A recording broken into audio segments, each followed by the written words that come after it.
Mic check, mic check.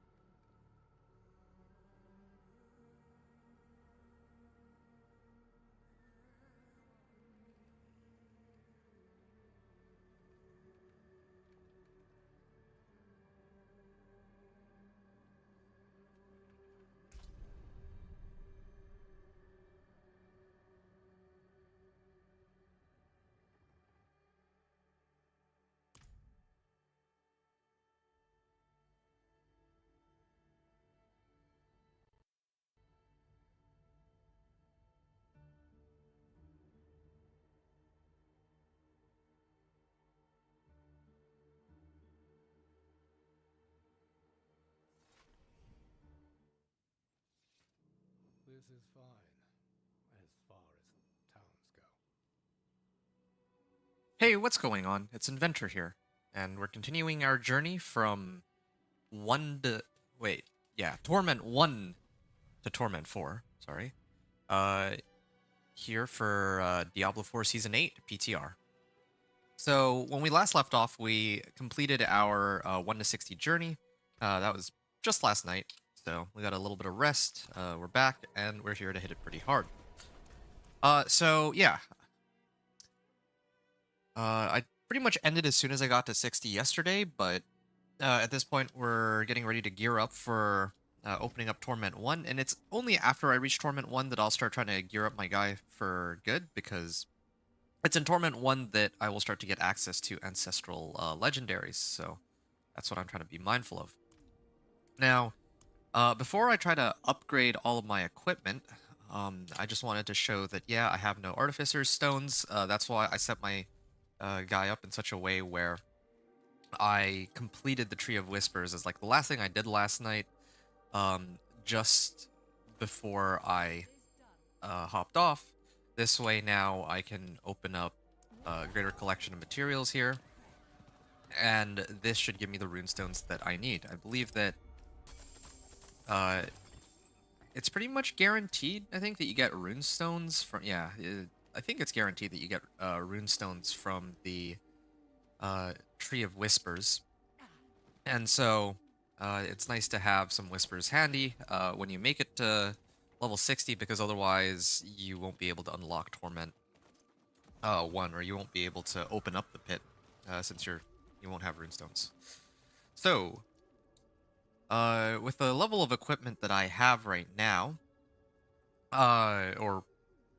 with the level of equipment I have right now, like most of these items are items that I have as early as like level 24, so there's definitely a lot of equipment upgrades that I can do for my character. Just for fun though, this is the level of equipment I was using. Well, this is before I do any sorts of upgrades. I want to actually see if it's even possible for me to clear the pit 10 with this. I'm pretty sure I can though. I should be able to manage. But yeah, later I'm gonna adjust my equipment and do everything I need to. But I'm gonna start off by trying to see if I even stand a remote chance of handling the pit with my current level of power.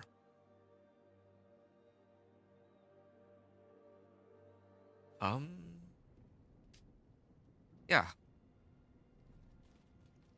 I'm just gonna break open pit 10 here. And I like how it starts me at or tries to start me at pit 20, but even though like I do need to actually open this up before I go any further. Well, actually, I could go straight into pit 20, technically speaking. Or actually could, but I'd rather start here. Yeah, see, even without even without upgrading my equipment, I can still take these monsters on, but it just takes a fair bit longer. Yeah, it probably is better to upgrade all of your equipment before you go into the pit. Otherwise, it's gonna take like forever, I think. Yeah, like this is taking way too long. I was hoping that I'd be able to clear them with no upgrades, but looks like this might take a while. Actually, I should have done all my upgrading beforehand because since I didn't do my upgrading beforehand, um, I'm actually not gonna have any runestones to open this again. I think I'll still be able to clear this. It's just gonna take a lot longer than it actually should. That's really what it boils down to. My level of equipment is very outdated. I should have at least upgraded my weapon. Like, keep in mind that this run that I'm doing is... Ooh, that's a problem. This run that I'm doing is without any aspects that really boost my damage. So, like, no edge masters, no aspect of elements. I have, like, no resistances. Um, I don't even, like, I don't even have items, any items that have 750 item power. I should. I don't. I don't even think, I mean, I didn't even run incense. And I have no resistances, so if I got hit by a shock lance, I die. No, I'm out of here. This run is pretty much chalked. Let me make some adjustments to my gear, and then I'll come back here. It doesn't look like I can hit it and just expect to automatically clear it with my current level of power. So let me actually make some adjustments and try to sort things out for my build here. And you know, I have no more runestones, but that just means that I'm gonna have to go here and purify some seeds or something.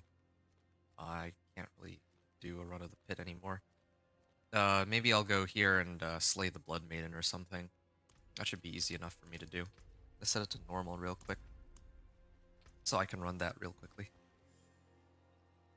Okay, I'm gonna actually adjust my gear to the best available gear that I've gotten at this point then. Crossbow, rare bow. And at the end of the day, I'm sitting at like, what, 4.9 million, right? So the easiest way I can think of to kind of gear up before I move over to like obols and all that, I can just grab one of these and grab one of these. Yeah, that was a little expensive, but it's okay. So this is the fastest way I can think of to gear up. At least for now. Why do they organize it so weirdly now compared to before? I have Azarath here. Azarath is pretty nice, but I think I'd rather just dual wield my rares right now. Where's the 750 that I picked up there? They're both swords too. I don't know why they shuffled it around the way they did. So this should amp up my damage by quite a bit. Oh, they don't have like a crossbow though. I could probably afford to get to use some obols to try and get a crossbow. Just one is enough. Max life and vulnerable damage. That should help keep me alive because right now I have like nothing, right? Okay. And here I'm gonna put on marksman finesse. I do have quite a few baleful fragments now, which is good. Okay, so yeah, that's a lot of max life. Oh, you know what else I'm missing? I actually didn't bother to put any Paragon points. Huh. Yeah, I should have done that. But that's okay.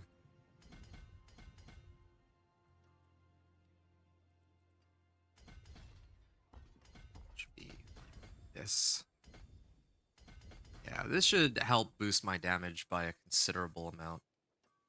Increase damage to at least reduce physical damage. Do this one. And then we need more dexterity, so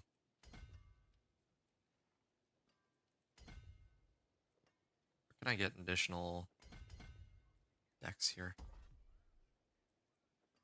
Okay, this will unlock that node. I can get pretty close down here.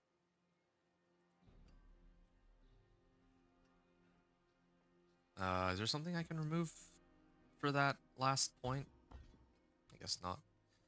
I could, I guess, replace generic damage for this one. Yeah, this one's better. Okay, that was quite quite troublesome, but we got it. We have a bit more life this way.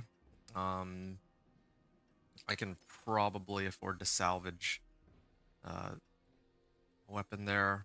My gloves are all right. I could probably get more. Well, I'll worry about the rest of my equipment later. I feel like this is already enough for now. Crit strike damage, and then I'll temper the other ones too.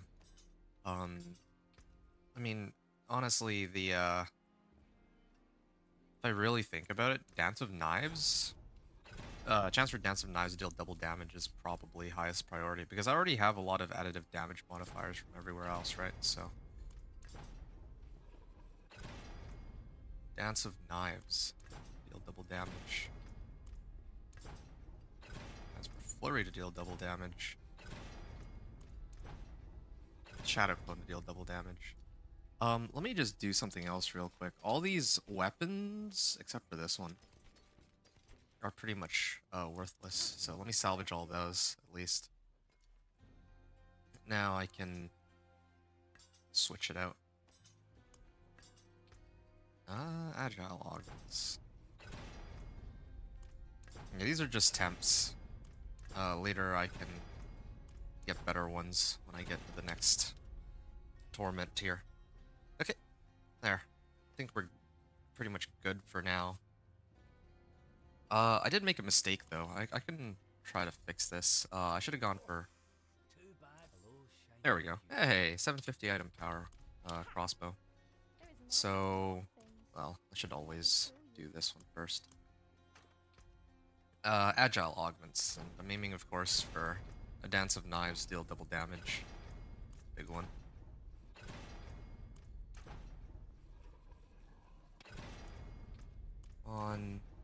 There we go. Okay. So I have 17%, 16%, 31%. That's about 66% chance for Dance of Knives to deal double damage. Just that adjustment alone should help me a lot.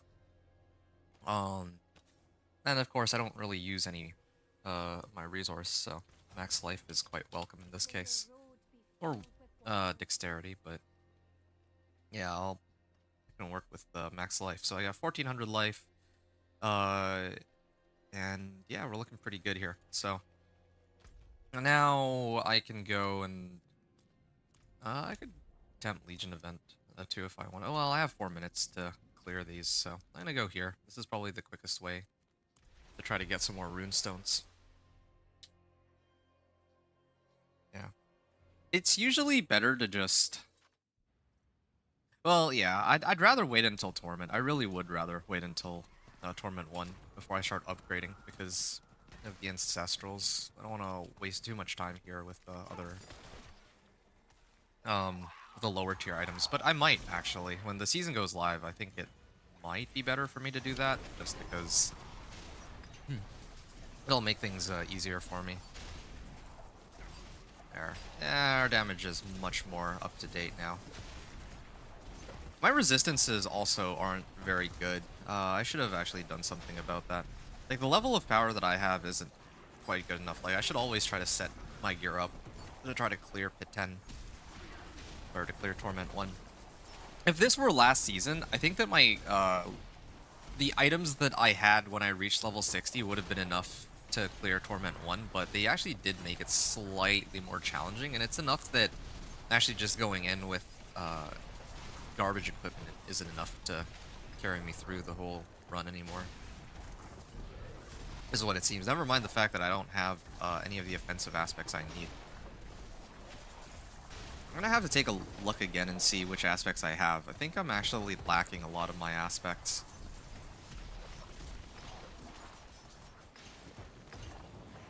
Yeah, just waiting for this all to end here. There, done. Hey, I got natural finesse, but this is the one time I don't really need it. Harbingers. Tortured Gifts opened. Yeah, I'm not gonna be able to do either one of these. I could slay cultists, maybe. Ooh, treasure goblin. Do they give me runestones? Runestones would be pretty fantastic. I could just open one of the gifts. I feel like even one of the gifts would be might actually give me some runestones. I don't think I've ever tried that one. There's a method of getting runestones. No. Oh, I did get some runestones. They're called artificer's stones, I know, but I prefer calling them runestones. It just, I think that was their old name. Um, it's just easier to say and quicker. Runestones.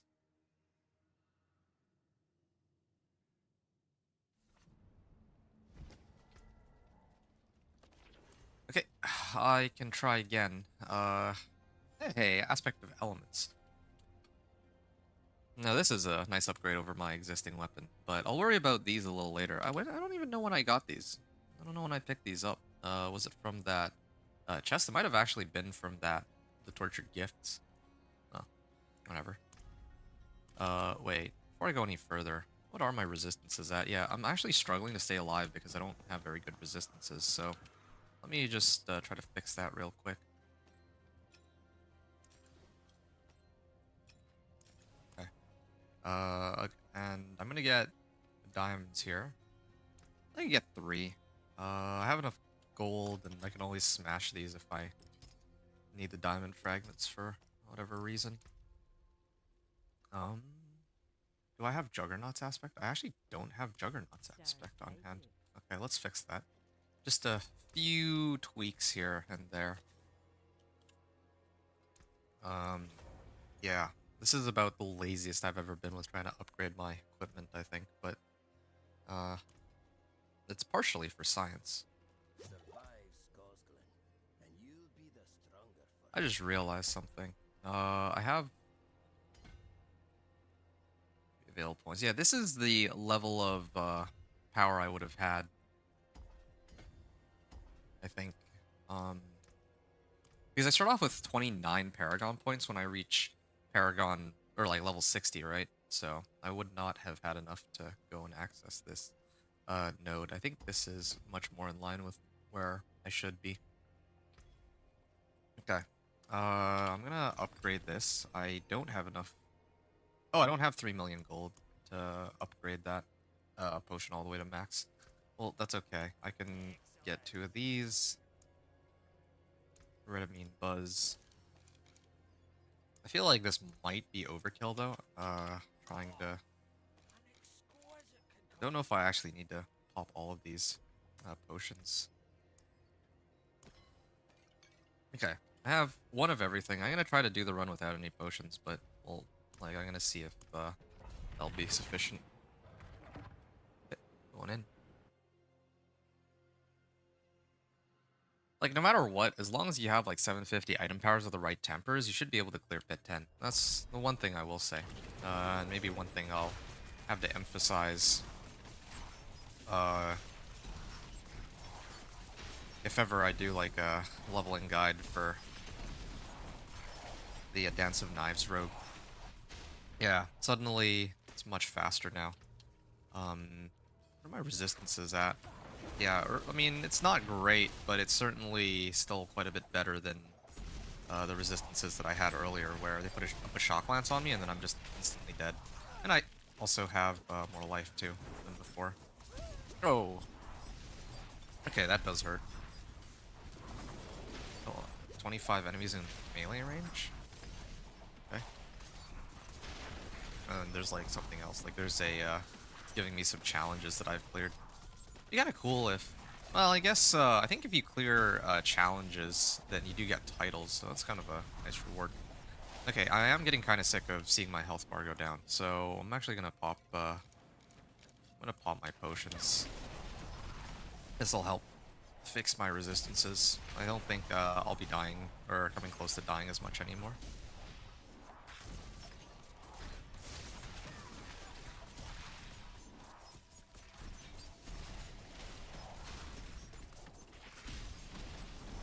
Yeah, 750 item power with some elixirs and incense. I think that's enough by itself to have you covered.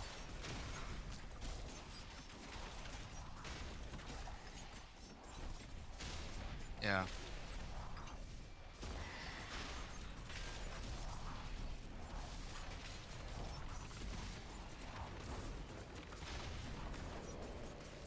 Nice.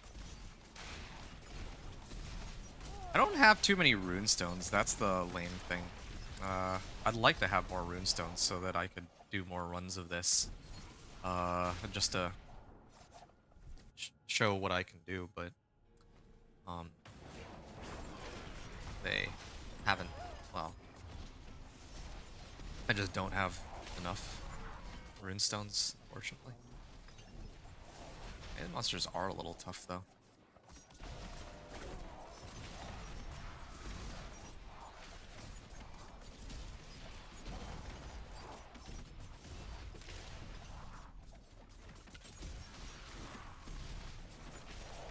Okay, this is, I'll certainly be able to clear this.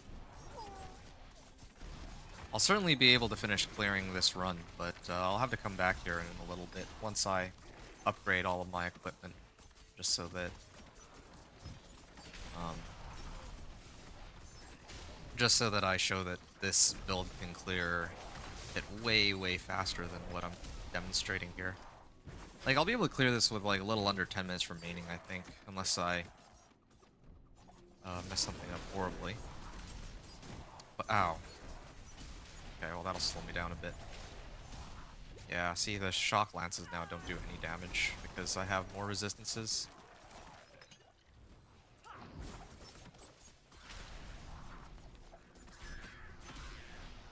Okay. Activate concealment here. Try to keep going.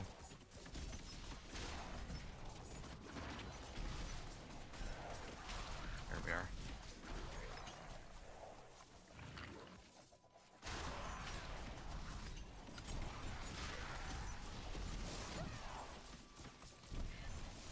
I'm gonna try to kill the little monsters, yeah. That's faster.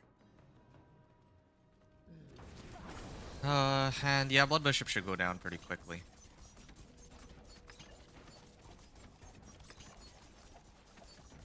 Yeah, you can't even catch me, I just keep my distance and it's pretty much over.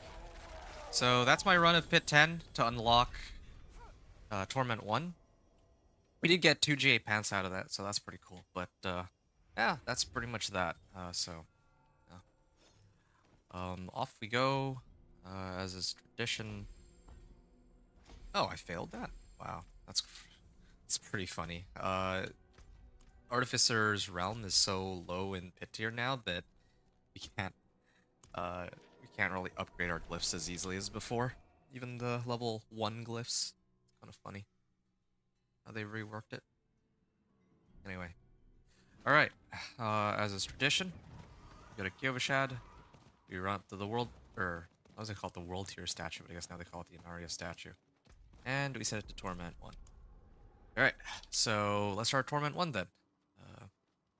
All enjoyed that so far.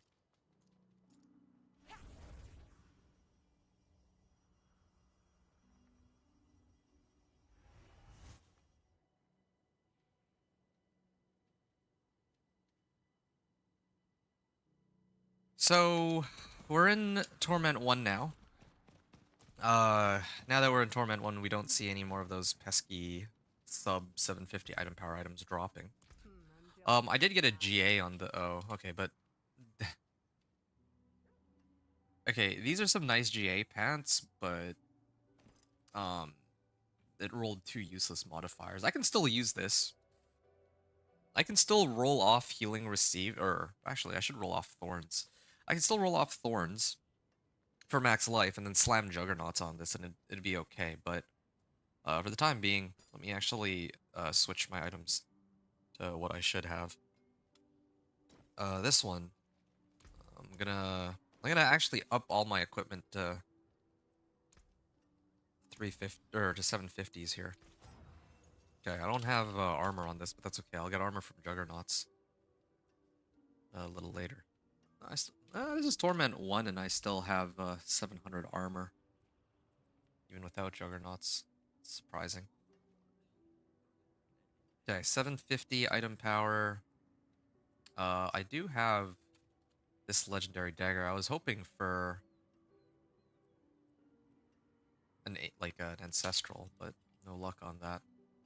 Yeah, these are good. They're actually pretty strong.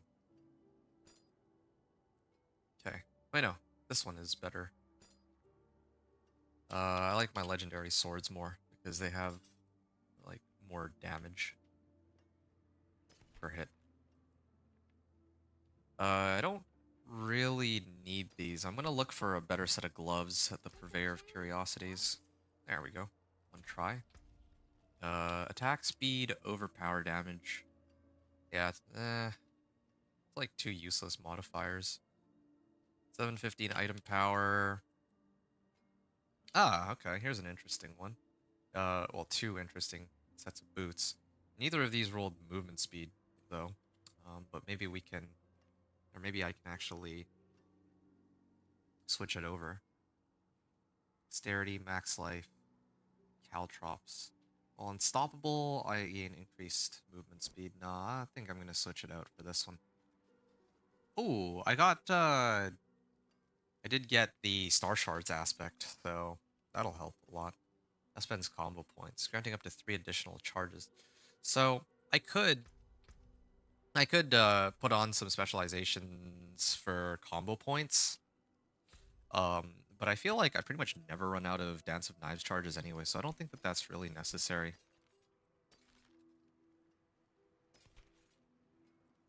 We got all these other amulets and whatnot. Let me salvage so that I don't have to look at all of them. Okay, so I already have Dance of Knives, chance to deal double damage on this. I think I can afford to get... Oh, not Marksman, Chris Strike chance. Marksman, yeah, Chris Strike damage here. Good. Actually, wait, do I have Worldly Finesse? Oh, I have Worldly Finesse at Rare.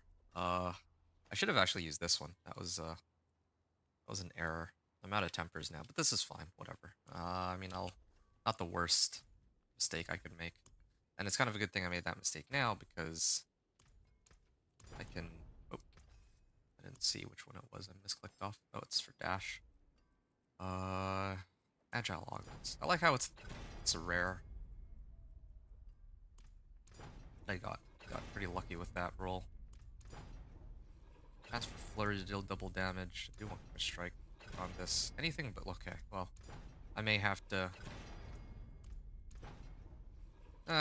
This dagger is not great. I may have to sub it out for one of the other daggers instead, like this one. Yeah.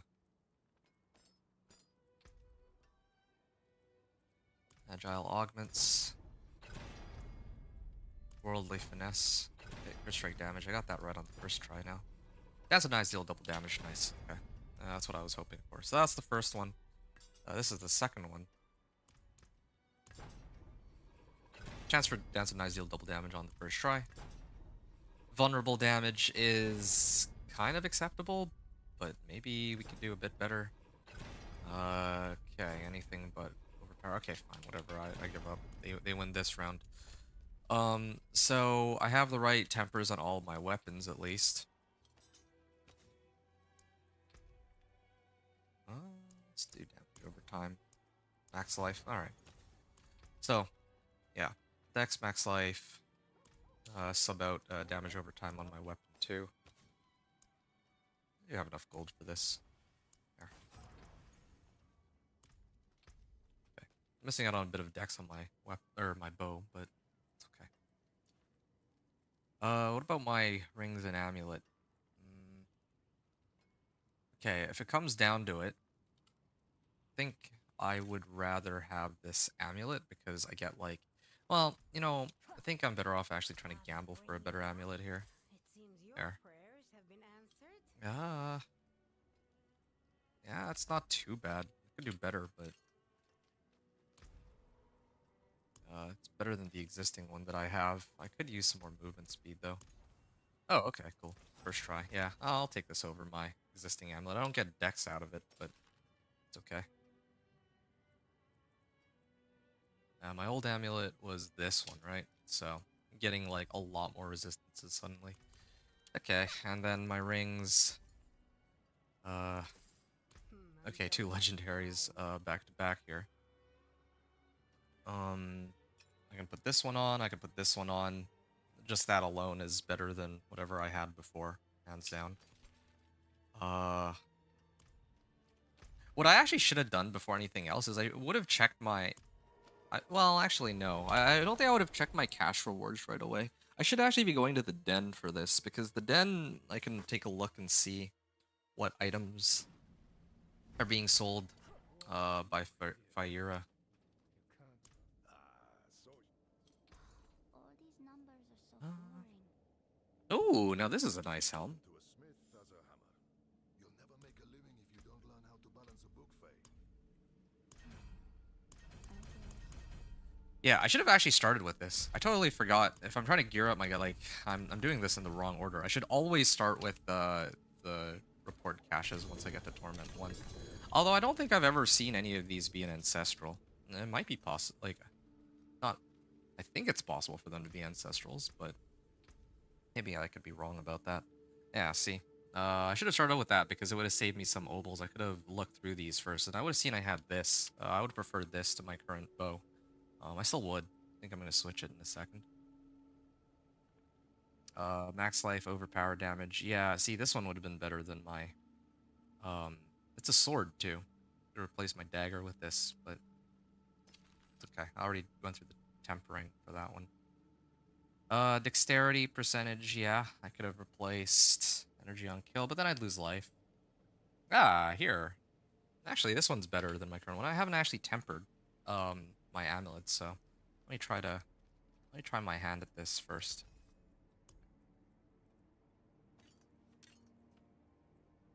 Mobility, natural motion, hoping for movement speed. Vulnerable damage, vulnerable damage is acceptable. I think movement speed is higher priority here if I can manage it. Movement speed, good. And then I have resource that I can place off here. Malice. I don't know which one's Malice. Let me put this on and find out. I could have just looked it up, I guess, but... ooh, okay, yeah. This is actually kind of a nice... this is a really sick amulet, then. I don't have as much life as I could have had, but... can't say that I mind too much at all. I like how of all of the, of all the offensive aspects I favorited, I only have 2 of them right now, like, so far. I haven't found a single aspect of Inner Calm, Element, Star Shard, Stolen Vigor, Synergy, and so on, but up until this point, I actually know that I do have aspect of elements here, so I can salvage this one. I know that I got, like, Star Shards somewhere else, but it's just... oh, yeah, here it is. It's just funny to me that it took so long to find them. So, I'm gonna break them. Aspect of elements, aspect of Star Shards. Star Shards.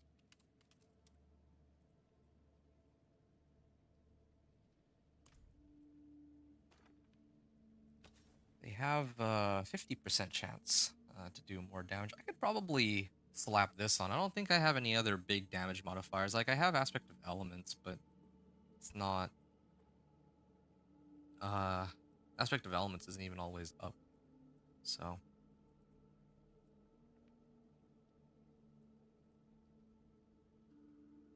I think I'll throw on...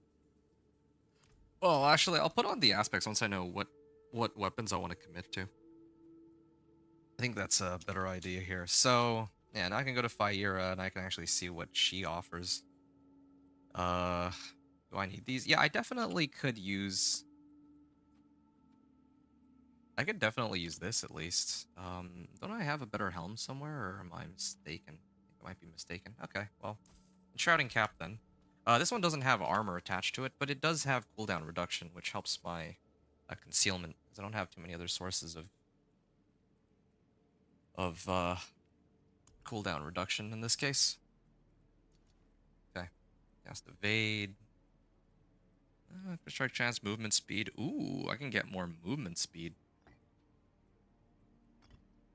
I mean, I already have a lot of movement speed, but... cast Evade. drink a healing potion?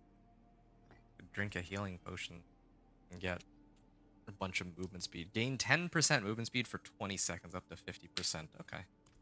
Yeah, sure. I mean, I don't really have too many better options at the moment.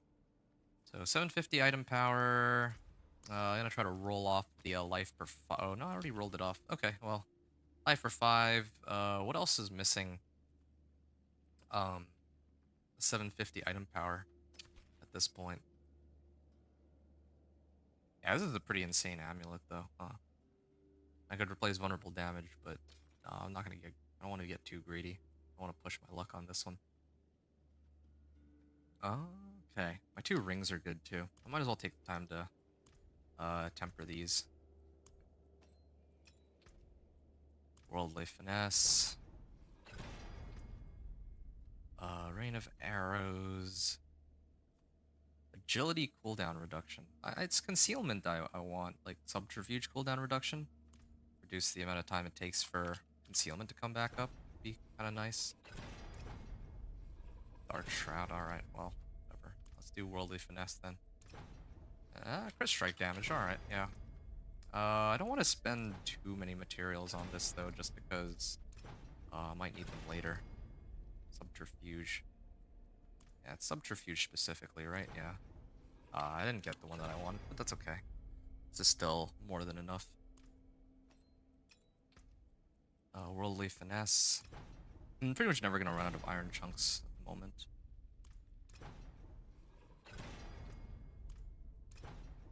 Subterfuge cooldown reduction, good.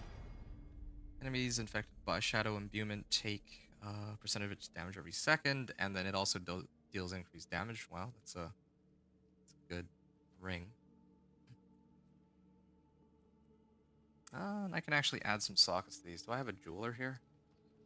I think I should, right? I guess not. 750. Gloves and pants. Gloves and pants. Now, I know I have this one, but I'll worry about putting on some ancestrals a little bit later.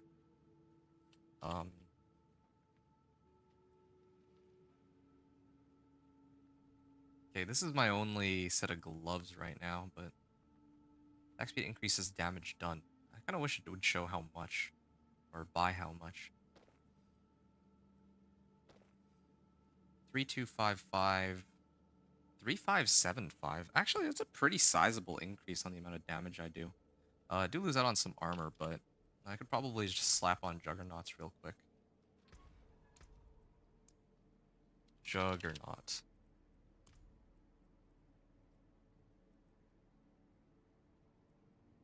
Sure. I can put this on. There we are. Saved my, or solved my armor problem. Just trying to see if Fire has anything else that I need, but I think I'm pretty set here. I'm getting the hang of this. Okay, let's put on this bow. Try to see if I can temper all this. Agile augments and worldly finesse. Ah, okay. I kind of capped out on strike damage. Okay, I got the right rolls.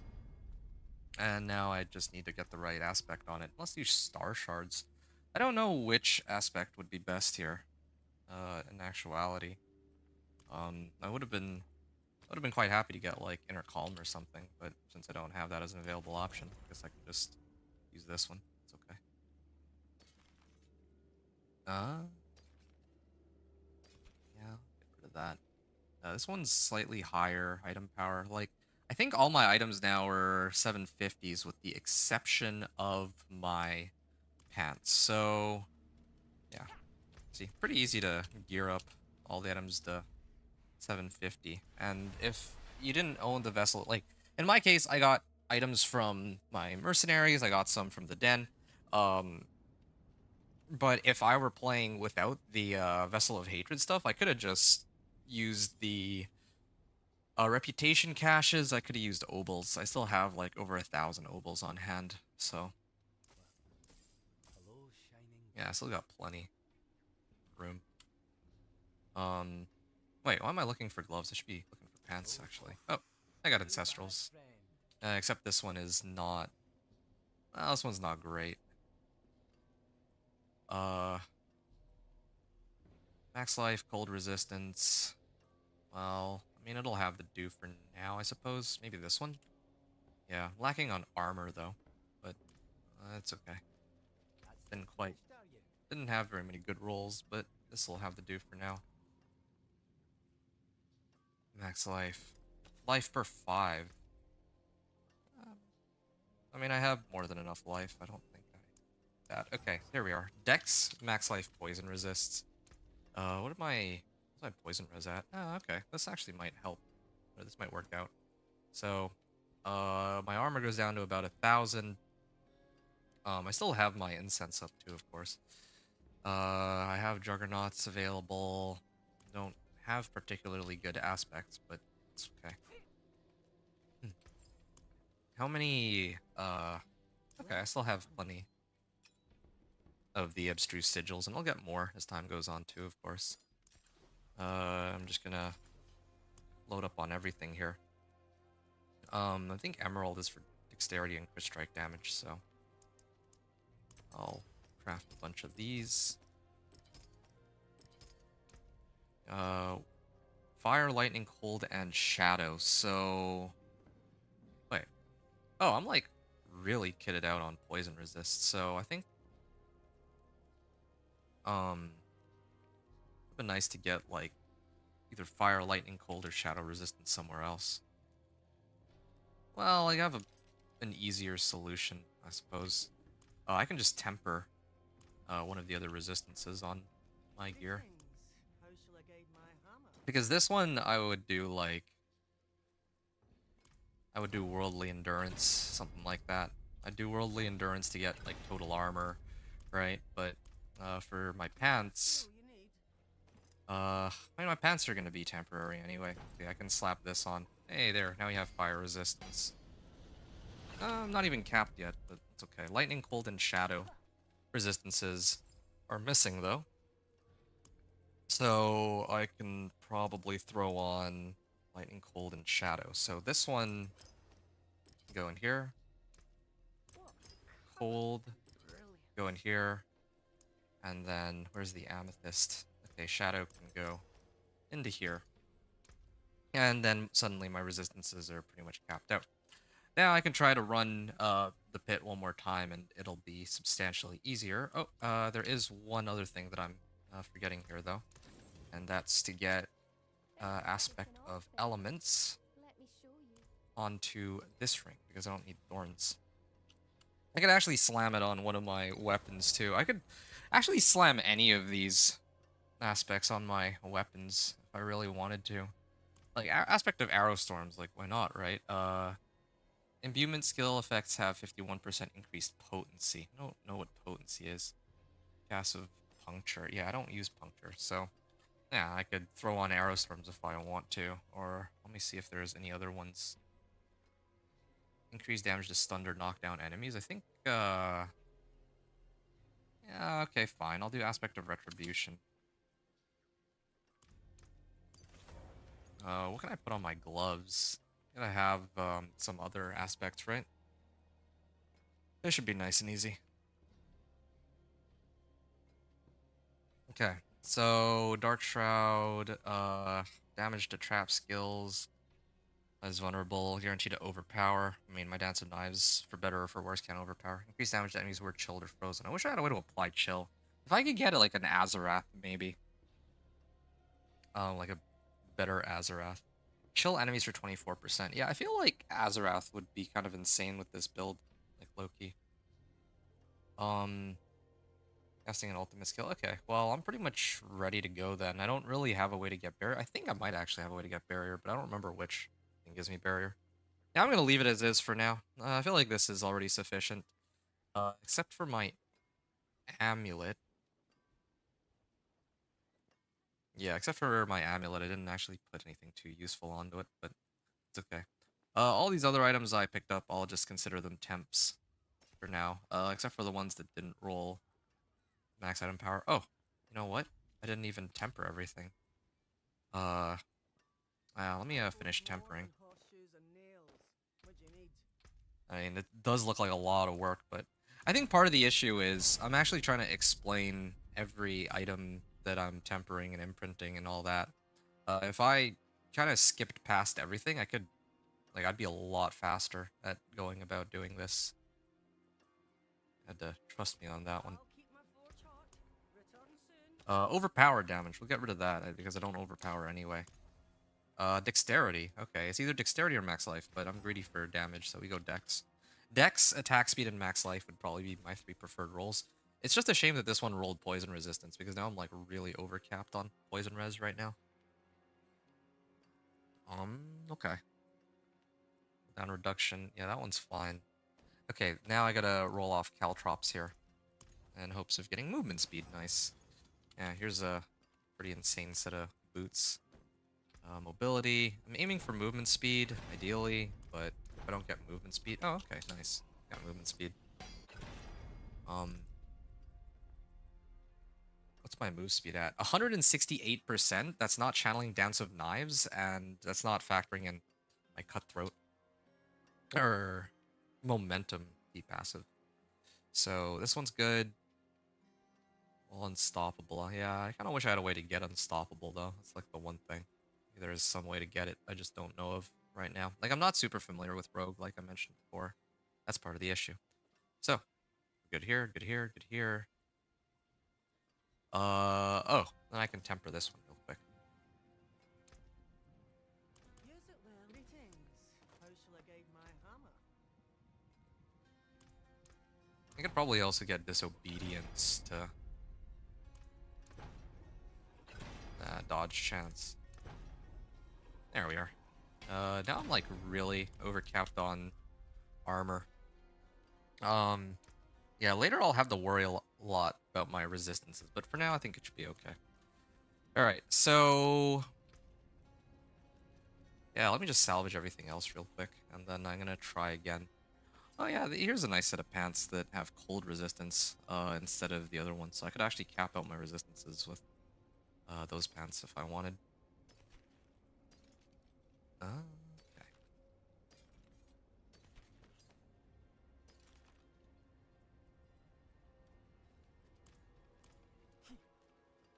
I forged more than horseshoes and nails.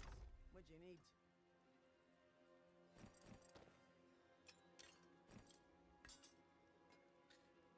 Merle's Bag of Obols. Yeah, I can open that up whenever I want, and just try to grab some Ancestrals for... It would have to be my daggers, but I wanted to do this run with no Ancestrals, because I'm gonna try to record this one and upload it to YouTube separately as my Torment 1 clear. Torment 1 Pit 10. So, I think I've pretty much done everything I've needed to, right? Yeah. And you cast an agility skill, you gain increased damage and gain increased regen. Now, the thing about agility skills is that I cast Dance of Knives once, and then I just channel it for the remaining duration. Otherwise, it'd be such a useful glyph for me to use. So I'll stick with Headhunters. And later we have all these other glyphs that we can use as well, but that'll be for later on down the line. I'm going to take a moment to look. Let's see something really quickly.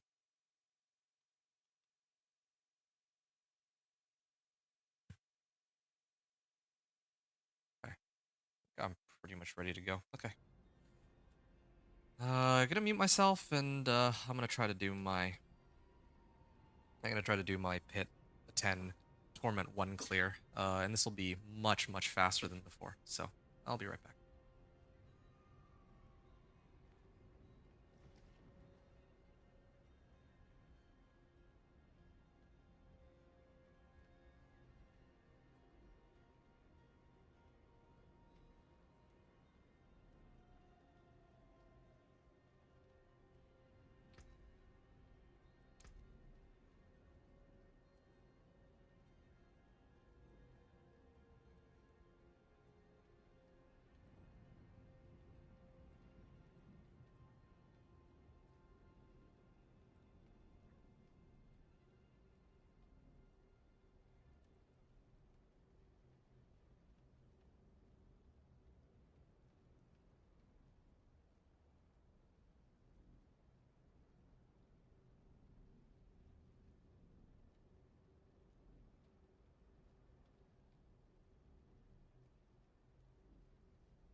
Oh yeah, I'm out of runestones.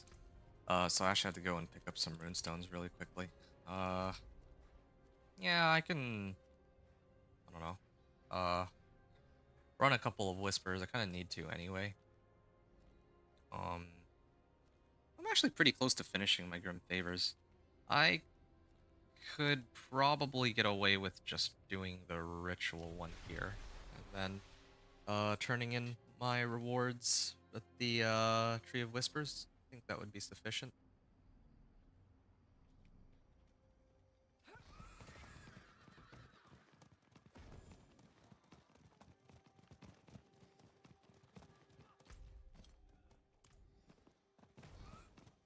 There we are. I have like one down here. So let's hit this real quick.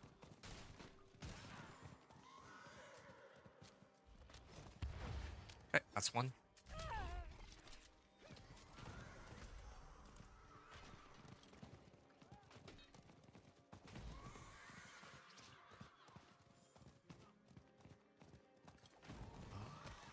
So then this will be the second one. I actually do wonder which would be quicker, running this or the PvP sites. Then I got one last one up here. I'm actually really disappointed that they didn't leave the whispers from the previous season, like season 7, in as like a permanent edition. Really, like, they have the tech for it, that they can actually add whispers, like really fun and engaging whispers. They don't need to put all the whispers, but why do we need to regress back to having um, Venus modes and rituals, and that's like our only way of getting whispers for leveling, right? They don't have to do all of them at once. It just could use some variety. Ooh, okay. There, I'm maxed out now, so I'm gonna go Tree of Whispers.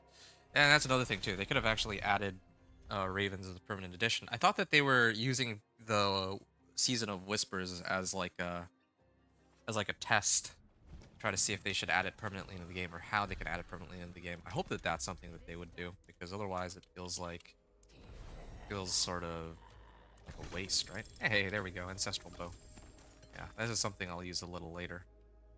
Except it rolled for resource cost reduction, so kind of bad luck on that, but it's okay.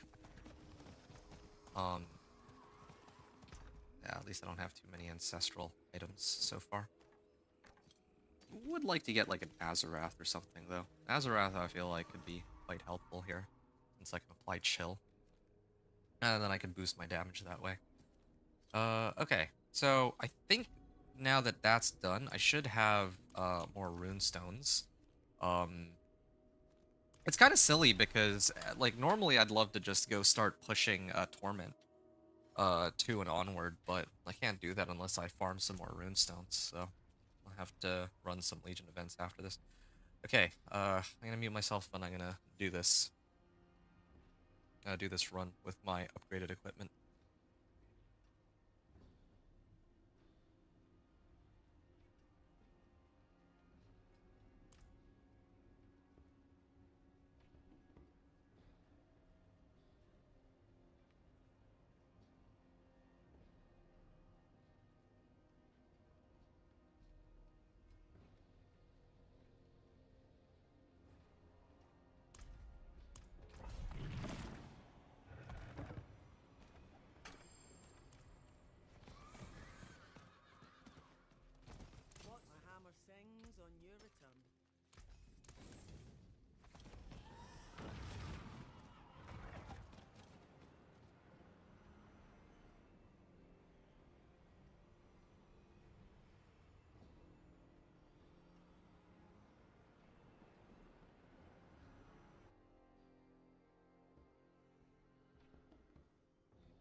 Thank you.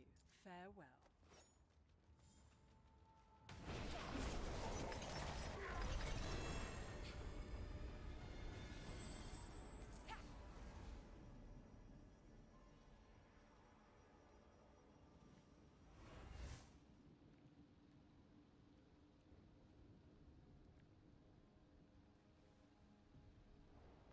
I'm not gonna lie, I feel like showing my equipment was quicker than the actual run itself. So that's for my pit 10 clear. That was nice and clean, I would say. I should probably level the other. Well, I don't know which glyphs I need though. Let me take a look at my build planner real quick because I already have that set up, right? So it'll save me the trouble of having to do the thinking associated with which glyph I'm actually supposed to have and all that. I usually use Headhunter, Fluidity, Pride, Chip, and Versatility. Chip, Versatility, Pride, uh, Chip, Fluidity. Oh, I do have Fluidity. Okay. It's kind of interesting that I have this. I don't know if Fluidity works with my Dance of Knives. Because it says it lasts for 6 seconds, right? This is the active cooldown. Reduced physical damage. Increased damage to slowed or chilled. No, I think I should do this one. I think I'll do control. Control looks better in this case. Agility, skill. Yeah, I'll keep a tab on it. Okay, so now I know which ones I can use later. Attack speed, max life. I could actually use this in place of my current gloves, I admit. Okay, so that's done. That was pit 10. Now I need to find a way to farm runestones. This Legion event is starting momentarily, so I'm gonna go there and try to run the Legion event, right? Hoping that I get some more runestones there, and then I can try to push for Torment 2. But even if I try to push Torment 2, I don't know, again, how far I'll be able to get. Yeah, like I'm kind of lacking on runestones, so I might try to push to Torment 2 and then end up getting stuck. And, like, I might run out, basically. And then I'll just be stuck back in Torment 1 or something. Why am I still the only person in Torment 1? I guess... Yeah, no, I'm a little confused by that. I feel like there should be more people in Torment 1 by now. Also, the Vendor of Cheats is up. Maybe that's what's happening. I think a lot of the people who were playing and trying to level characters, they already finished leveling their characters. They're probably in, like, Torment 2 and onward, maybe? And then other people who are using the Vendor of Cheats are probably in, like, Torment 4, testing their endgame builds, I think is what's happening.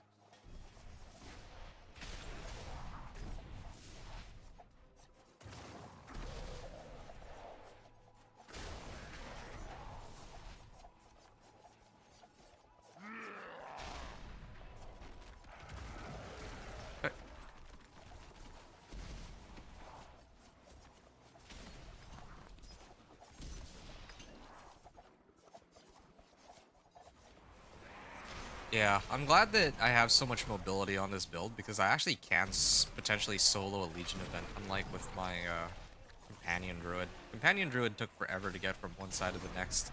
I had to rely on my horse to kind of carry me over from one side to the other. But now I can just spin and clear everything while I do this, right?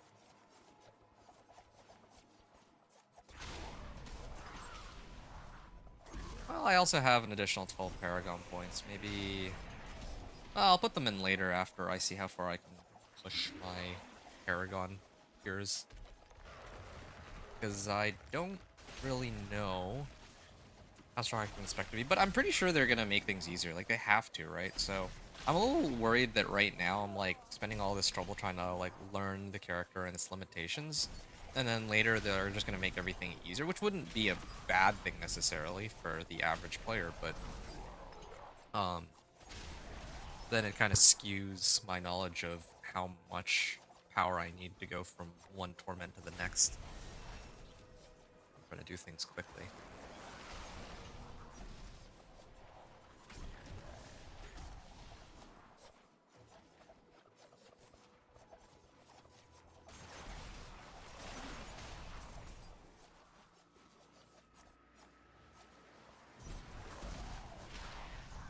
There we are. Torment 1.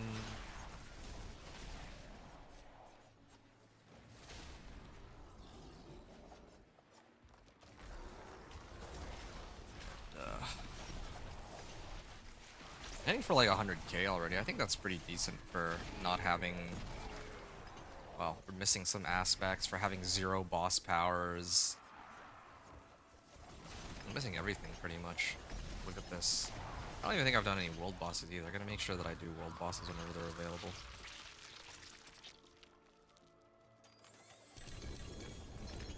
Alright. I hope I get some runestones out of this. Okay. We have here... Hey, there we are. 16 Artificer Stones, so... That, saves me a lot of trouble. I can actually have some fun with pushing some pit tiers and seeing how high we can get. Dexterity... Yeah, I don't really need these. Agility damage? Well, I have crit strike damage, so not too useful, but... I have a chance to grant a free Dark Shadow, okay. This one's not too bad either, except my current boots are pretty much the same, right? So... alright. Then I go to Karagar. I'm gonna try to push pit 20 and see how long that takes. And then maybe... I think pit 20 unlocks pit 25. So... yeah, I'm gonna see how well that works out for me. I still have my elixirs and incense up, so might as well take advantage of that. A bunch of Paragon points on hand. I have 5,000 life still. Yeah. It's pretty good, honestly. 5,000 life. For running this level of content. Oh, wow. Yeah, I might be short on resistances. That's the main thing I'm concerned about if I try to do pit 25 Torment 2. But I definitely have the damage. That's the one thing I will say here. I don't know how I ran out, though, on my Dance of Knives. Wow, this is fast. This is actually so fast. Even here, like, it doesn't... This pit 20 feels the exact same as my pit 10 run. Like, it feels like there's no difference, just because I do so much damage. All the, tempering and upgrading I did just really amped up the damage. Like, I was hitting for, like, 10k top end when I cleared pit, I think. Now I'm hitting for, like, 100k top end. So I feel like it seems like 10x the damage, but I'm not entirely sure how that happened. Like, I don't think that all the upgrades I made would boost my damage up that high, but apparently it did, so... See, 151k top end there.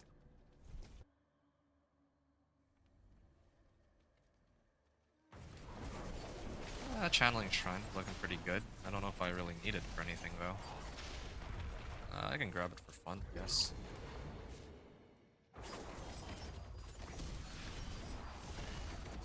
Last Wave Shrine, maybe. Protection Shrine?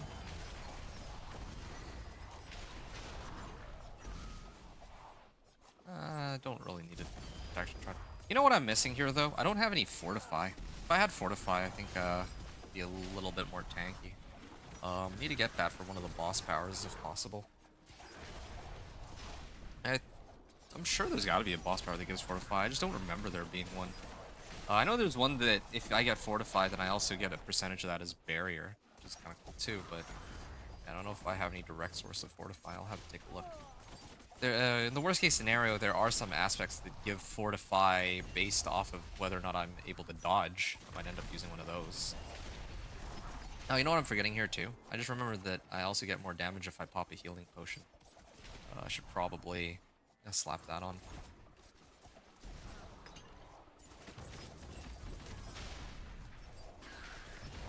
There, dead. Now time to activate everything. 1, 2, 3, and... activated my... Oh, I was supposed to evade, too. Forgot to evade. If I evaded, might have been a little bit more damage out of that. Okay. 1, 2, drink a healing potion, evade, and... Especially while he is, staggered, I should be able to do more damage. A bit more damage, but yeah. So, that's for Pit 20. That unlocks me, Pit 25, or it should, at least. And this is... Oh, I have Exploit, too. Do I use Exploit at all? I already apply Vulnerable, so I don't think I'd really need this. I'd probably aim to get... Do I use Control? Probably use Control, but... I think I'd rather use... Well, level Headhunter. I can't go wrong with Headhunter. Terragar, okay, well... I'm still sitting on 19 extra Paragon points that I could dump in whenever I feel like to. So, a lot of good options here. How's the number of herbs I have looking? Not good, honestly. I don't seem to have very many bundled herbs in Angel Breath. And the number of potions I can craft here is pretty minimal. I don't know how I'm supposed to get more of these. I think I need to do more, Whispers, probably. And then get, like, the, collection of materials. I think those usually give herbs. Also noticed that the, the ancestral collection of items are gone now, too. I haven't seen any of those in some time. Okay, so this is going to be my, Pit 25 clear. This is for Torment 2. Yeah, my resistances are going to go... Each of them are going to go down by, like, 25%, so... I'll have to be a bit more careful, but I think I can still handle it. In the worst case scenario, if I actually can handle it here, then I can just switch over to Rahir. I think Rahir would be sufficient, because Rahir can give me an additional 15% more resistance to all elements. I feel like that would be fine. And I'm also sitting on an additional 19 Paragon points that I could burn at any time, too. The only reason I'm not using it is that, again, I want to see how far I can get with the level of equipment that I might have been able to have access to it back in Torment 1, or, like, at the end of, like, my level 60 leveling journey, right? At the end of my level 60 leveling journey, I still had a bunch of items that were not 750s, but yeah, I could have, like, gambled with the obols that I picked up or something if I really wanted to. Oh, this is taking forever. Let me... Why is it not letting me, It kept interrupting me for some reason. Oh, is it because I was running out of charges? Maybe I will switch over. I don't, like, the reason I usually use Inner Sight is because of that aspect. The one that gives me, There's an aspect that gives me more damage if I have Inner Sight on, and it'll just consume charges from Inner Sight. But I don't have that aspect anyway, so I might be able to just get behind skipping it.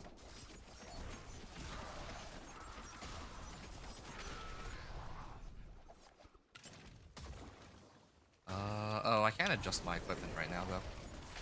For my, setup while I'm in the pit. That'll have to be for later.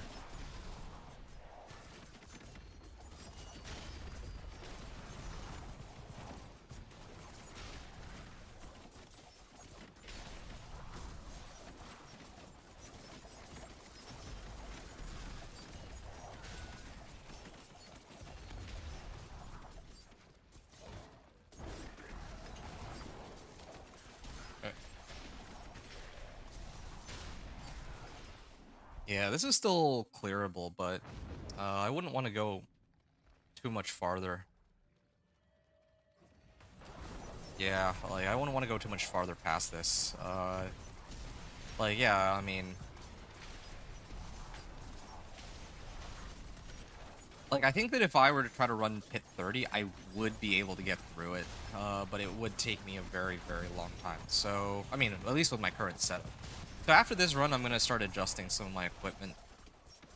And I'm also only using, like, 30 Paragon points right now.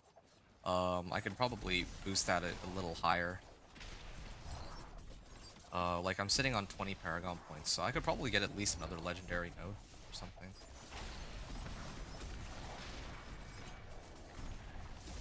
Oh, another thing I was kind of curious about. Eyes of the enemy. On my on my companion druid, I didn't have access to Infernal Horde compasses. Maybe this time I actually will try to run that quest and finish it, just so that I can get access to Infernal Hordes. I hate having to do this every time, but I kind of need Infernal Horde compasses. Not just for the Obdicite, but because Infernal Hordes actually give such a huge amount of XP. Like, Pit also gives good XP, and pretty much everywhere gives XP, but I don't want to just run Pit every time I need XP. Like, I kind of want to switch it up. Like, I'm actually getting kind of bored of just spamming Pit for XP. I'd rather have at least one other option for XP farming.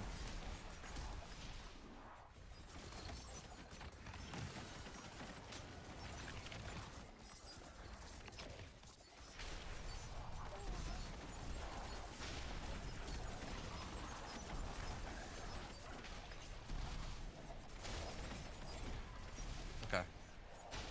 Just have another 2 minutes to go.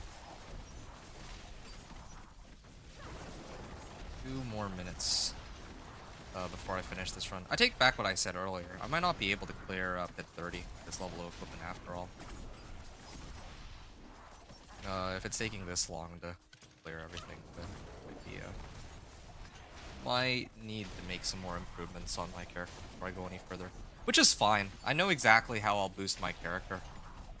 And the answer is actually very simple here. The thing is, I've done everything I've done up until now. I haven't used a single boss power.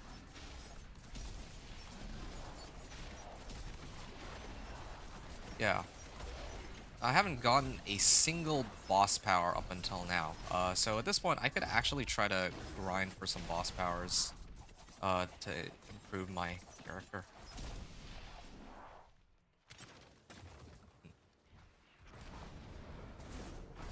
Whoa. Whoa.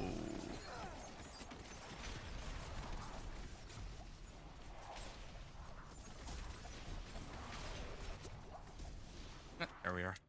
Okay, maybe I was thinking that I'd be clearing this at the 8-minute mark, but apparently not. Oh, I didn't actually activate my evade. That could have sped up or boosted my damage. I'm fine. Even if they don't want to fight. Evade, and there we go. Now I have all my damage boosts. I think I saw 400k in there somewhere.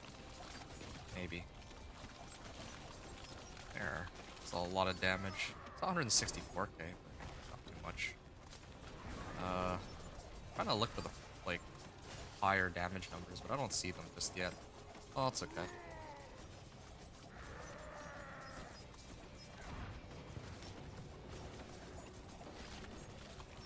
Okay.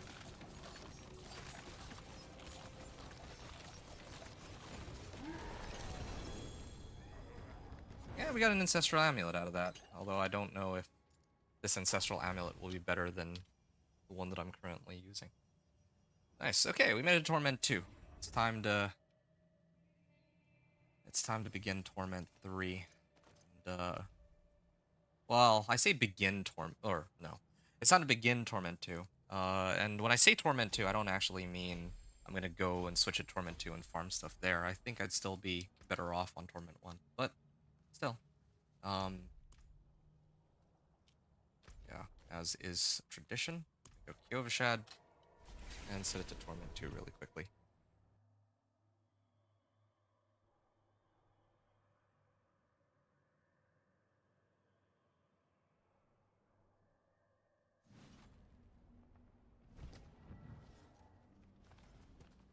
Alright. So, yeah, not much to say. Torment 1 versus Torment 2. Things nice and easy. There we are, Torment 2. And we're going to continue from here.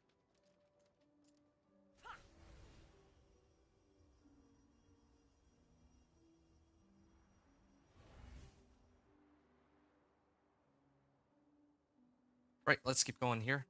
I have 25 Paragon points available. I might as well go and boost up my damage from this cluster. I'm gonna try and amp up my damage here. What does my Paragon board look like? I'm just gonna follow my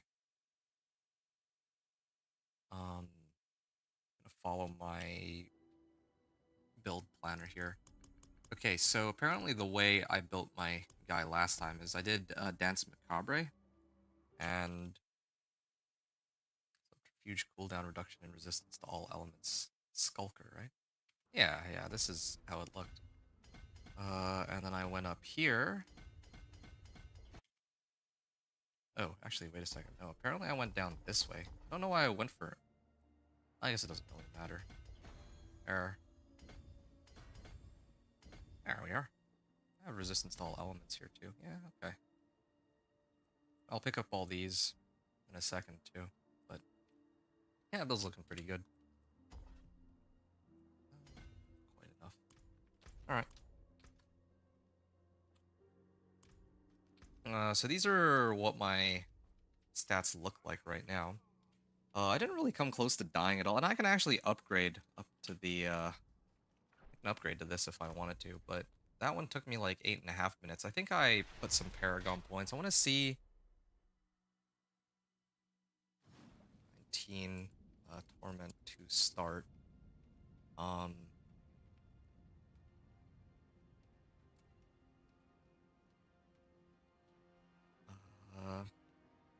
5 clear. On a second here.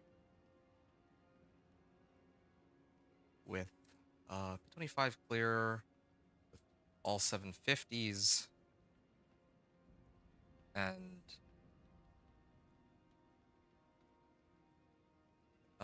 Paragon level 1. Okay. I'm gonna try again to do a Pit 25 clear and see how much time it takes. This was like 8. That was like roughly 8.5 minutes if I remember right. Okay, so there are other people in Torment 1. Hey, yeah, I do see somebody in Torment 1. I remember when I did this last time, I didn't see anyone else in Torment. Oh wait, no, this is Torment 2 actually. Yo, this guy's crazy. He did a Torment 2. Hey, he's also a Dance of Knives rogue. Okay, I guess that shouldn't be much of a surprise. But funny enough, he does have a clandestine aspect, inner column aspect, edge masters aspect, and yeah, they're imprinted, but it's just funny to me because that means that he actually found them during his leveling run. So, I'm gonna try to run one more. My elixir and incense will wear off, but hopefully I can. Like, I don't think I'll be able to finish the run by then, but we'll see how far we get. There. Did I boost? Yeah, I did boost my damage compared to last time. Also should have evaded. That's another thing I'm not doing. I should be evading before I activate my skills. What's the cooldown on this? Okay. Here. Just activating all of my skills. Actually, yeah, I should be doing a lot more damage now because I also got like 75% bonus damage from my... Oh, hold on a second. I just realized my legendary node isn't actually doing anything. I totally forgot that the way Dance Macabre works, it's not just a free 75% damage. Or is it? Casting a mobility or subterfuge skill increases the damage of your next skill by 75%. So, as fate would have it, concealment itself is a subterfuge skill. So yeah, this actually works out quite nicely with my Dance of Knives.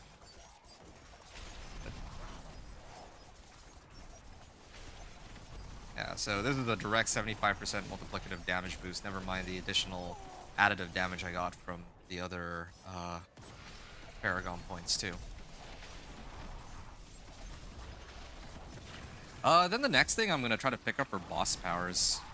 Yeah, I want to go pick up some boss powers. I don't have a single boss power. Like, this is just base Dance of Knives with no additional powers attached to them.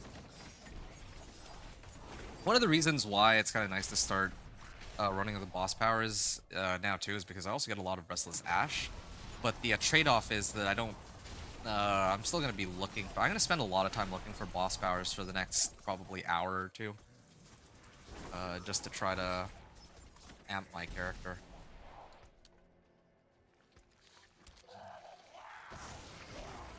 Somebody's saying that apparently that sorcerer is gonna be meta somehow. Not sure how, but we'll see.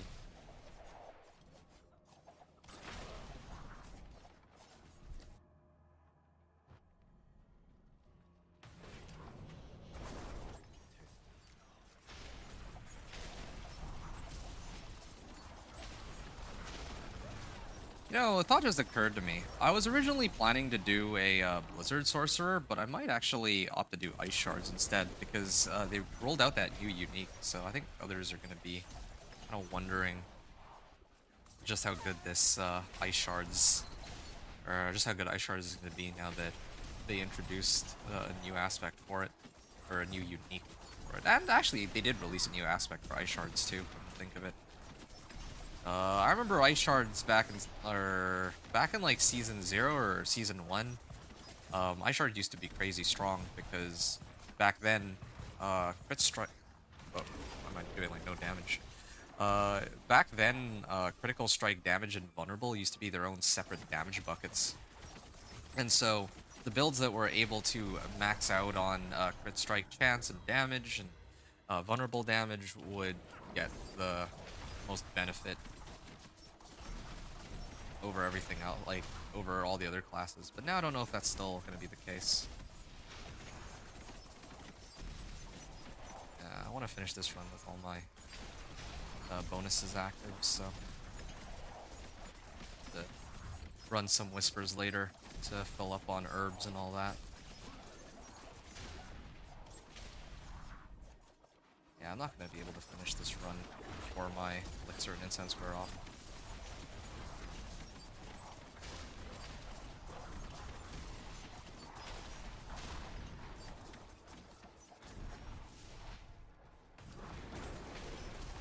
Oh, should actually be activating my potions too. Totally forgot about that. The run is definitely quicker, but I do still need to. There's still room for my damage to grow. I'm trying to get it to the point where I can cause these monsters to instantly explode, pretty much. Okay, I have 1 minute before my potion wears off.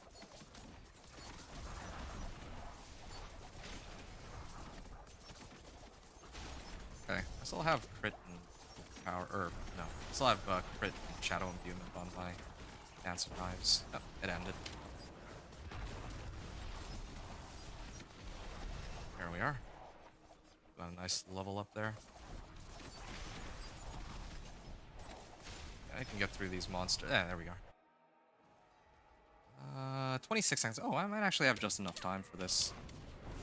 Here. What's my damage like now? I think I saw 157k. I see the top end here. Oh, he's gonna get stunned for a second. Okay. Okay, I've just activated all my bonuses.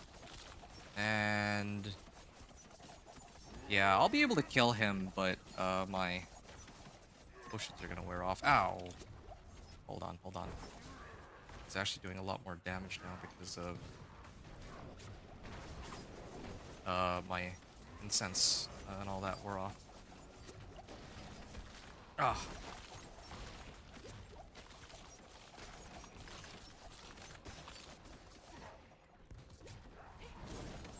And just need to finish him real quick. Ooh. There we are. To avoid getting hit by Elias's attack. There, 3 level ups from that. Okay. Well, I'm just gonna take a look at how long that took here. That was like what? Okay, I cleared it at the 9-minute mark, so that's good. 2810 to 25 clear. And Paragon level 30. Oh. Say, how many Paragon points did I use here? Let's see. I'm using 50 for Paragon points. And that would be at 9 minutes remaining. Okay. Okay, it's time to start leveling up my guy and try to get him to a point where he can start consistently hitting Torment to without any difficulty. Ability cooldown reduction.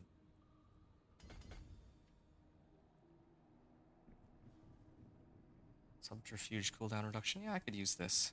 It's fine.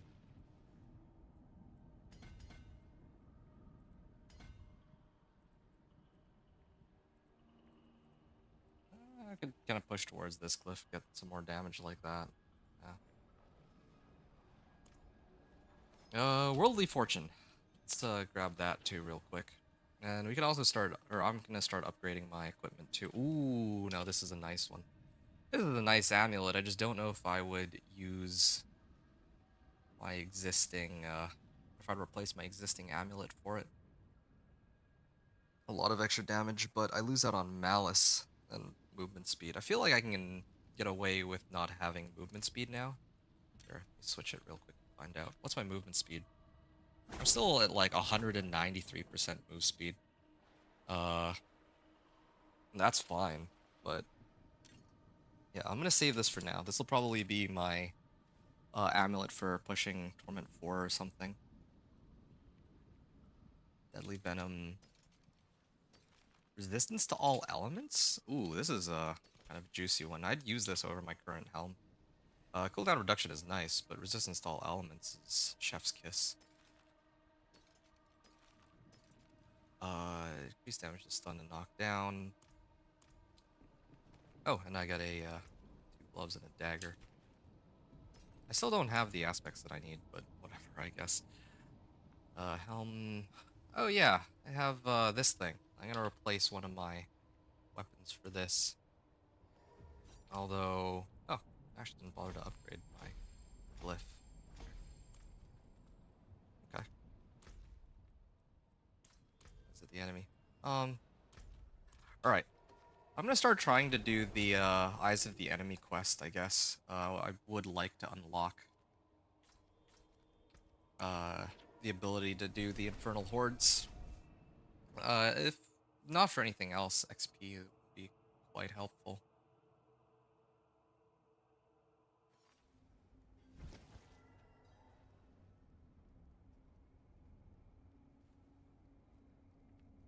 Okay.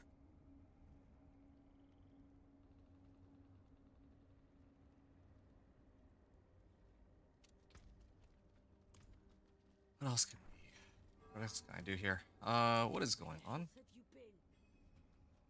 Just gonna skip past all that. I've done the dialogue so many times. Let's just get this over with.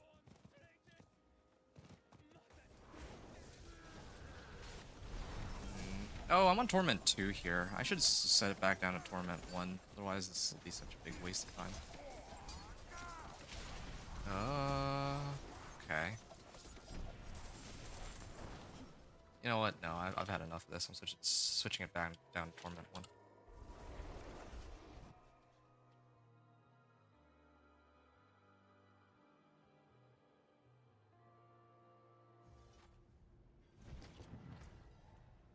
Okay. Torment 1. And something I want to check real quick. Do I have... I don't have all of the recipes, right? I definitely don't have all the recipes.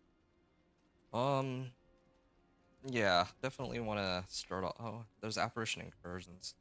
Yeah, I think I should unlock the Infernal Horde compasses. Like, I shouldn't have to, but... Since... Like, last season, I know that I had the issues with my Companion Druid because I hadn't yet done this quest, apparently, on him. Even though it's supposed to be an account-wide unlock. Or maybe not, this guy's talking. This guy's doing this quest right now, too. Somebody's running the, It seems this guy's running Lightning Spear. It's not letting me inspect. What the heck? That's very strange. Alright, whatever. It's not letting me for some reason.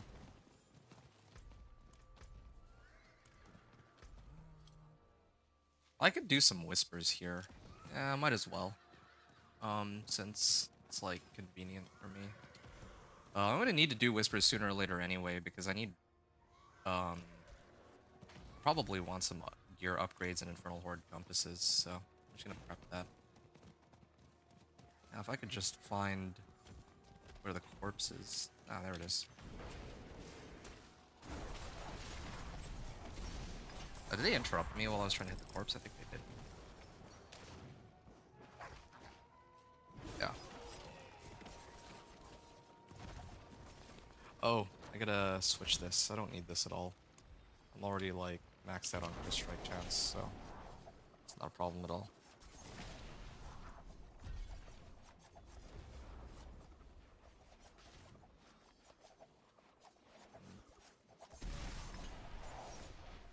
Somebody had a Harlequin crest drop from Pit Boss, it seems.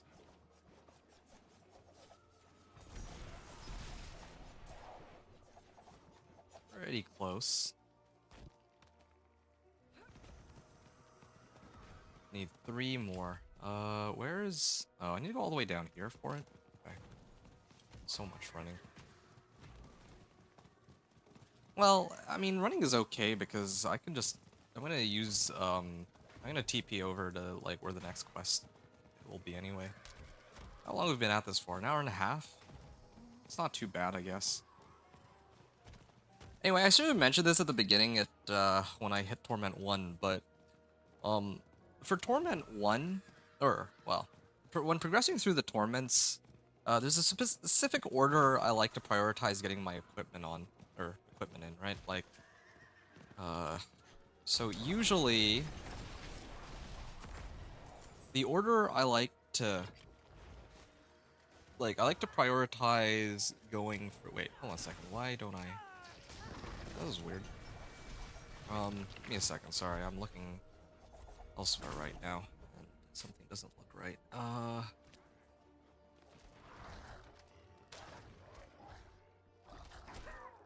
Is this still open?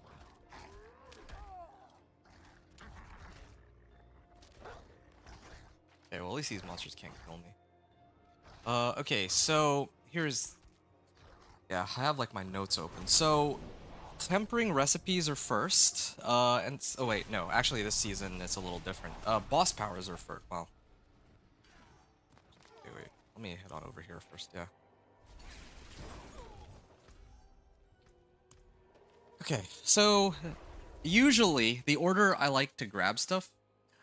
first I like to get all the tempering recipes. Second, I like to get my ancestral weapon. Uniques I like to get third. Masterworking I like to do fourth, and glyphs I like to do last. Now the reason I do it in this order... The reason I like to do it in this order is because when it comes to tempering... when it comes to ancestral weapons, right? Like, you can get an ancestral... Ancestral weapons might be difficult to come by, depending on your luck, but I think that in recent times, like, you could find an ancestral weapon pretty easily, with this season. It's not as easy as last season, but you can still get your ancestral weapon. But the thing is, if you're getting an ancestral weapon, you want to make sure that you have the right tempers for it, right? So, like in my case, I don't... Like, this dagger or this sword, for example, might actually just be my end game, or it might be the weapon that I use going to Torment 4, potentially.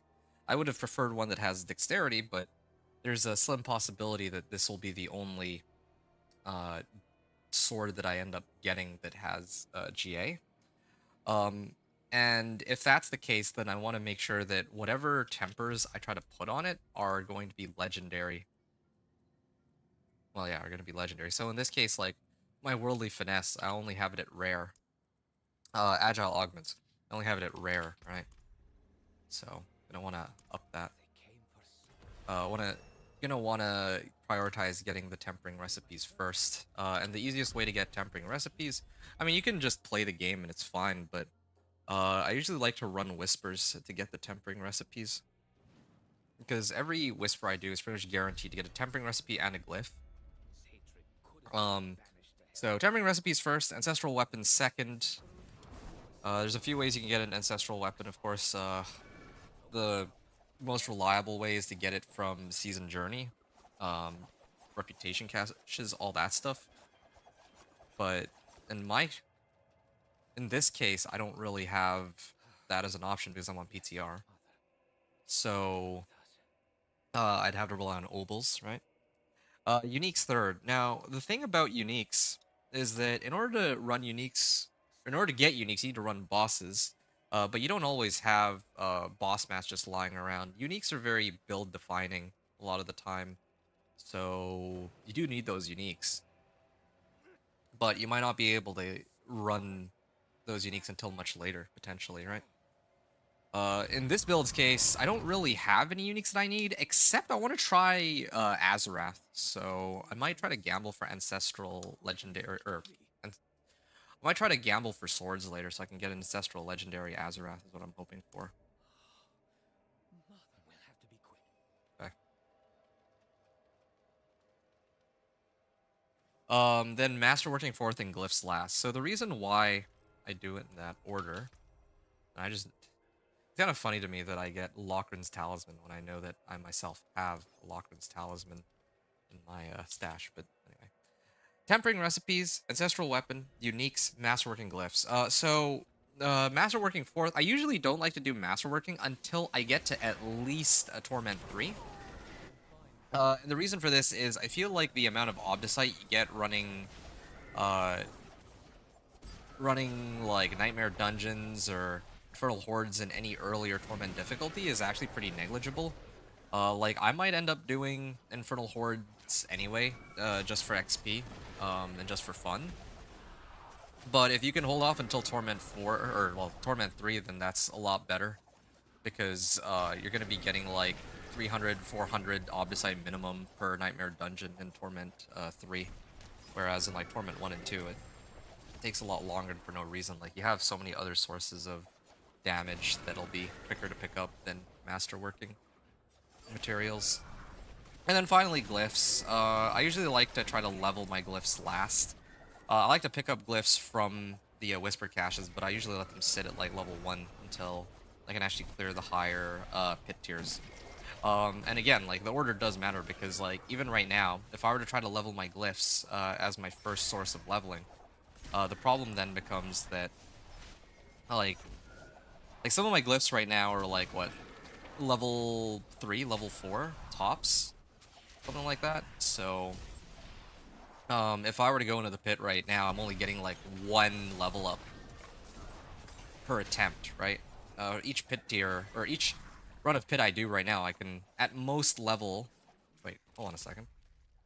Oh, oops, I have to go all the way back. I wasn't paying attention. Yeah, this is one of the reasons I hate this mission. It just takes forever, and I have to run all the way over here again. So yeah, if I were to run the pit right now, every run of pit I do, I can level my glyphs like maybe 4 ranks tops. But if I wait until I make it a Torment 3, for example, then I can level my glyphs with like 2, maybe even 3 level ups per attempt. So I'd much rather hit every other source of power before I do glyphs, because it takes so much longer to do glyphs if you do it first as compared to the other things that you can pick up. I think this is why some people take so long to finish their season journey too. I think like a lot of people are very committed to well, no, they don't do too much research on the game. They're just like, okay, I'm just gonna do this thing or that thing, and you know, whatever tickles their fancy, whichever gives them the most fun, which is totally okay. There's nothing wrong with that. I myself am a big advocate of people having fun and trying out new things, but for all the weird builds I play, there's usually a certain order I do the activities in, just so that I save myself a lot of time later. It's kind of like the same situation with Strongholds. Some people run Strongholds first, and I've never really understood that, because if you run Strongholds first, then you're kind of scamming yourself out of like a really good leveling tool later when the grind gets toughest, like 50 to 60, right? Like that's actually probably the best example that I can think of If you look at like the 1 to 60 leveling process, if you try to go 50 to 60 running like Hell Tides, basically anything other than Vessel of Hatred campaign, I guess, it's gonna take you like an hour, like it's gonna take you like many hours. Even going like 40 to 50 for me takes maybe like a little under an hour. 50 to 60 would take quite a bit longer if you haven't if you don't run your strongholds and all that. So yeah, just my 2 cents. Of course, everyone's free to play however they want, but I'm just trying to share my. Let it speak for hatred no more. Okay. I just like to kind of fill people in on how I like to approach the game, just because, yeah, these are the tricks that have saved me a lot of time. Maybe I should do like a video on it, a separate video. No one's like, we're like an hour and 44 minutes into this run, and I don't think that most people would watch to this point. Like, no, okay, people would watch to this point, but most people are gonna like skip through the video just to see the parts they want, I think. No! We cannot allow this power to exist. The Trine will claim it. They'll Okay, rip open I'm gonna open up this herb cache. Hey, bundled herbs. this world. Inner calm. Oh, inner calm, finally. Finally got inner calm. When entering stealth, good cloud. I don't need that, but the strike damage. Okay. Lightning resistance. The blood of the willing to purge the I would have wanted ancestral pants that have dexterity and 2 useful modifiers, but again, I can't really complain too much. the other parts to the corpse.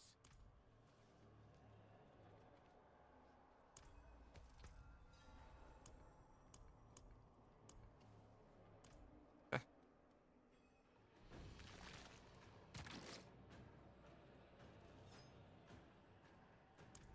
To stop the Trine.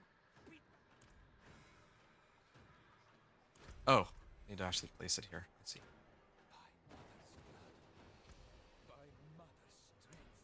Yeah, I really dislike how long this takes, but whatever, I guess. We tear it from this broken vessel. I could really use an Azarath. I think what I'm gonna do, I have like 1500 Murmuring Obols. I might try to burn it on that, or maybe I should actually try to upgrade the rest of my equipment first. Yeah, I think I should try to upgrade the rest of my equipment first, because if I use Obols, I can...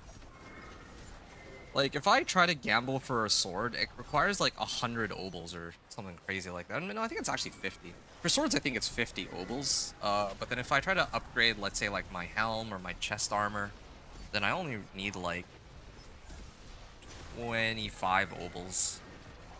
I think it's for helm, pants, and for helm, pants, and chest armor, I think it's 25. Maybe helm might be 50. I'm not sure. I have to take a look. I haven't memorized it. It's finished. The Trine will never get their hands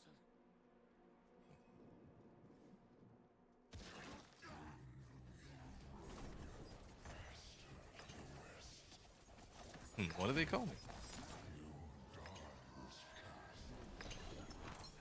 Here is support. Alright. I also get some reward caches, don't I? From these two. Yeah, here. Additional item for bartering, pale marks. I'm glad that this time I actually remembered to put a reinforcement on.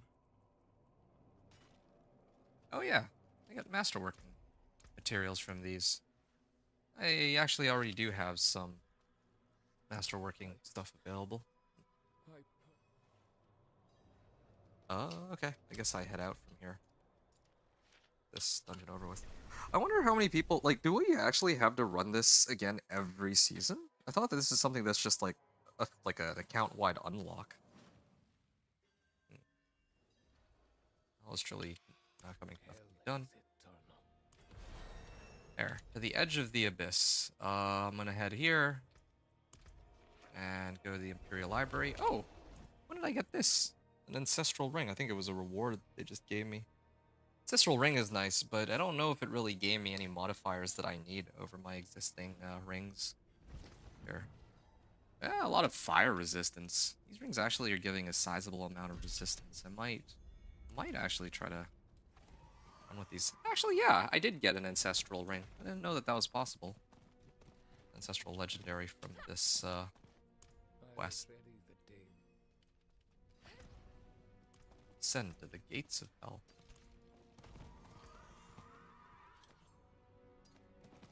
Yeah, a lot of good placements here.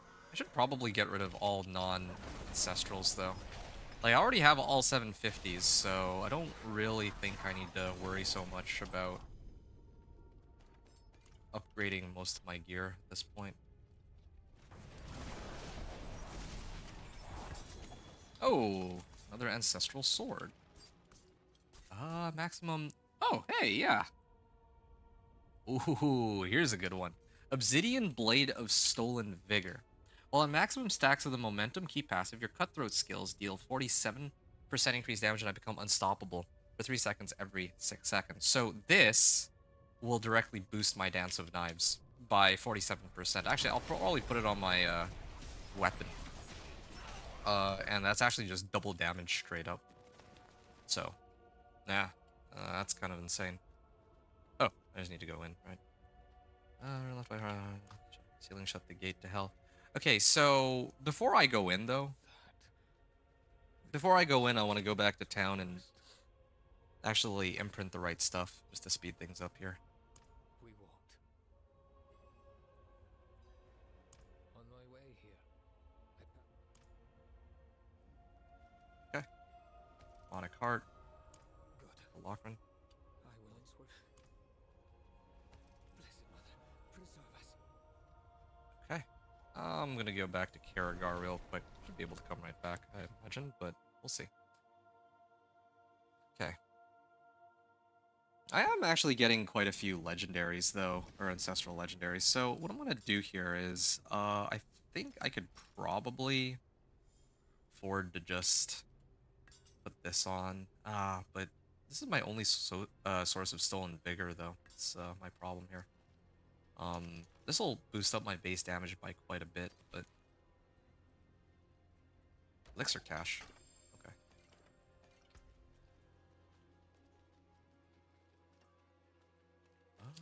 Don't want to salvage these just yet. Hold on a Decent second. fuel you need.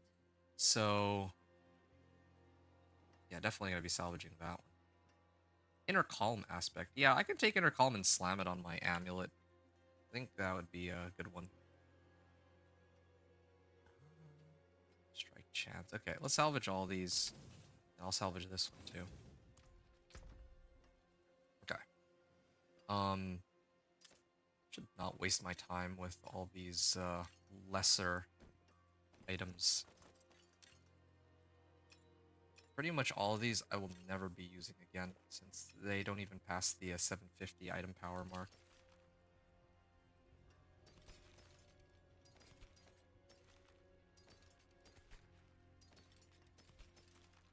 Never do end up using any of these, oh well, whatever. This will unlock some aspects that I can use. I got conceited, which is good. And then the rest of these items I'll probably put them in my stash for now.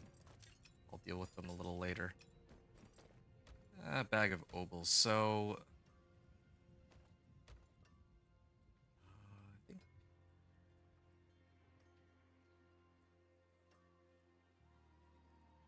it's these two that I want.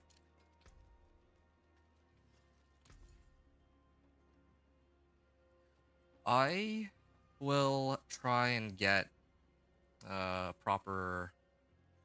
Yeah, like I can go for sword, or I can go for cap, or I can go for tunic. I'll go for swords. Try to see if I can get Azeroth or something. No ancestral legendary swords. Hey, there we go. Now we got 2 back to back. Hey, this one's a 2 GA sword. So this one I would like to use as probably my endgame sword. So I'm gonna set this aside. On the other hand, this one, it didn't roll GA on Dex, but it'll get the job done for what I needed to do. All finished, are you? Yeah. Yeah, I can afford to salvage this. This one's not even really all that good. So I'm gonna salvage this, and then I can finally unlock it in my codex, right? Aspect of Stolen Vigor has been added, and it's a very high roll too. So now I can put this on, and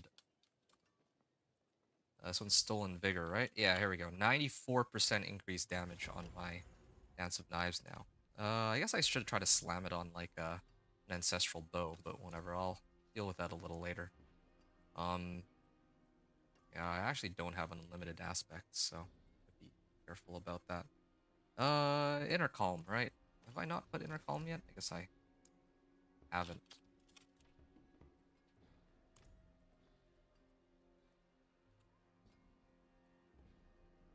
No, actually, I should put Star Shards in here. I realize. Yeah, I should do Star Shards in my amulet. I feel like this will actually give me more. Oh, 1,658 damage. I feel like this aspect actually might hit for more damage than I give it credit for. Well, each knife already does like 5k, and if it shatters... I don't know. I don't know. Not sure if this is a lot of damage or not. I think I'll just stick with Inner Calm.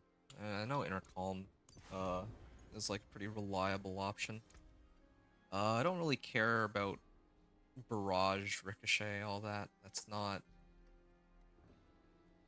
Rapid Fire and Ricochet. These don't help me at all. So... increase damage to knock down, stun or knock down enemies. And what am I missing now? Okay, yeah, Rapid Fire. Let's replace this. Star Shards? Yeah, Star Shards aspect on this. It's an Ancestral too, so I think I get a higher damage roll on it, because this aspect, the damage is... like, the damage range is dependent on, like, if I put this on, like, a weapon with, like, let's say 200 item power, the damage is going to be a lot lower on the aspect, right? So, this is good. This is shaping up to look really good. Okay. I'm not gonna slam anything on this just yet, though, because oh, yeah, there we go, Dex. I'm gonna wait until I get... well, I mean, I'm probably gonna have to, like, switch these later anyway, so I guess I might as well just, try to slam something onto them for now. Overpower damage. I don't need that. Vulnerable damage. 216k. No, I have enough. Quick strike damage. Okay, well, this is decent. Oh. This is still Ancestral, but it doesn't have a GA icon on it anymore. Add socket. Oh, I actually don't have that many scattered prisms. I gotta be careful about this. Can't just mindlessly throw in sockets into my equipment anymore. Until I clear more goblins. I think that's how I'm supposed to get scattered prisms. And maybe like Butcher and all that. Okay. Human skills have greater potency. Is a trap.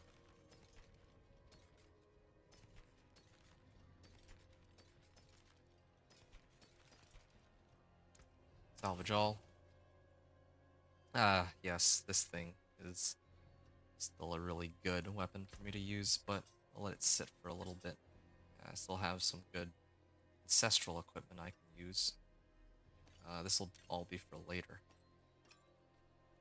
I forged Yeah. more than horseshoes and nails. Would you So, tempering. Might as well temper. Agile augments. Dance of Knives deal double damage. Oh, I actually only have 3 Forgotten Souls, too. Yeah, I need to salvage more GAs, I guess. I'm gonna try to roll this one for chance for double damage, ideally. If I can't get it, then... okay, there. Good. Yep, this is perfect. I got everything I really wanted here, so... 9%, 29%. I'm hitting double damage like 60% of the time. That's good. So yeah, my setup, my build, all that is looking pretty strong. I'm gonna run in here. Burning Hells, out we go. Yeah, some big damage amps here, especially with the Stolen Vigor aspect, doubling my damage now. Find the Well of Hatred, so probably here. Torment 1. This way to the source.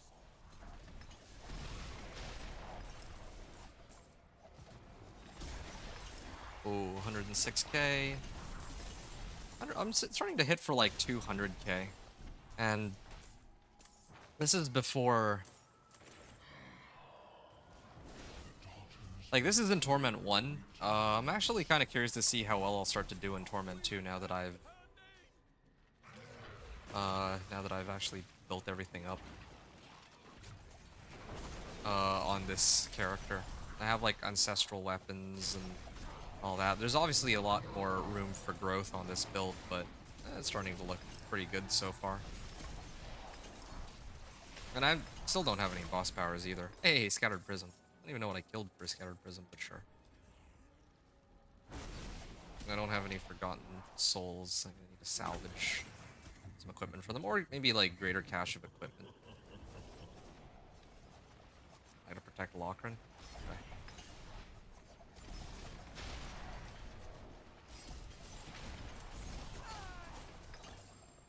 Snare.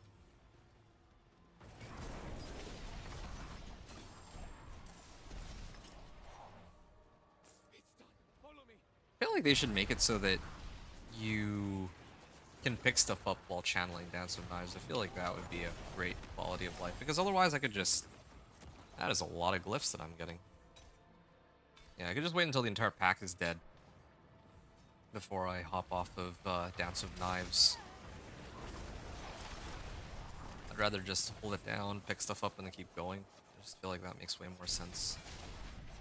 I think I'm still missing the aspect where I can get extra crit strike damage on monsters affected by Inner Sight. So, did I ever switch it back? I actually do have combo points.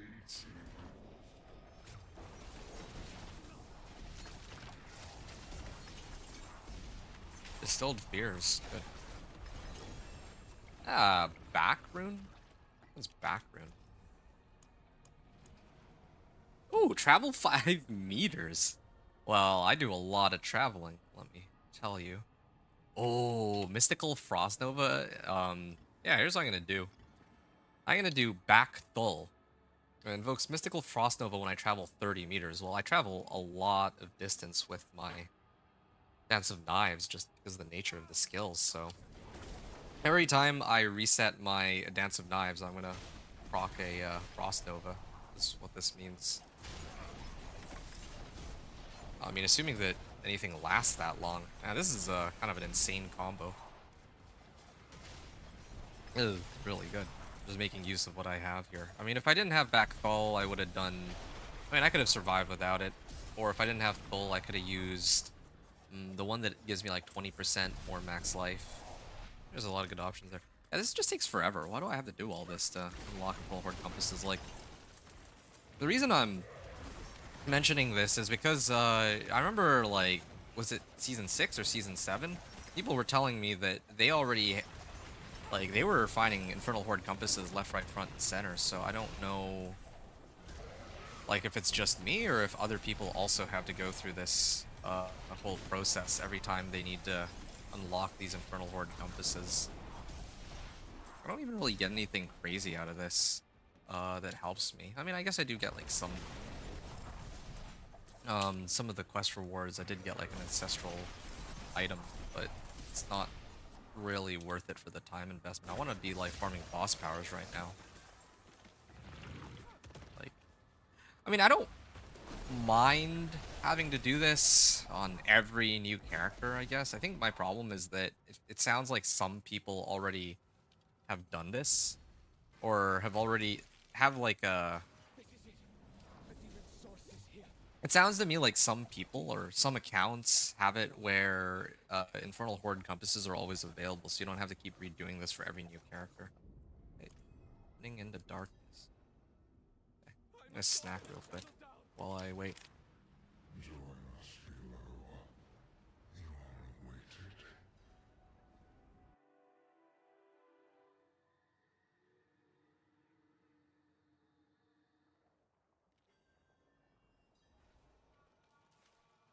You can't hold them here.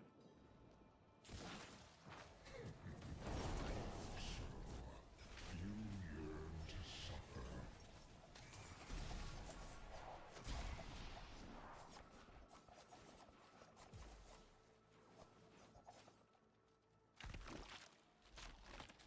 Oh yeah, I forgot that I don't actually have to fight anything. I'll just go straight to fight the bosses. Go this way. Working my way up here to get the glyph socket. I also need to rework my build a little. Previously, I opted not to use this because I didn't have anything that gives me chill or frozen, but now I actually do have Frost Nova off my rune, so I might actually switch over to that. I actually really like this passive. I'm like permanently full health because of it. While entering stealth. Well, and every second while stealth. Is there anything else I can get rid of? Because I know that at some point I just started tossing points in whatever I could get my hands on, since it's kind of like optional. 12% increased damage. That one, okay. Attempting to daze or stun, no, that's fine. All these are relevant. I think the only one I would want to get rid of might be this. Boost damage reduction. Critically striking an enemy grants movement speed. I don't really need this, do I? I actually don't think I need that. The movement speed, or base movement speed, is already like... apparently it's already 200%. Never mind channeling Dance of Knives. No, I'm pretty overcapped on movement speed. I think I can afford to just keep...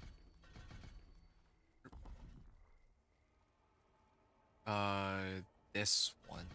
Max it out. 30% more damage to frozen enemies. Chilled enemies, have their movement speed slowed down even more. We're good. Good here. Place Lockman's down. The Wanderer has come for you all. So I have a bunch of aspects now.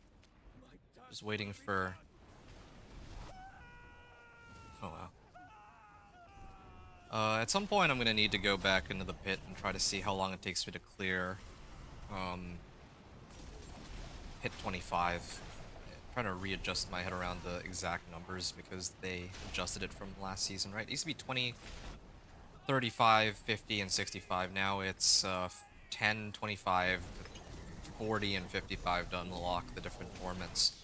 So pit 25 is for Torment 2. I'm gonna try to go back and try to see like how long it takes me to clear Torment 2 with this level of power now. Maybe even try to push it a little higher. I think I could probably make it all the way to like pit 35 is my guess.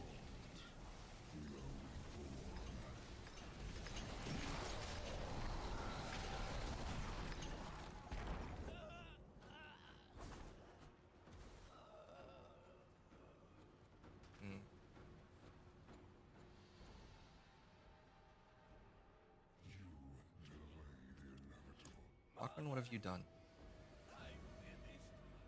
There. Ah, finished. Do I get my Infernal Horde compass now? Or do I get to unlock that feature? It'd be nice if I do. Same thing with the Kurast Undercity. Consume an Infernal Horde's compass. There it is. It's done. Lead a run of Infernal Hordes. I get some whispers out of it, but I don't think that that's my main priority right now. Well, it'll take me some time to finish that. Okay, let me open these. Didn't even bother giving me like useless rares. Lockeran's Talisman as a reward is kind of cool. We got a lot of crit strike damage and resistance out of it, but I lose out on an aspect and malice, so it's definitely not worthwhile, I would say.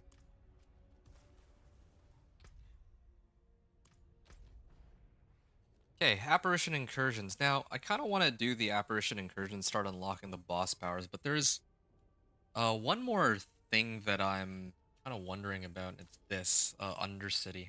I think Undercity is like locked until I. Oh, hey, there's somebody else here. We made it around the same time. Oh, well done. Yeah, I appreciate it. Goodbye. Like an inspector. All right, what build is it? Fireball. Oh, that's cool. Has to reduce lucky hit. Wait. Cast conjuration skill. Critical hits with lightning spear. Fireball. And he also has Ring of Starless Skies. What the heck? Okay, I don't know what this is though. He his like this sorcerer has like a little bit of everything. It looks like it's kind of interesting that this is casting a conjuration skill grants you damage reduction, but there's no conjurations here. Oh no, there's ice blades. Oh wow, okay, yeah, that makes sense. Ice blades, lightning spear, and fireball. That's a very bizarre build. I can kind of get behind that. That's cool. It's awesome.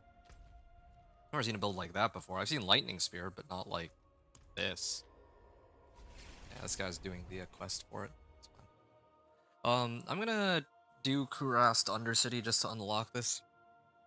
It's kind of silly that I have to go through all this trouble just to unlock things that should already be unlocked, but I do want to have them available to me this time around.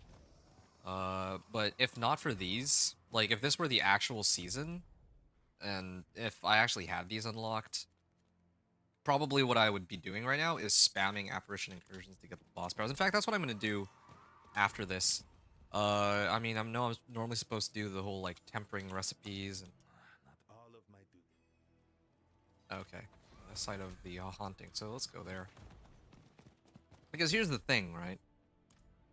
Okay, so there's Dark Citadel too, but I can ignore Dark Citadel. It doesn't really give me anything too useful. I do not care if it is your home or the home of Akarat himself. Okay, gonna go in.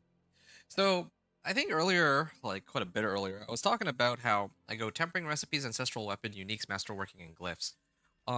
Where do boss powers fit into this? Personally, this season, uh, I would probably aim to do the apparition and incursion, like the boss powers first. Maybe not necessarily max them out, but I would at least get them to like rank. I think 12 is pretty reasonable because it usually goes like to upgrade the powers. The first 4 ranks requires 25, then it requires 50, then 100. And I think that you could probably do that within an hour tops, getting them to like rank 12, 3 different powers or 4 powers maybe even, just by running apparition incursions and like speed clearing them. So apparition incursions, boss powers, I would aim to do those first. While you do the apparition incursions, you're clearing bosses, so they'll give you rewards as well, like chests perhaps that give you tempering recipes. And then whichever ones that you don't have by the time you're done running the boss powers, and whatever ancestral weapons you don't have, you can just run Obols to get ancestral weapons, and you can run whispers for the tempering recipes. Visit the base shrine, sure. Yeah, and then by that point too, hopefully you'll have a way to get uniques. Hopefully you'll have enough either boss summoning materials, or maybe if you do enough whispers, you'll also get tributes for Undercity, where you can get masterworking materials. Those were pretty common last season. I still have like 70 of them, but I don't know if I'm still. I don't know if I'll still have access to them now. Uniques third, masterworking fourth, and glyphs last. So, yeah, masterworking and glyphs. Like masterworking, I'd probably opt to do Infernal Horde compasses on Torment 3 is my plan. And then after that, it'll just be spamming pit over and over. Would be how I approach this. I predict that in total, getting this character to Torment 4 will take me another 6 hours for a total. Well, let's say another 8 hours for a total of 10 hours. That's my guess, but we'll see how things go from here. I think I'm pretty close to Torment 3 already. Aliyah. Kurast. Okay, let's head on in here. The other thing that... Ooh, Legendary items, experience, and magic runes. Definitely would want magic runes. Okay. Actually, come to think of it, do I now have... Yeah, I actually have the Kurast Undercity like unlocked here, so I don't know if I need to go any further.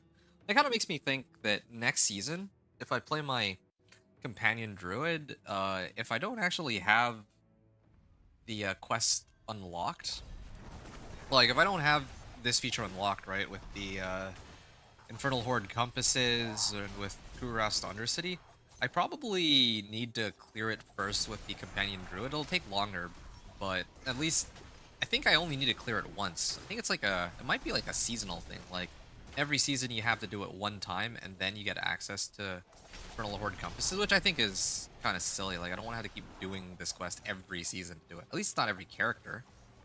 That's the upside.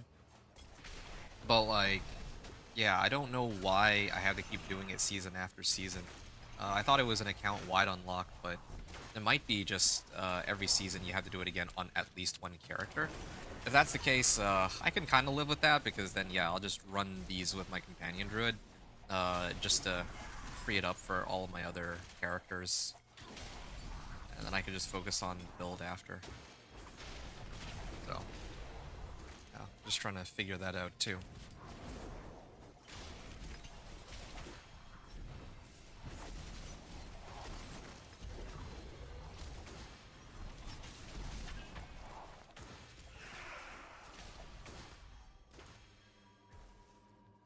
I've pretty much slaughtered this side of Undercity, but feed Aaliyah. I think that it's already open. I could probably, like, I have tributes in my inventory, so I think I can start opening Undercity now. Now that I've talked to Aaliyah. Maybe that's something for me to make note of for myself. In the future, I don't have to go through any more trouble than this, really.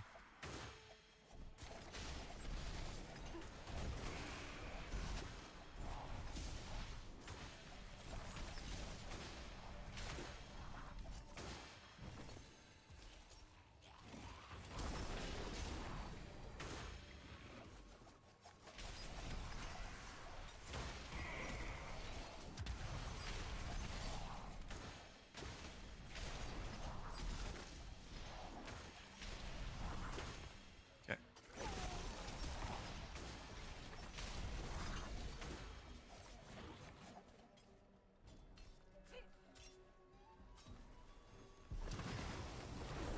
Here we are.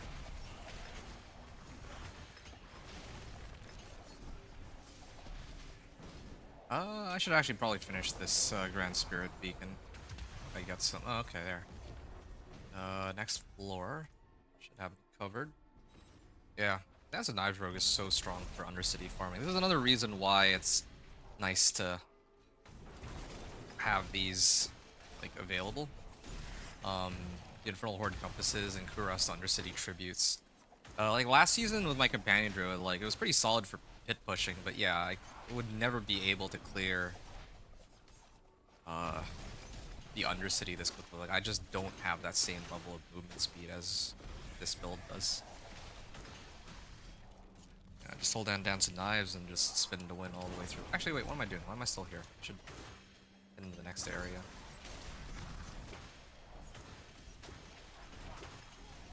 Just zoned out. It's like such a...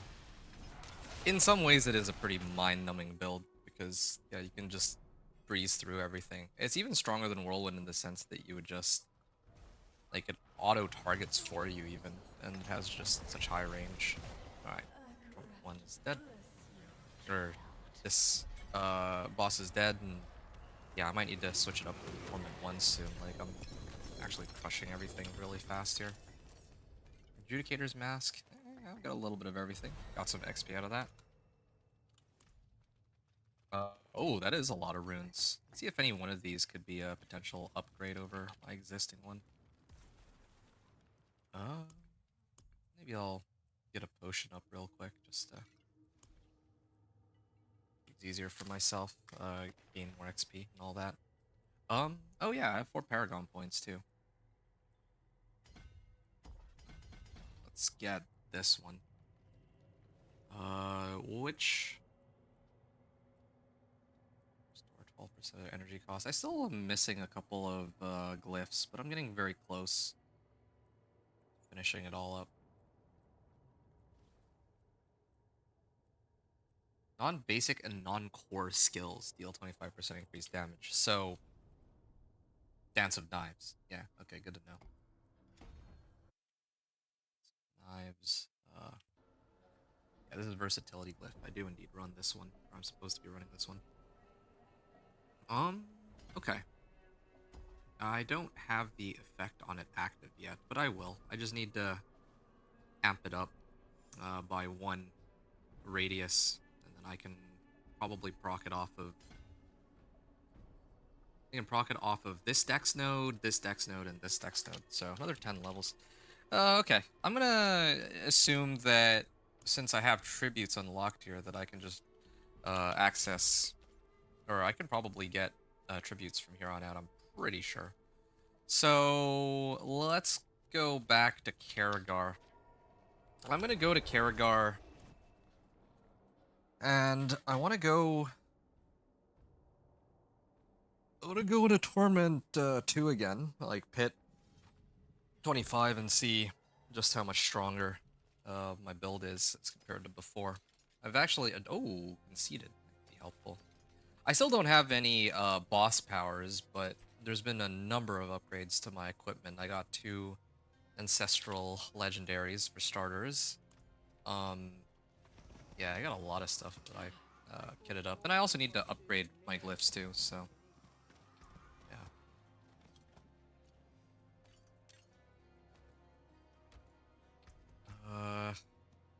Yeah, I have at least 1 glyph I need to level up, that being versatility. So let's go and grab that.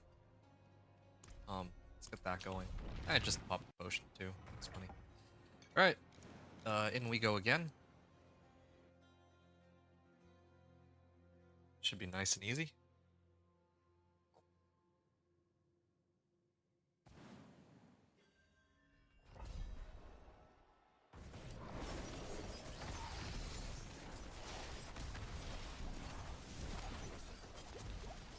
Wait, why is this taking so long? Is this really how strong the monsters are? Despite all the upgrades I've made? Wow, they are tanky. They're actually pretty tanky even now. Ah, this is so annoying. They keep hitting me with CC so that it does interrupt my Dance of Knives, and the crit are tied to them too.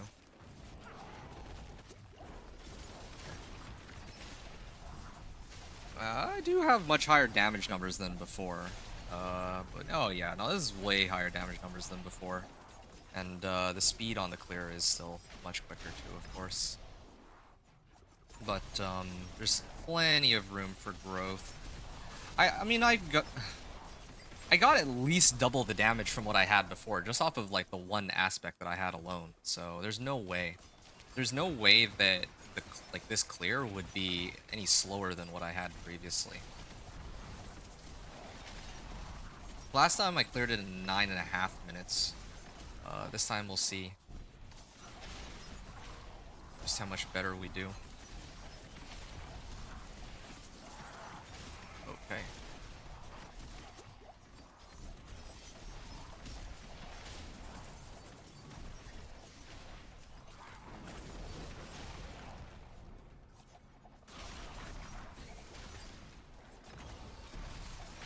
Maybe the trick is just to get all the glyphs up to, like, legendary, or not legendary, like, rank 16, or I think it's rank 15. Rank 15 for their radius increase, just so that I can activate their additional effect. I feel like that's already enough. There's no need to get all the glyphs to, like, legendary and all that. Before trying to clear Torment 4. Because on my companion druid, I got them to, like, rank 46, but I feel like that might have been a waste. That wasn't necessary. Should have focused my efforts elsewhere. I mean, I guess to be fair, I would have loved to just access the boss powers a lot more. Like, if I could have just accessed the boss powers on from the beginning on my companion druid, it would have saved me a lot of time and effort regarding, like, leveling my glyphs. So, I don't know. Maybe when next season starts, I'll have a really easy time. I'm not sure. We'll see. I mean, when that boss power for summons actually gets activated. Ooh, can't wait to see just how strong the companion druid will get.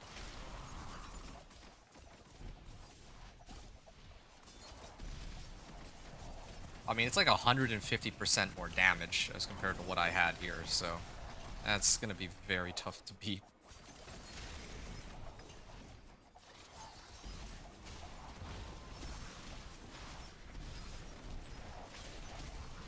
50% more damage. Like, I would predict that I won't, it would be the difference between, well, even getting my glyphs up to legendary, I get like an additional, like, what, 8% crit strike damage? Like, I'm like thinking about my companion druid here. 8% crit strike damage on one of my glyphs, 5% on another, and 5% on the last, like on the third one. So, I mean, it's gonna be terrible math, but that comes out to like, what, almost, here, what is the math behind that?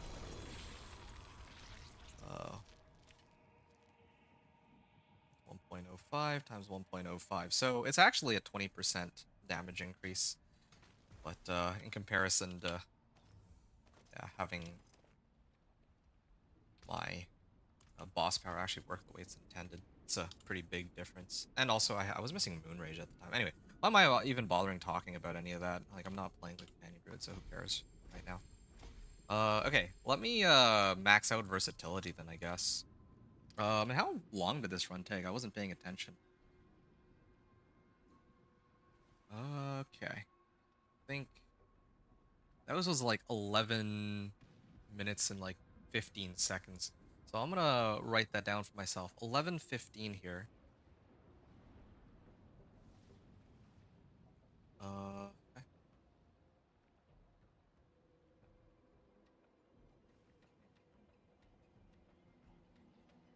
Hit 25, go clear.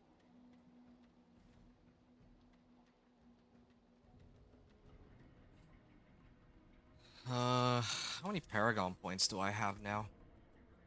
Oh, I can actually do this real quick too. And then start working my way up to this side.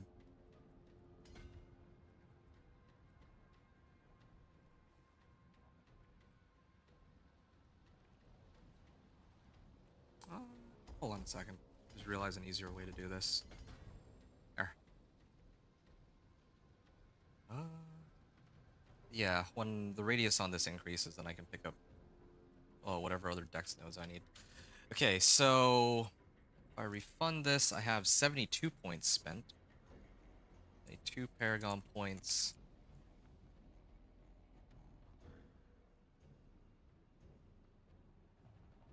$72 Paragon points, ancestral daggers, more aspects, I guess. Yeah. And yeah, I'm gonna do another pit run here. Wait. How many more runestones do I have? Oh, actually I have quite a few. Oh, this is great. This is actually really good. I'll probably do like another 4 runs, right? I'm just aiming to get this glyph up to rank 16. Or rank 15, just for the extra damage. Or the extra radius increase that will allow me to get 25% more damage, really. Well, I can try pit 30, but...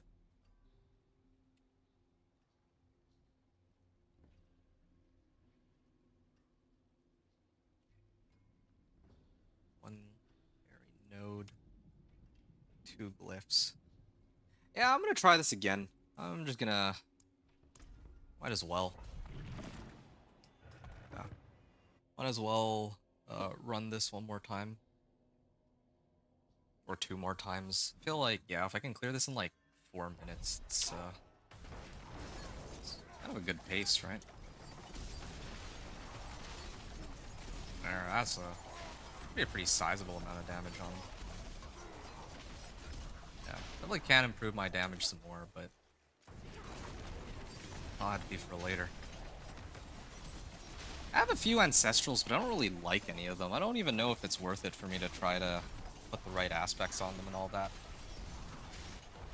Oh, the other reason why it's so important to have Infernal Horde compasses is because when I run Infernal Hordes, even if I get nothing else, Scrolls of Restoration for tempering. Like, yeah, I get like masterworking materials, of course. Like, I get Obdicite, right? I get XP, I get gem fragments, I get a guaranteed ancestral legendary. But one thing that I'd actually completely forgotten about was the Scroll of Restoration. That's pretty much the only place I know that I can get a Scroll of Restoration. And Scrolls of Restoration are Scrolls of Restoration are quite helpful for me. Because if ever I run out of tempering charges, I can just burn a Scroll of Restoration and pop it, right? Now, traditionally, when I get scrolls, well, I usually have more Scrolls of Restoration than I can use up, but not having any Scrolls of Restoration at all is kind of, well, it really does make things a bit more difficult for me, because like if I, like right now I have like an Ancestral Legendary Sword. I have an Ancestral Legendary Sword, 2GA. I have like 6 tries to get the right Dance of Knives roll on it. And if I fail the first 7 or 6 attempts, then who knows how long it'll be before I get another such sword with like 2GA and all that, right? So yeah, Scroll of Restoration will help speed things up by a lot. Or these people showing mythics probably from like caches that they pulled, 4GA materials. Yeah, because there's I think the vendor can just generate uniques and all that, mythics, and so on.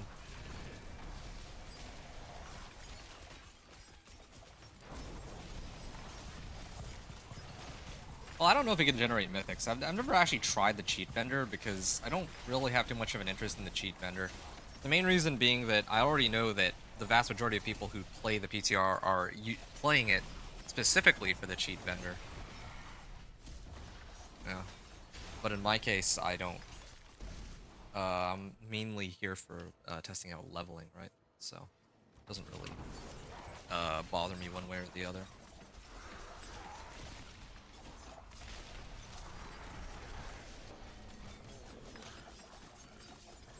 How much gold do I even have? I don't have that much.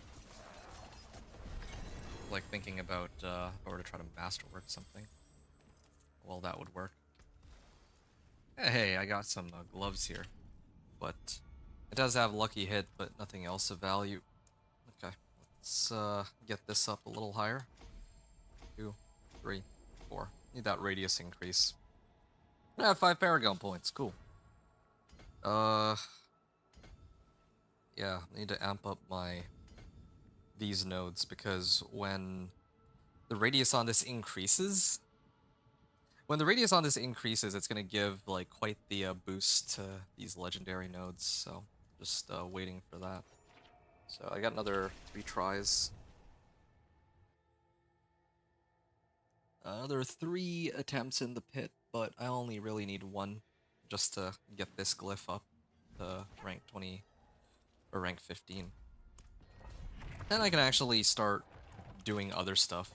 I'm like excited to try and do like after incursions, getting the boss powers, and picking up stuff to boost my character. Especially if I'm on Torment 2, I think I can level up my boss powers pretty quickly. Especially since, again, Dance of Knives Rogue is excellent for speed farming.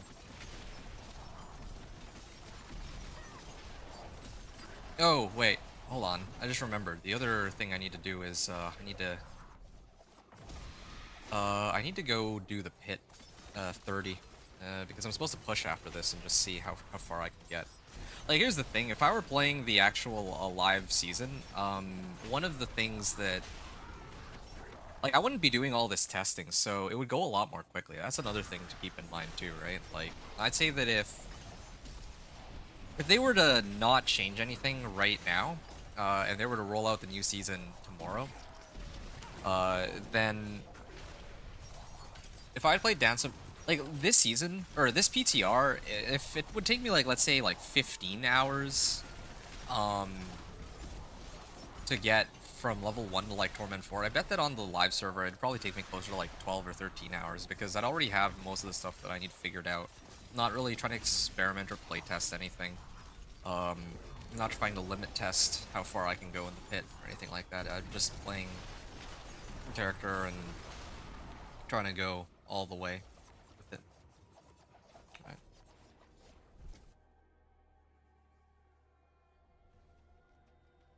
Okay.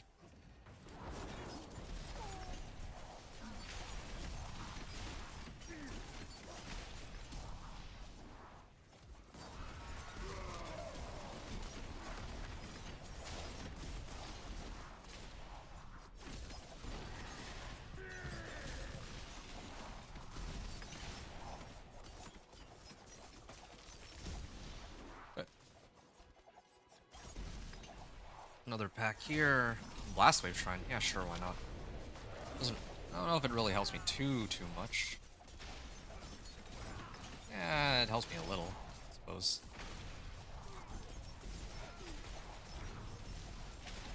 Well, no, who am I kidding? Like, the monsters are dying way too fast. I don't even get a chance to use this on them.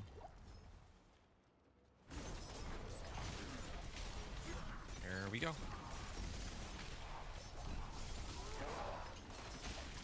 Okay, so this run that I just I'm about to complete, I cleared it, or I'm gonna end up clearing it in about, I'd say 12 minutes left on the clock. I think 12 is a good guess here. And go. There. Now I'm just gonna spin here. Yeah, I'm probably just gonna end up rounding it to 12 minutes in this case.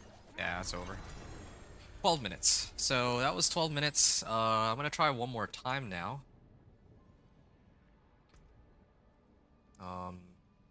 But this time I'm gonna upgrade this. There we are. Oh, so yeah, basic non-core skills deal 25% increased damage. That is a direct 25% boost to my Dance of Knives. Is this shadow, or no, this is poison imbuement. Armor? Could use these pants, but I think at this point I'm holding out for ancestral legendaries. I probably should just salvage everything that's not an ancestral legendary right now, actually. Yeah, that's the way. Salvaging all non-ancestral legendaries. Or I'm just gonna say non-ancestrals, that's probably easier. Okay, that was a run with 12 minutes left on the clock. So, now I'm gonna try. This is the last run. Oh, let me just double check that I have everything that I. Oh no, I'm glad I did check because it turns out that I wouldn't have had this glyph active, so that would have slowed me down. Like I would have had to redo the run. Okay.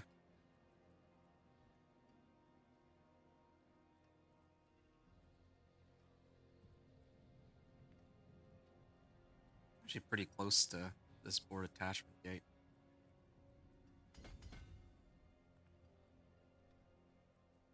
I'll go up this way and hit this. Board attachment, go to the next one. Alright.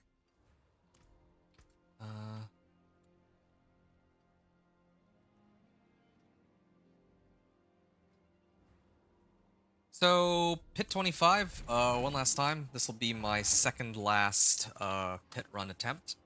And then the next one will be pit 30, just to see if I can push pit 30 at this point. I'm pretty sure I could. Probably even go up to like pit 35, I bet, but I don't think I can quite take pit 40 yet. I'd have some survivability issues if nothing else. Yeah, these guys do take a while to go down though. I hate the snakes. Snakes take forever to kill for some reason. What's my crit strike chance at anyway? I had to take a look at that. Strike chances. Actually 25%? That's funny. Even without my concealment active, I have a 25% crit strike chance, and I don't even know any items that are giving me crit strike chance. That's how crazy it is. I think it's because a lot of it is from... Wait, no. I was gonna say it was coming from dexterity, but I think they got rid of crit strike chance coming from dexterity. At least it seems that way. Ooh. Oh, okay, that's gonna be a dead end, so let me clear this group of monsters first. Oh, shoot. Yeah, I'm gonna head on in here. Eh, Dash, activate everything, and then yeah. See, it's always snakes. Snakes, for some reason, take forever to die, but everything else is so much quick, or goes down so much more quickly. There was an artillery shrine. I guess I could go and hit that. Um, I'm trying to see what this area looks like, because I think it'll loop around back to where I started, right? I think it would. Yeah.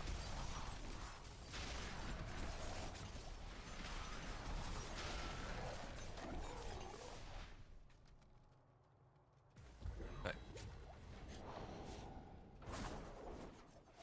Hold this down. Ooh, yeah.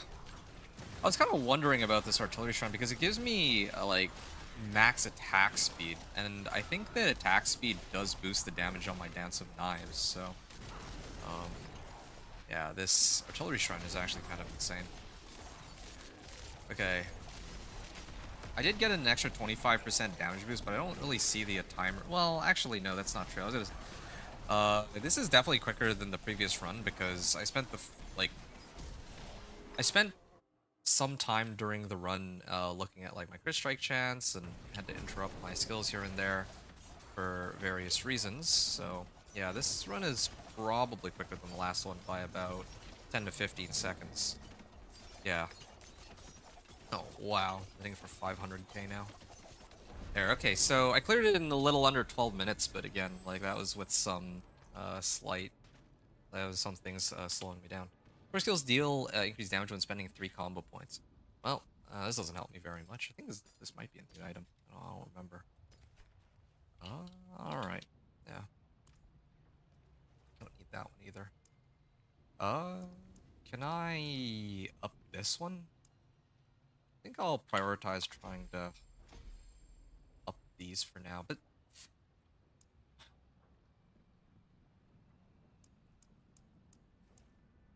I'm just trying to think if it would be better for me to just leave these as rank 15. Like usually I try to get like at least one legendary glyph, but I don't even know if there's really if it's even necessary. Like if I don't get them to rank 46, then what, right? Like it's still probably perfectly fine. Fluidity, pride, chip, versatility. Okay, um, where's chip? At least level up chip here. Ah, physical damage increases the damage an enemy takes for you by 1%. So I have fluidity, chip. Where's pride and versatility? Pride. Okay. Here we are. So now the glyphs that I might end up using are like right up at the top here. Yeah, but I don't think I'm gonna have enough Paragon points to support all of them. I'll probably end up just using the legendary nodes. I usually like to get legendary nodes first before. I usually like to do legendary nodes first before the glyphs because legendary nodes will just give you a lot of multiplicative damage straight up. But glyphs usually take some time to set up in such a way where they do good amounts of damage. So like a good example would be like this legendary node by itself just gives me 75% more damage since I'm snapshotting my Dance of Knives off of Subterfuge anyway. But then in comparison, like this is probably the glyph that gives you the most extra damage and only gives me like 25% more damage, right? So I prioritize getting legendary nodes first over glyphs. In the past that I messed up. I was supposed to set it to pit 30. Okay, well. I mean, I guess I can just go in. Now that I've already opened it, but this was a waste. I do have, like... I do have some whispers I can turn in, so I'll probably just go do that after this one's done.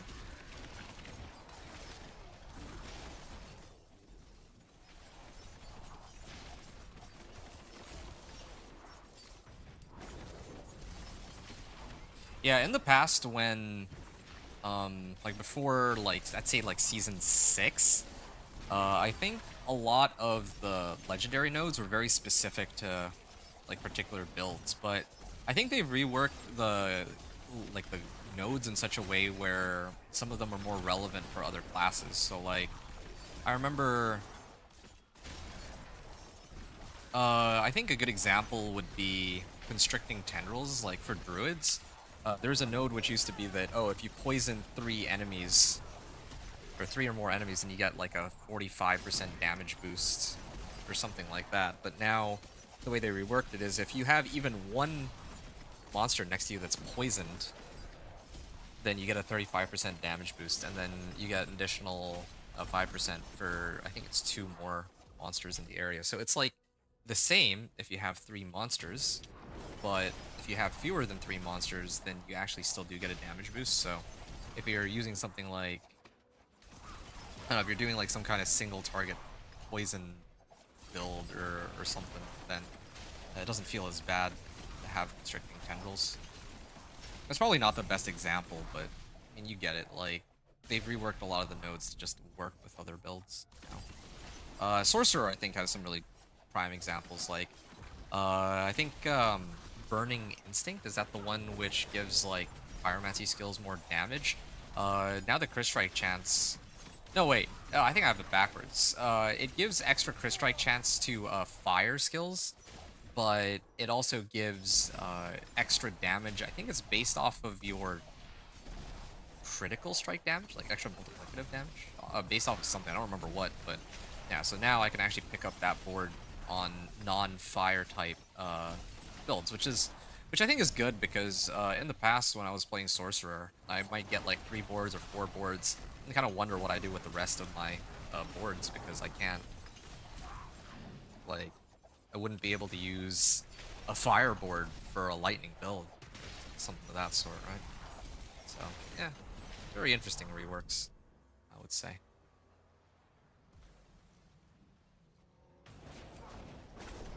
Oh, I was supposed to activate a healing potion today before I hopped in here, but... Okay, and also I got Unstoppable, so that prevented me from getting knocked back by Elias's flames. Oh. There. Hey, I see 601k. Alright. I think, pretty good here. Right, I was gonna level either Chip or Pride. Just physical damage. I think I'll do this one. Chip is better. Stunned or frozen. Actually, I just realized, well, I need to get all of these up to rank 15 anyway, no matter what, so... Oh. Maybe not all of them, but at least 3 glyphs, so this is actually fine. Okay, so... I'm gonna hop back over Tree of Whispers, I'm gonna turn... Oh. Actually, no, wait. I'm gonna set, the Torment to Torment 2. Then I'll turn in my rewards. Hopefully get more...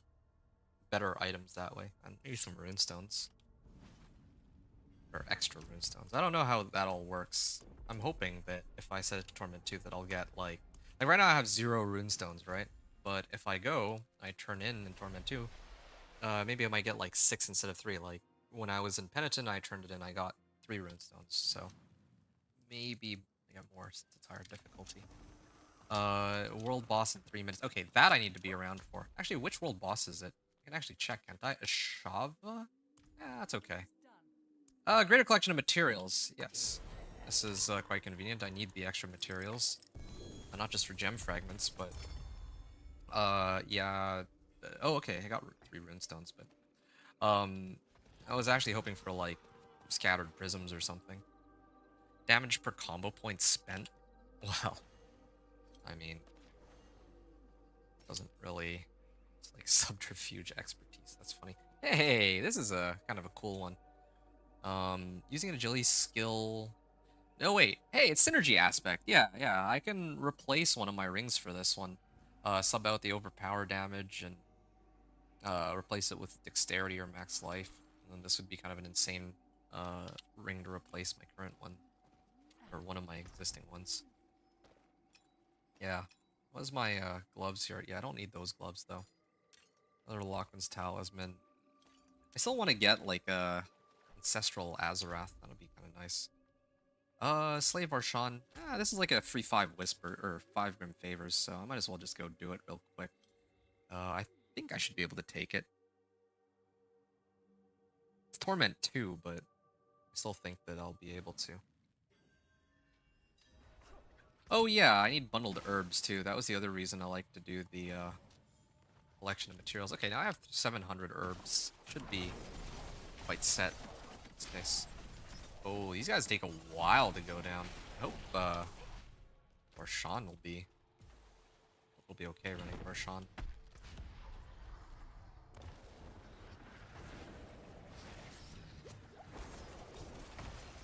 Okay, I take it back. I do no damage.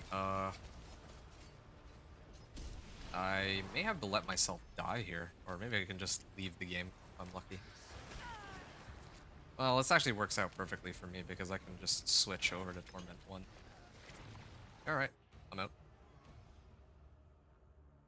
Yeah, it's kind of interesting the way they've done it so that lair bosses no longer require... they no longer require you to contribute boss materials, so you can actually just clear them whenever you want and get credited for whispers on them. Okay, I'm gonna go right back into Varshan and I'm gonna clear him on Torment 1.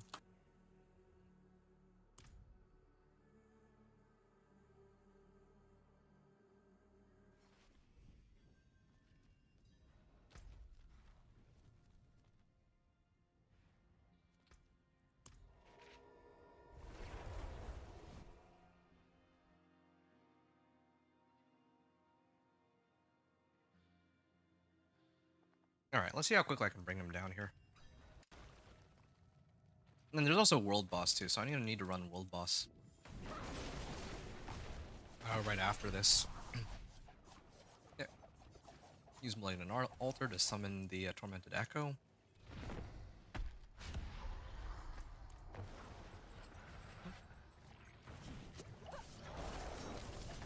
I hope I can clear him in time. Oh, that's painful. Well, I have enough mobility to avoid getting hit by these two. Alright. Barshan's lifesteal has been unlocked, so I at least did get... I got at least 1 power. Acquired the ability to steal boss powers. Good. I don't think I have enough Malignant Hearts, so... Now that that's done, I can go attempt to slay the world boss. I have set the difficulty to Torment 1, so there should be others to run this with, and I think it'll be easier to handle this world boss compared to the ones in higher torments, right? I think that other people have kind of set up their characters with all the items that the vendor of cheats have given them, so I imagine that there's going to be somebody who could one-tap the boss. Yeah, sure.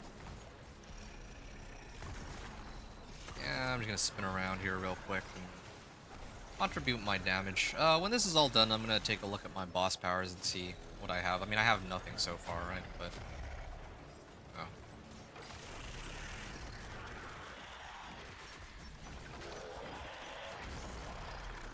Oh, yes, I'm unstoppable, so I can't knock me back with that. Yep, feels good to see all these yellow damage numbers. Shadow of Abutment doesn't really help me here, but... yeah. Now I know that, yeah, my concealment good strike chance guarantee is working as expected.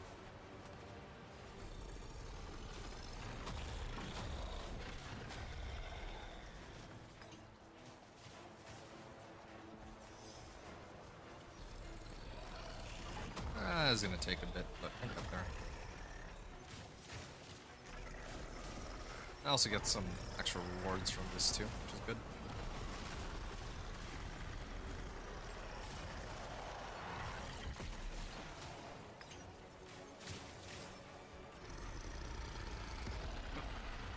Oh, wait, this is Wandering Death? It said that it was going to be a Shava. Actually, Wandering Death is the best case scenario because Wandering Death has the power that I was looking to abuse on this character anyway.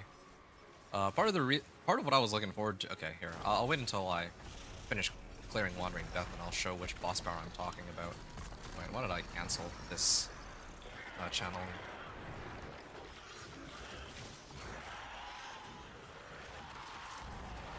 Okay.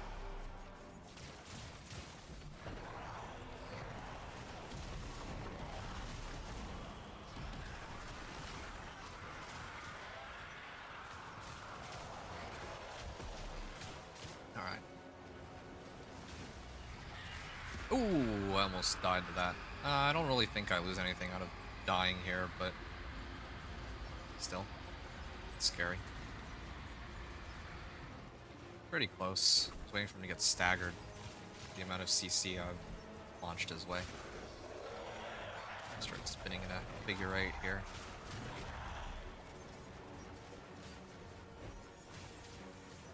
Wait, I'm not even critting him. There. Now my damage numbers are much higher. Oh, let's just avoid getting hit by that. I think I do extra damage to healthy and injured, right? And also when they're CC'd as well. So, I think this is everything. Oh, is this one of these people's meteor sorcerer, it looks like. Let's inspect this one. Is this the meteor sorcerer? No, this is a lightning spear. How about the other one? Tweak. Okay. Ooh, that lightning is probably one of the boss powers. I don't recognize that skill. Oh no, this is a barbarian. That was the other one who's dropping meteors. Or meteorites, I think.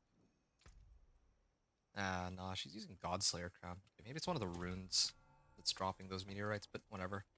Okay, I got a Lack rune. I think Lack rune is a legendary, right? No, it's rare. Challenging shout, taunting enemies, reducing damage taken. I don't need that. I got Aberrant Hearts, which is nice. And a Grand Cache. Malignant Heart. Hey, unique bow. What is this? First direct damage you deal to an enemy is a guaranteed critical strike. Direct damage. Oh, and this also has 375% crit strike damage and stutter step. Wait, no. I don't know what stutter step does. Attack speed, I meant to say. Consume stacks of precision casting a skill. I don't use stacks of precision though, right? Gain energy. I get a lot of critical strike damage out of this, but I don't think it's as good as getting chance for Dance of Knives to deal double damage, unfortunately. That's a cool bow though. I'll keep it as a trophy until it gets deleted when I switch to my next character. Domain Tunnels. Malignant Heart.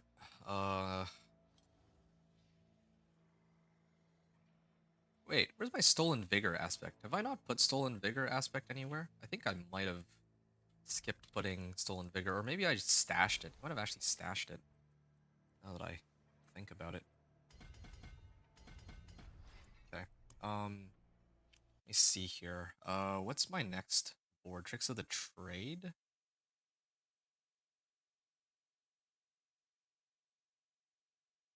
Tricks of the Trade.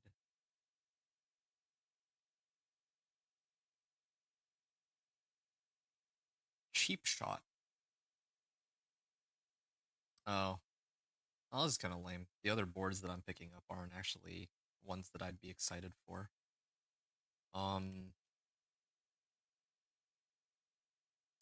Well, sure, whatever. I'll just do Tricks of the Trade. Might as well. Actually, leveling my glyphs, or I may have to level my glyphs for this one, after all.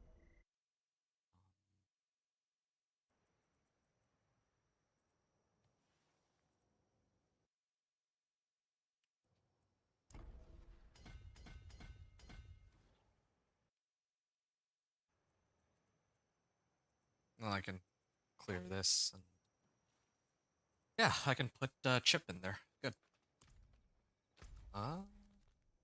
Apparition incursions. Oh, right. Yeah, I'm supposed to start throwing on the boss powers, but before I do that, yeah, this is the one I'm talking about. Wandering's Death's Chest Beam. While channeling a still spawn of beam that deals frostbite damage per second, and enemies take 50% increased damage from me for 1 second. So, yeah, if I put this on, I start channeling this, I have this crazy beam that follows me around now.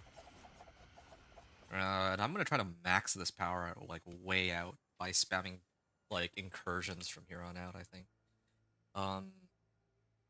inflicts nearby enemies with corrupting damage over 2 seconds. Yeah, I could do this one too. Like straight up Barshan's Lifesteal and Wandering Chest Beam, like why not, right? But what I really wanted to get as far as the other powers were concerned, okay, this one's irrelevant. I could grab this one. Attack speed provides an amp to my Dance of Knives. Is damage to all elements. See, I don't know if this includes physical. I don't think it does. There's no physical resistance. I mean, there's armor, but that's not like a resistance type, right? It's not like lightning resistance and all that. Outlaw Sharpshooters, I could use this one, but sometimes monsters are like right in front of my face. I don't need Crit Strike Chance. So it was this one that I was looking for. Vulnerable damage amp. Based off of crowd control duration bonus. I don't really have any CC duration stuff though, so maybe that might not be relevant. So probably based off the powers that I have access to, I would use Varshan's Lifesteal. I don't use ultimate skills, so I don't care about that. I might actually use Avarice as a modifier. Just straight up put on Avarice. Well, I mean, if I could clear Avarice World Boss at some point. Capturing a vulnerable enemy.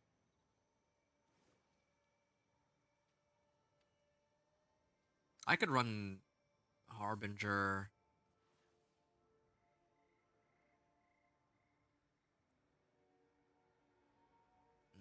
Standing still, summon a skull. Rotates around you. I don't need that.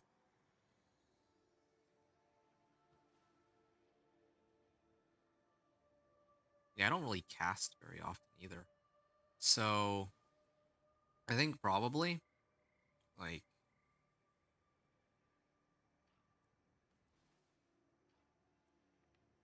yeah, realistically, it's going to be maybe Harbinger of Hatred's Volley. Or, no, wait.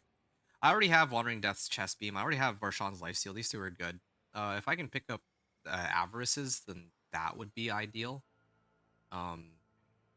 Because it'll eat up primary resource, and I mean, I don't use primary resource anyway. And then I would have wanted to get one of the magic, the attack speed one, Torisk's Rage. So that's how I'm gonna try to set my guy up.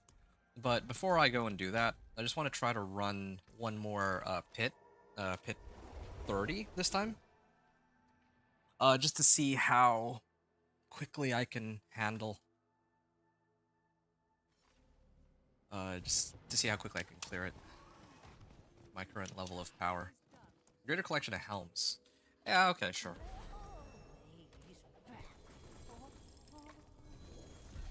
Oh, there we are.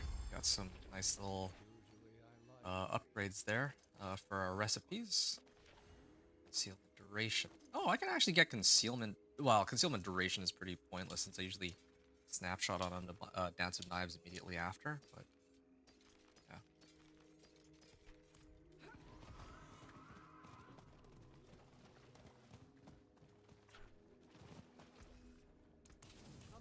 Okay. Rapid aspect and all this. I'll go Karagor.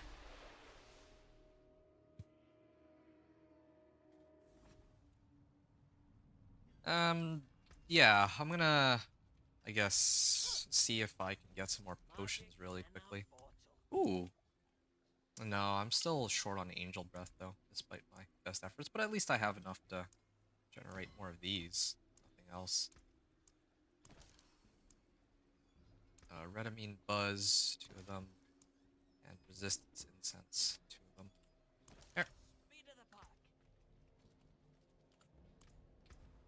Okay, pit 30. I've already cleared the 12-minute mark on my setup until now, so let's see what happens I do pit 30. I pit one run of pit 30, then I'll put on my boss powers, I think is what I'm thinking here.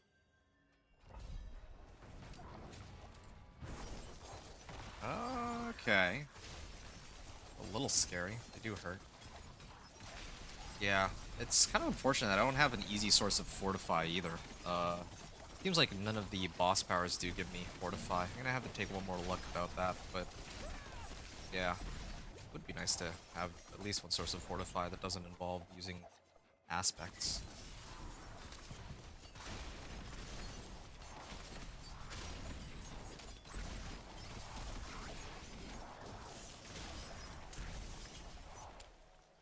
Oh, hold on. There.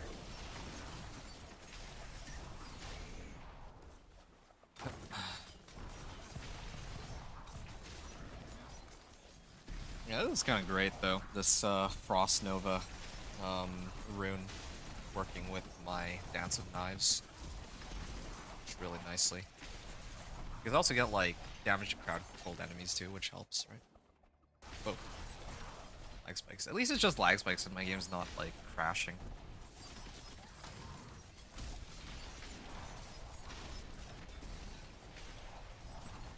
Yeah, I am still critting, so don't need to adjust my setup here.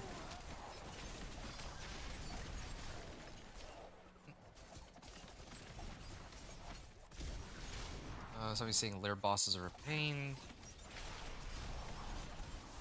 From last season got. Oh, I wonder if it's because a lot of the builds from last season are weaker now, relatively speaking, due to the. Like, they had to nerf a lot of builds, I imagine, because they were just too strong last season. But why is this guy taking so long to go down, though?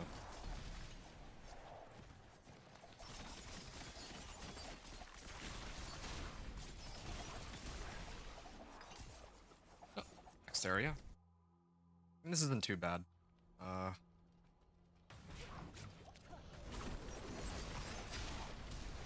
Not too bad so far.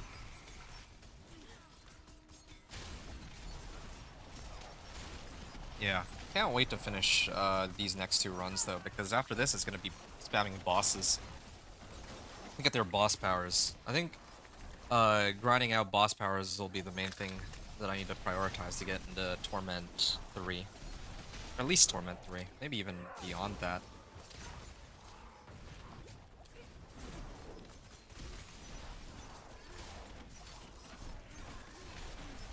I also have like some ancestral legendaries in my stash too that I need to switch my items for. I realize, oh, but I don't have them. I don't actually have the correct recipes. I think I'm still missing the legendary recipe for agile augments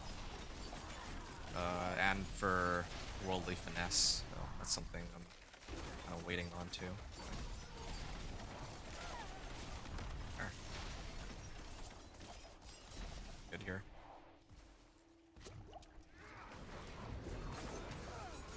There. I mean, now that Exploiter's aspect is not a utility, I might be able to sub that onto one of my offensive item slots too.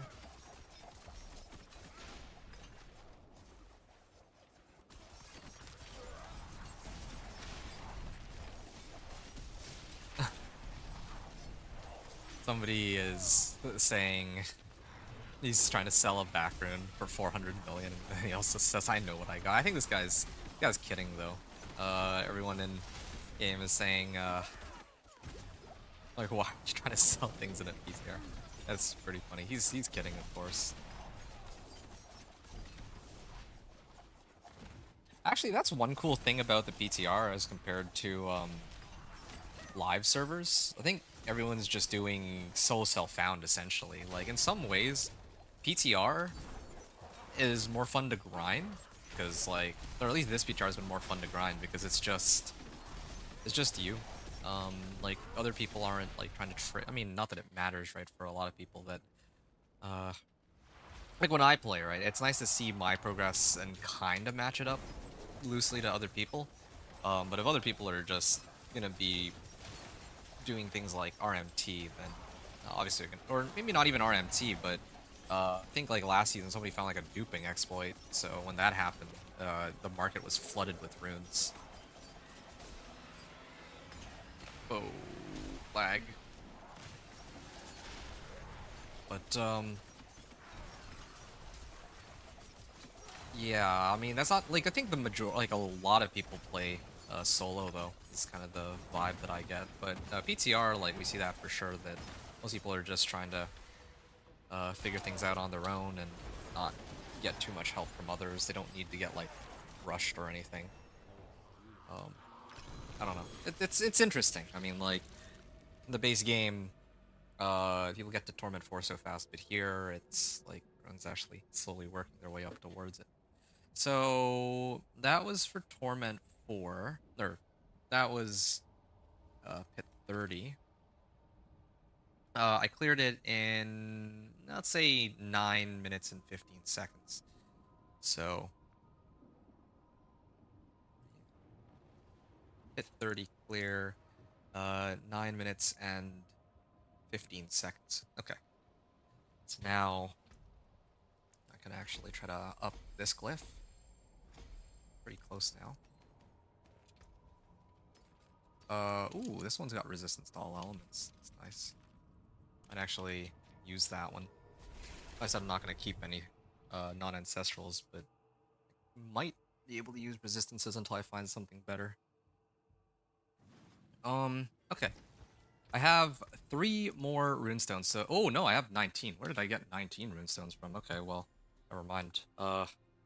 Yeah, I'm gonna attempt this one more time, but, you know what? I should go get the witch powers. Or the boss powers. Originally, I was gonna try one more time,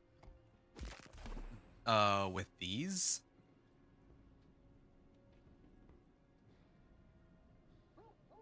Actually, you know what?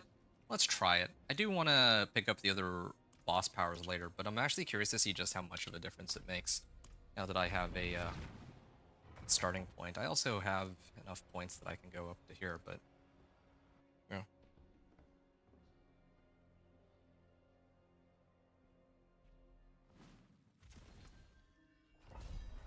Some meta builds probably won't do well in T4. All off meta builds can't reach T4. Gonna be character based. I actually do wonder. Is all any build? Torque might have no hope in T4. Well, this will be fun to try to test out in the future. When next season starts.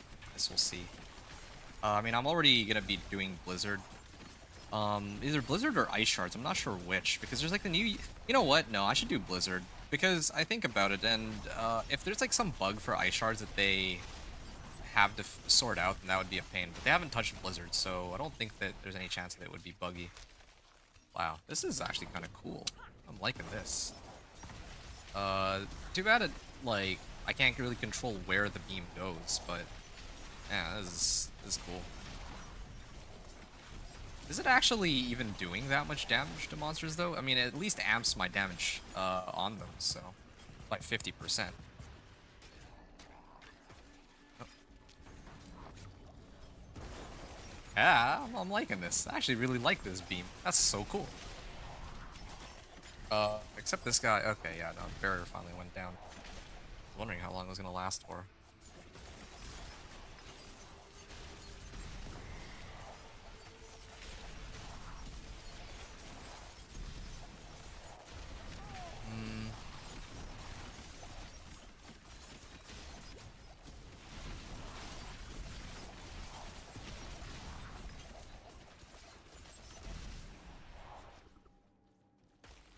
Okay.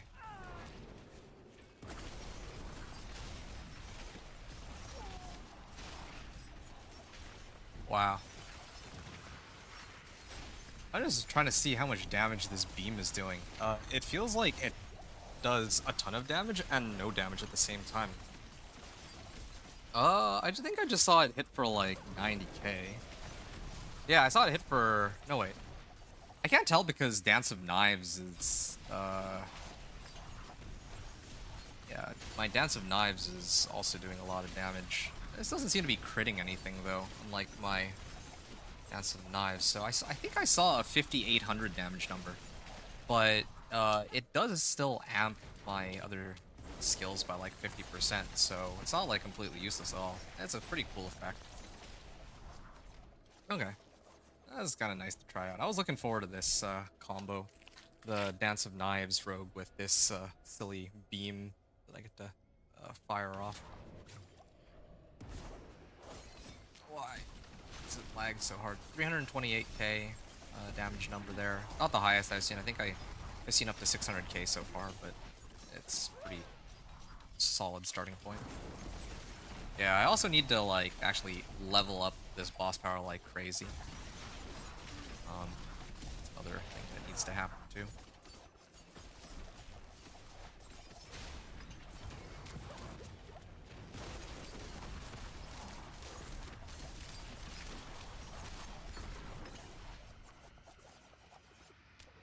Gold do I have? I'm actually up to 13k now, or 13 million. Sorry. Yeah, as I do more of the whispers, and especially in the higher torments, I think I get quite a bit more gold too. I'm kind of wondering about that because at some point I'm going to start masterworking.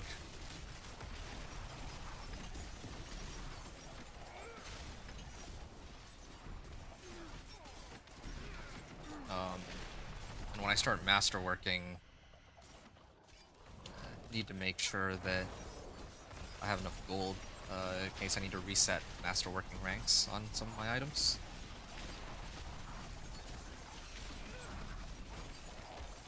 I'm actually paying more attention to where the beam is than what I'm trying to hit. This is kind of funny. I thought that it would go the direction that I'm aiming at, but the way that it works is quite interesting because I have to position myself in a way where I can hit the intended target. Okay, 1.5 minutes. I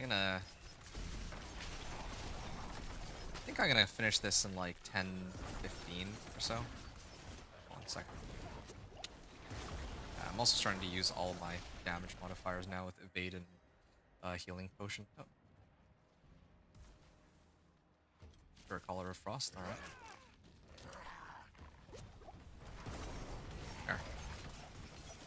318. He's gonna get.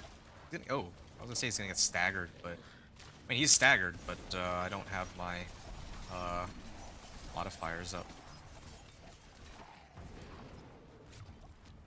Oh. There we are. Okay. There. Now, let's see here. 371, 426k, 630k. That's the highest one I've seen yet. And there we are. So okay. How much time did that run take?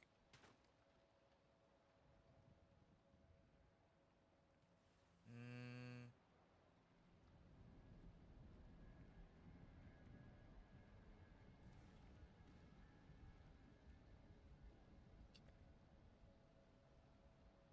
Nine, yeah, 9.5 minutes. Yeah, I'll round it to 9.5 minutes here. I spent like a second looking at my inventory earlier too, so, 1704, this was a pit 30 clear with 9.5 plus new boss powers, so that brings us up to 930. Good. All right, yeah, I feel like I could clear pit 35 at this point. Probably not pit 40 yet, but this was a good chance to experiment and see how far I could go. There.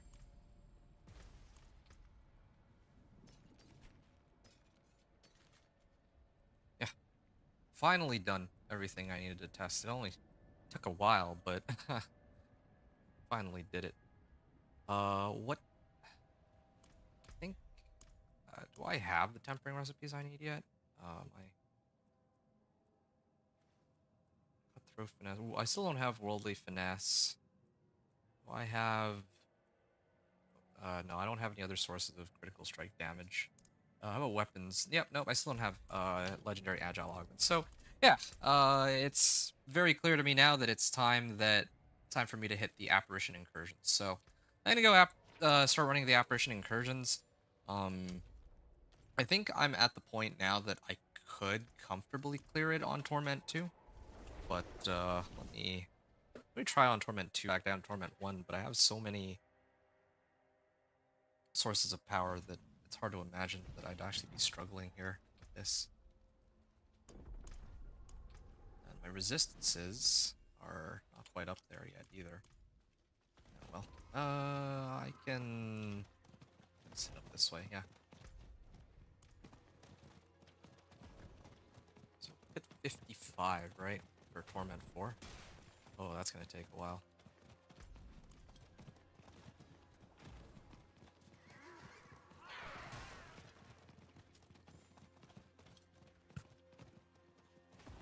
I also have 9 Paragon points that I can spend too. I should probably do that real quick. Because I know at this point I need dexterity for this. Okay, well, this was a no-brainer then. And then I just need to go up here, and then I have this glyph available too. An extra 15% damage boost. That's perfect. Need a couple levels. Destroy a betraying eye. Disrupt the illusion. They should just start automatically in my opinion. I'm annoying that I have to go in the middle for all this. This isn't bad. This isn't too bad. I do kind of wonder if I'm better off on Torment 1 because it would be like it would still be slightly faster. Not to the point where I'm instantly killing everything yet. I'm not get to the point where I'm instantly killing everything here. I think Subo helps a lot too, so I know where all the monsters are. But I mean, like, I guess this event already shows me the monsters that are marked red are the ones that this event would have shown me regardless, I think.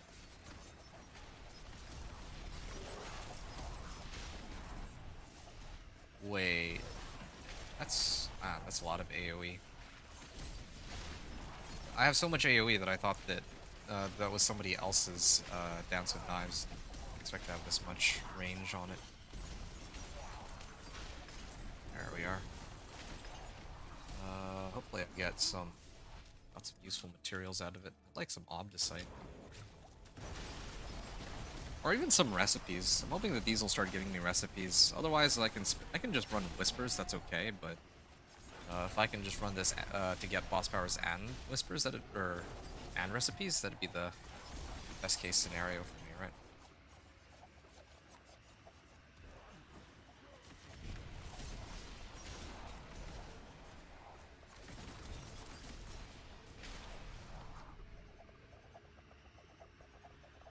Well, I think my game froze. Well, at least it didn't crash me on a pit run. All right, that's fine. I'm gonna have to restart my game. I'll be back.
Oh, they finally let me back in.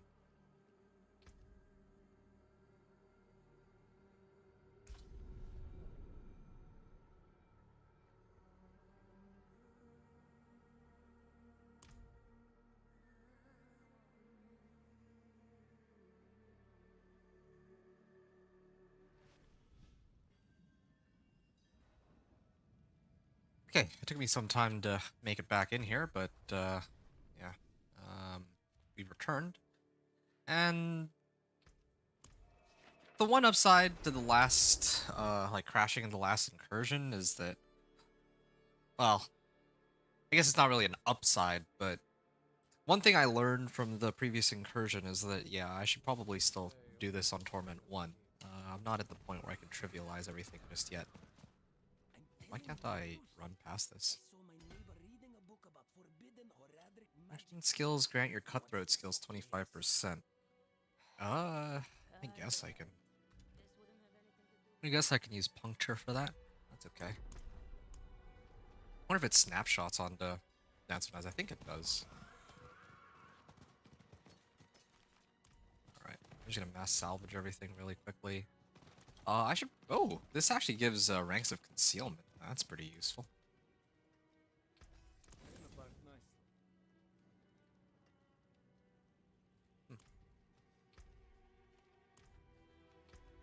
I'm trying to think of what other things I can upgrade to.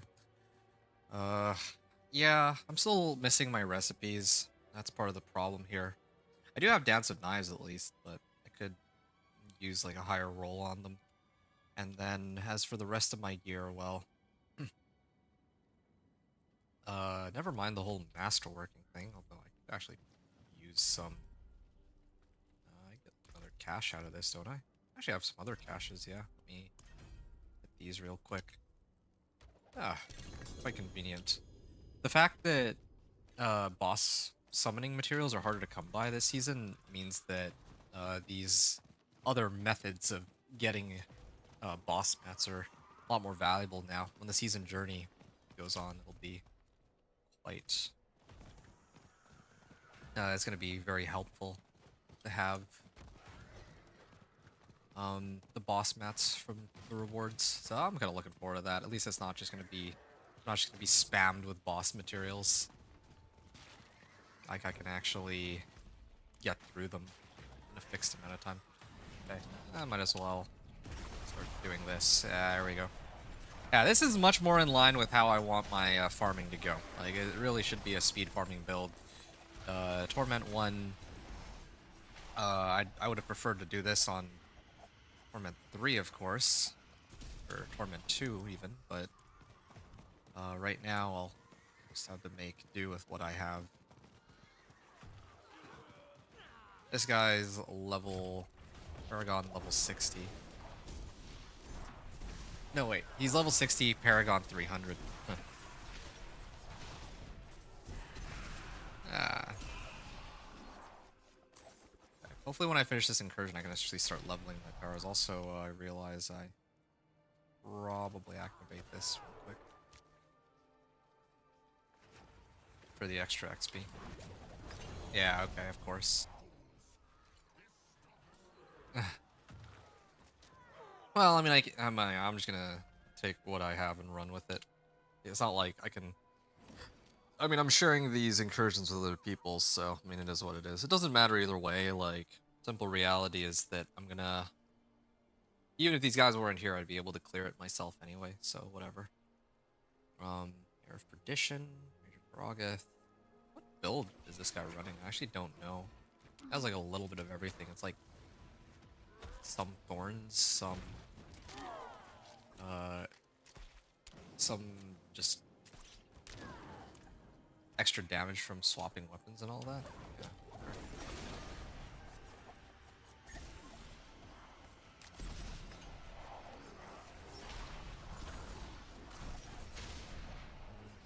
Yeah, I mean, I'm still clearing things pretty quickly. I don't know why they're running this on Torment 1, though. Like, they could probably crush everything on Torment 4 with that level of power that they have, but maybe they're trying to test some things of their own, not sure.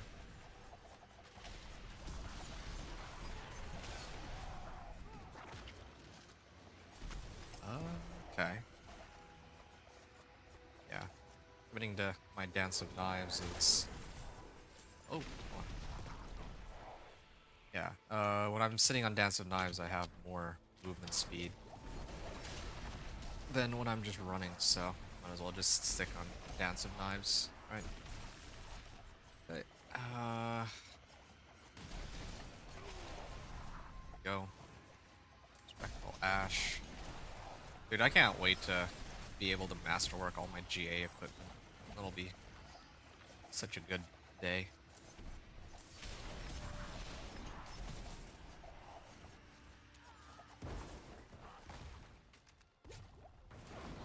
I just need more of my recipes. Greater Apparition will emerge soon. Actually, I should be in the area for when the boss spawns, otherwise I might not get credited for the power. One-shotted. Which power did I get? Flesh Reapers? Oh, okay. Well, this is one of the ones I wanted anyway, so works out. Yeah, I think they dropped Restless Ash too. I need to get my hands on.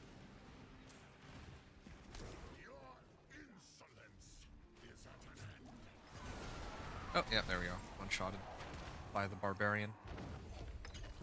Okay, it's 22 Spectral Ash, 28 Spectral Ash.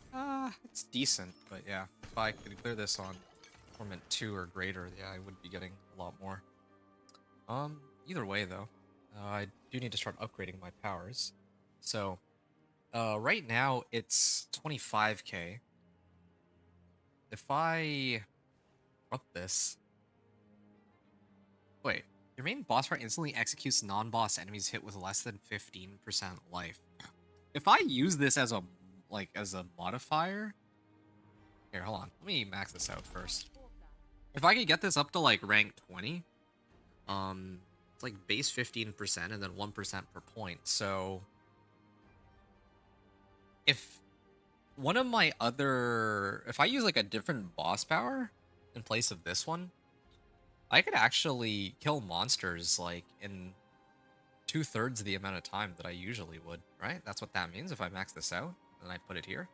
I was gonna try to use this as my main skill because like the chest beam sounds really cool, but if it comes down to it, yeah, 35% execute is kind of insane. 4 bombs. Hitting an enemy affected by damage over time spawns a wave of acid. It's a wave of acid. I don't really do much dot though. I want blood.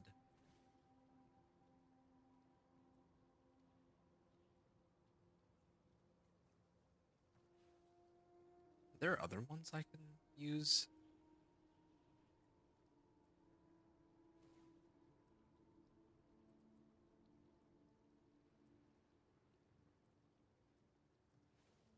And I'm checking to see if any one of these gives me Fortify, but it doesn't look like anything gives me Fortify. Which is a little too bad, I don't know. Usually there's a way to get like a little bit of everything. And the with like the seasonal powers, which I really like. What am I still doing here? I should actually be going to the next Apparition Incursion. I should just sit in the Apparition Incursion and let other people do the dirty work. If they're already going to be like Paragon 300. Like again, I could do all this myself, but if there's other people here, then I might as well take advantage of it in this case.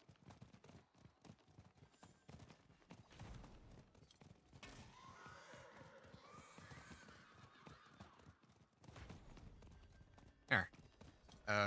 Greater Apparition will emerge soon. And hopefully I got the boss power for it. No, I think I was not in the right... Might not have been in the right spot. I wish I knew which one spawned, but... Okay, gotta be mindful of that.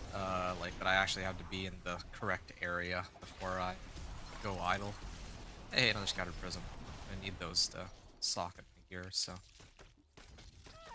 Pretty close to getting this boost. Yeah, I'm still trying to sort out my... Oh! Here's a good set of pants. At least it rolled dex. Didn't roll 3 useful modifiers, but I'll take dex. And I finally got Edge Masters. Nice. Like, took long enough.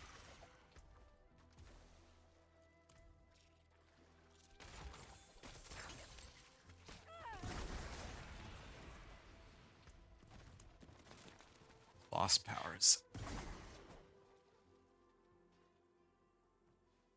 Miles eye beams.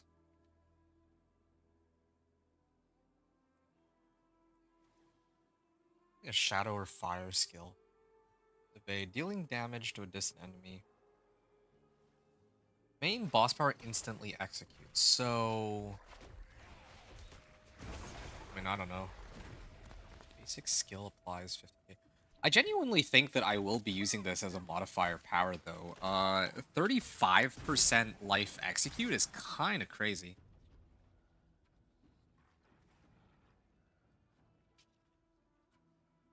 Gain excess primary resource. Spawn a piece of ore. Okay, I don't want to delay on that. Do I have anything that applies poison? I don't think so. Oh, yeah, I'm in the right spot here. This is Apparition of Scourge. So, yeah, this is kind of good. I mean, I get another boss power, but not one that really helps me in this case. Belial will emerge soon. 30 max life and damage. Nope, don't do that.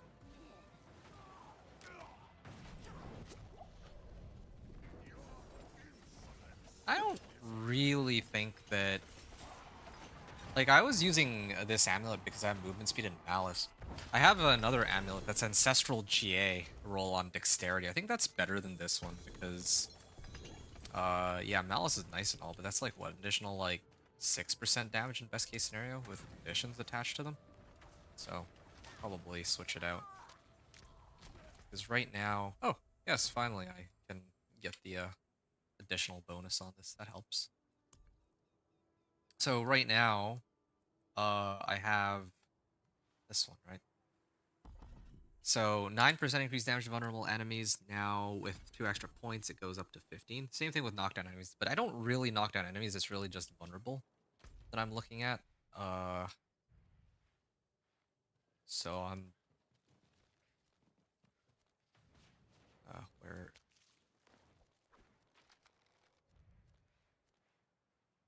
Where's the other Apparition Incursion? Why can't I see it? They gotta really make these, like, more obvious. Yeah, that would help a lot. Anyway, so...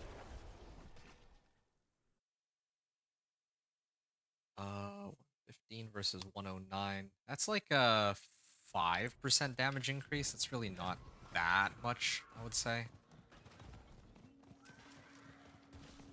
Yeah.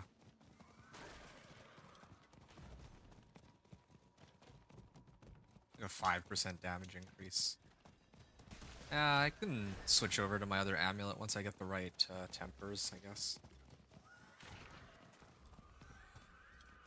I think I might need to participate for this one. Yeah, previously there were other people who were just clearing it super fast. Like I actually did not need to participate, but here I think I should.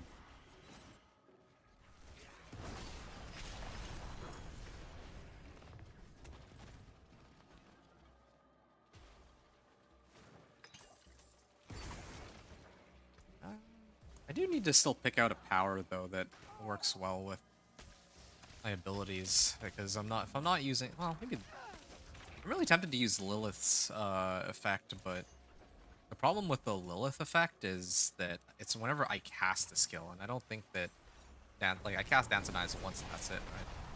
That's what a little worried about. I'll worry about upgrading my. I can upgrade them now.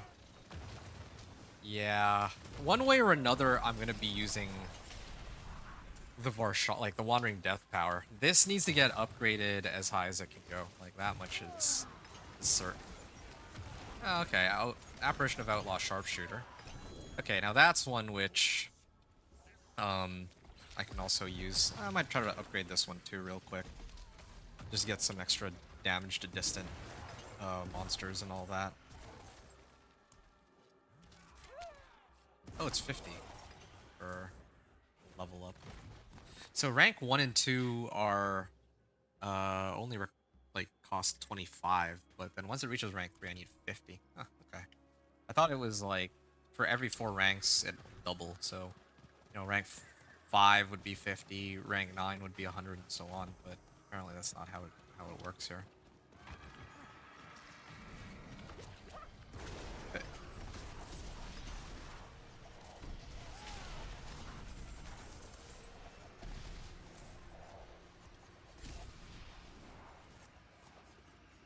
Okay.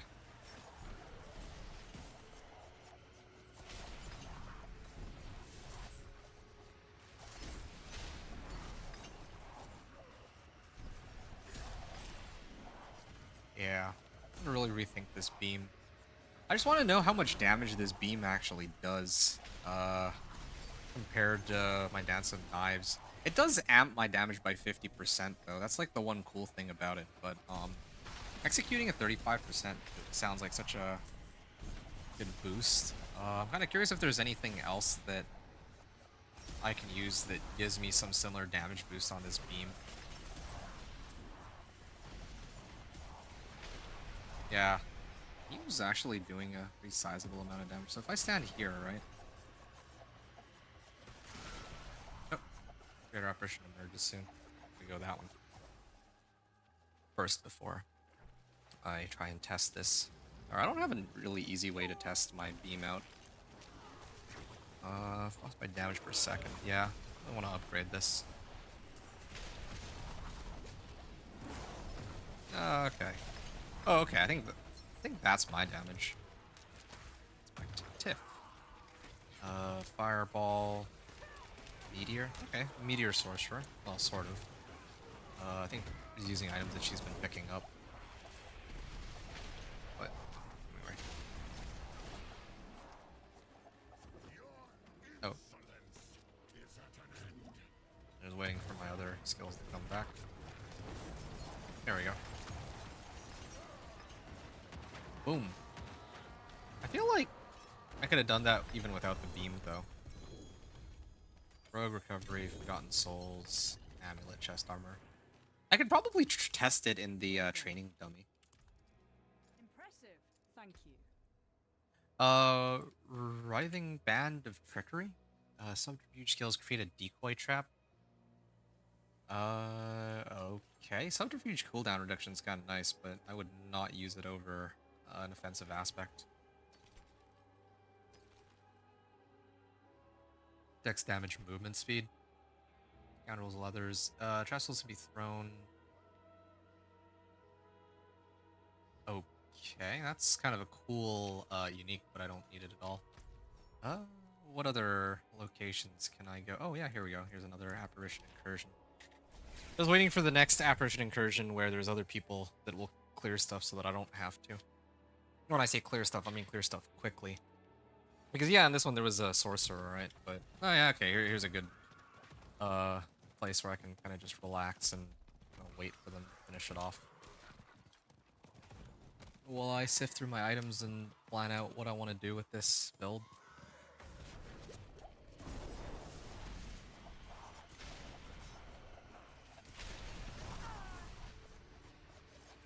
I'm trying to test my beam too. Don't want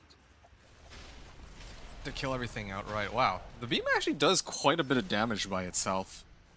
Like, I'm hitting for... What's my damage numbers at? Like 91k? But this beam, if I... Yeah, I see like some 15k numbers there.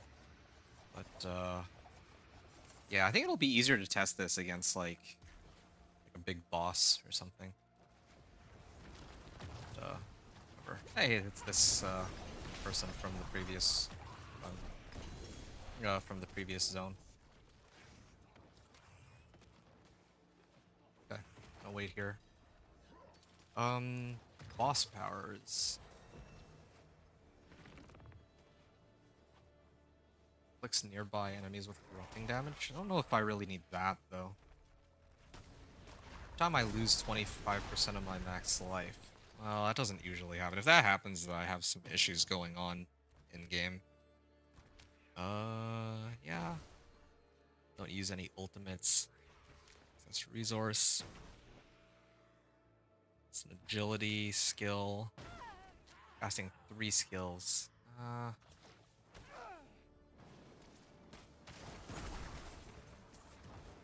channeling the skill. Yeah, this is actually such a cool effect, though. Casting a basic skill. Well, I have a barrier.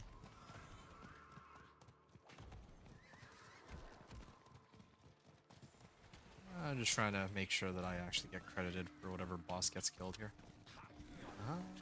This one. Ooh, Exploiter's aspect. They also called it Exploiter's Bariza Blizzard Cannon.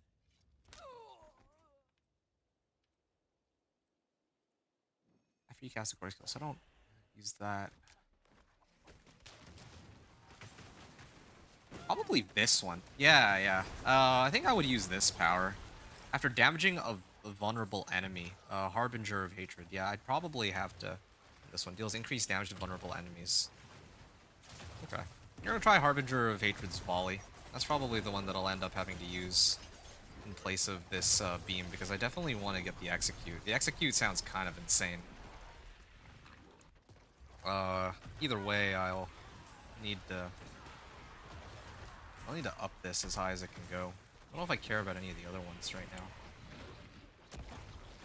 Or any of the other ones that I have access to. Increase damage to all elements. Vulnerable. Current bonus is 5%. No, I think I'm just gonna replace it with this one. I might be better off. Yeah.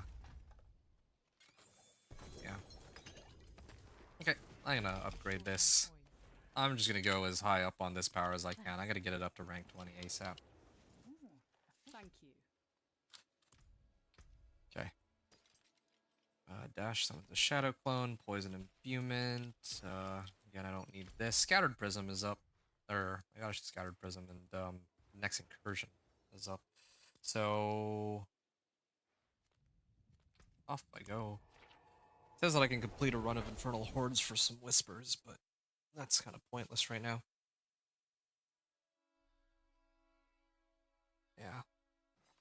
I should actually check to see, like, for good, how many, ashes I get doing all this. So I'm starting at 42 on this run. Oh. Okay, this is one of the, incursions where there's no one. Oh, no, there are other people in this area. Okay. I don't like this, incursion because it's such a convenient spot. Alright. Hey, Obols. We got a bag here. I'm still looking for the right recipes before I start gambling. I'm pretty close, though, to having everything I need. Once I have, like, all Ancestrals, I'd probably attempt Torment 3 and all that. And I want to even run that Infernal Horde's Compass. Could be pretty good. There's the Spectral Ash. I'll just wait here for it to spawn. That's fine. I don't... Well, I'll get that Legendary Note a little later. I'm gonna go down this way first, I guess. Oh, I should probably go and instantly kill it. Yeah, I'm the one doing most of the damage in that case if... if they're taking that long to clear it. Yeah. This is resistance to all elements. Might get some value out of that later. Alright, let's go this way. Having a hard time deciding. Actually, in fact, why am I trying to get on my horse? I should actually just use Dance of Knives to get around. Yeah, really enjoy this beam, but I don't know. Just waiting for when I can just execute monsters. That's kind of a huge upgrade.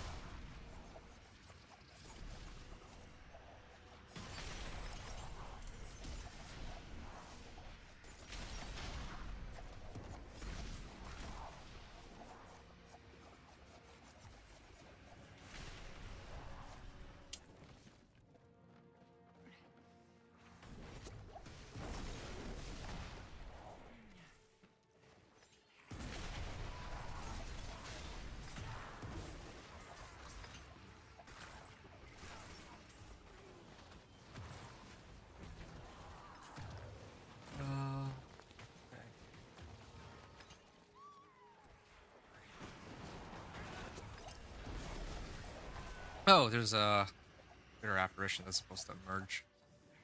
Well, I don't think that they can kill it very quickly, so I think I should be okay. Like I'll make it in time. At least it's not like a barbarian just one-shotting it.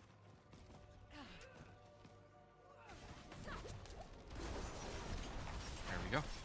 Sharpshooter. And got a nice dagger here.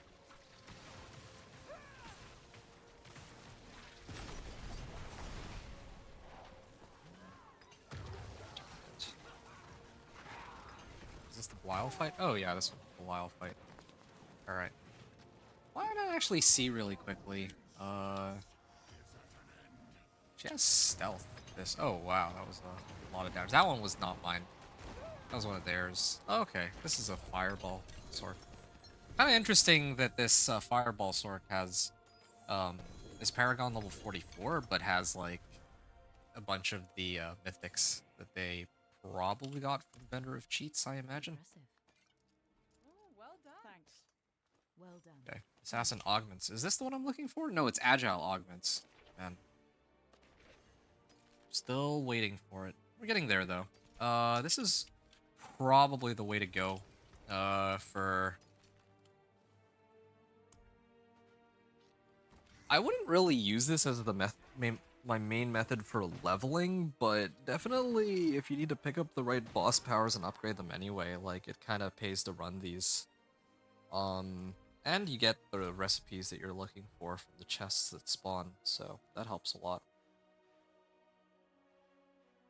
Yeah, I'll head here next. Yeah.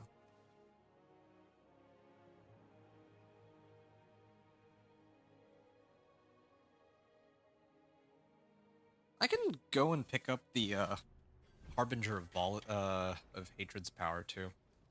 I might do that after this one, just to speed things up. Oh, I'm gonna salvage. Oh no, it's on the other side. Yeah, I have a bunch of items that I can salvage, so let's get rid of them. I got like 2 bags of obols. I can't wait to finish this up. I can't wait to get the right recipes so that I can burn these bags. Try to get some more useful equipment.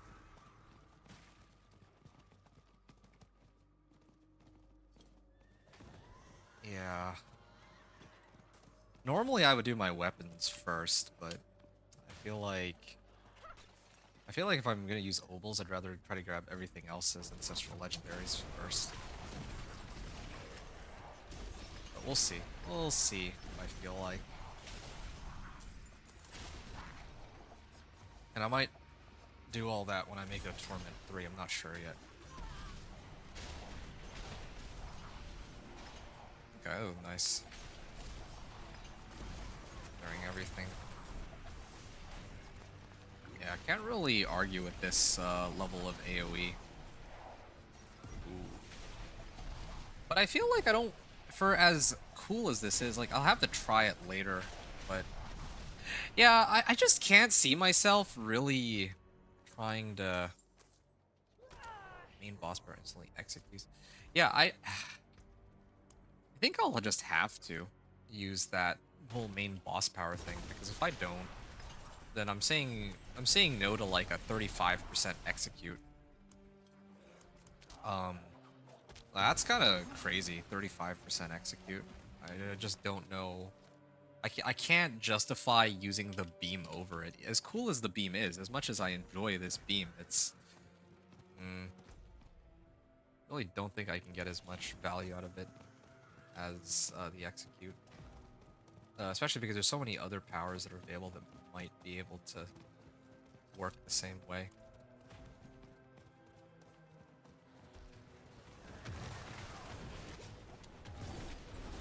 Apparition of Blackmailer. And also the beam kind of like orbits around me, so it kind of makes it annoying to keep track of too.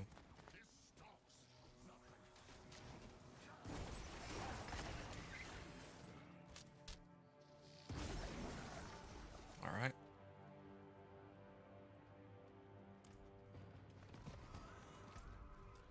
Casting a core skill.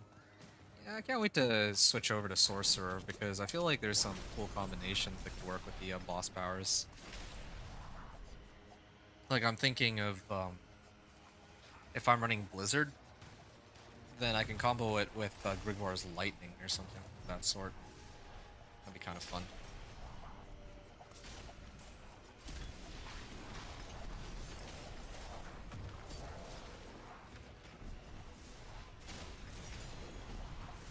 Yeah.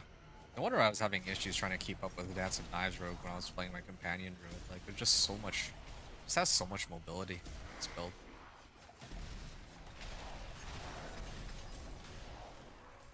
Yeah. Can't think of a single build that's capable of clearing stuff this quickly. Not even, like, Minion Necro.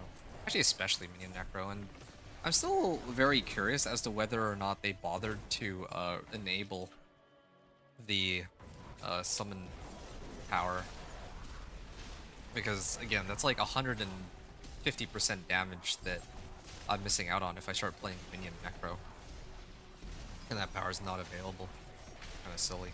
That's probably why.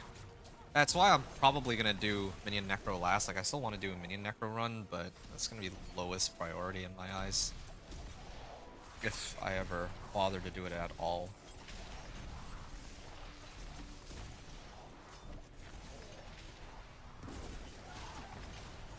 '91.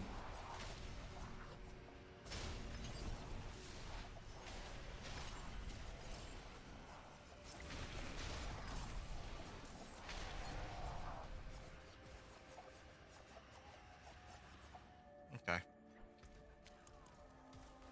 I also should be keeping track of how many ashes I get from these runs too. It's another thing that I've been very poor about keeping track of. And I can't even put points into my Paragon because I gotta keep channeling.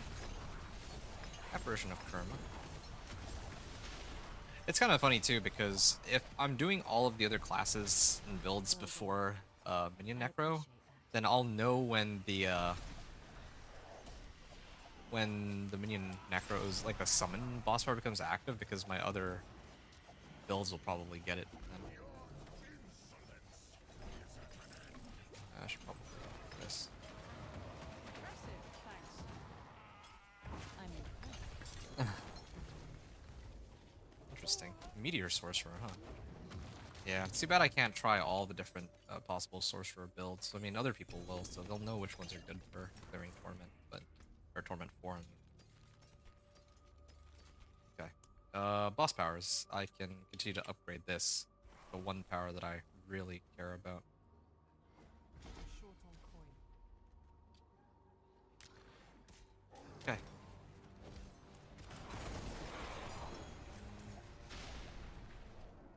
I kind of want to skip one. I make it to the next incursion, or is it already too late? Oh yeah, there is still an incursion available. Yeah, I kind of want to go just so I can meet up the Sork there, the one that I was just hanging with.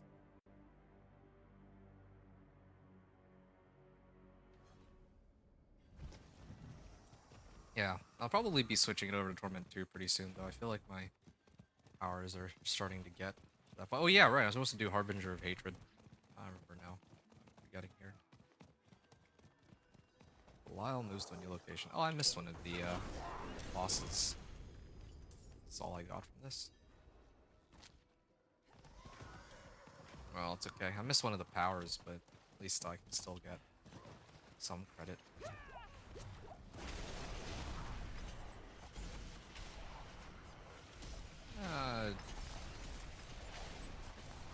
Die. Oh, I see a sorcerer here. And the explosions are crazy, like how far it goes.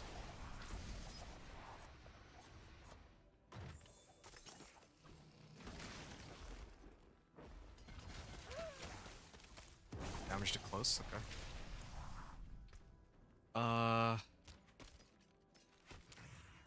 Strike damage, or crit strike chance and damage. Oh, that's not cool, but not necessary. Okay, Watering Death's Chest Beam. I have it at rank 10.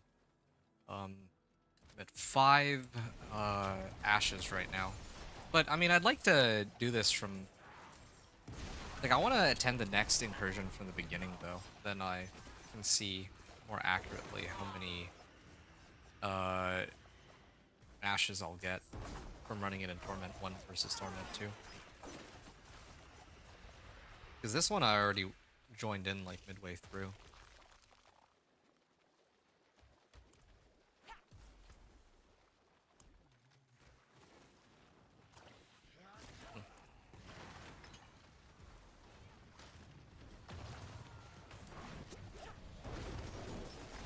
Okay.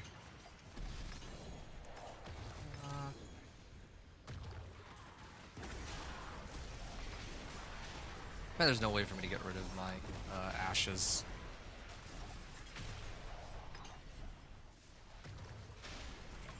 Greetings. Impressive, thanks. Farewell. There we are. Sorry.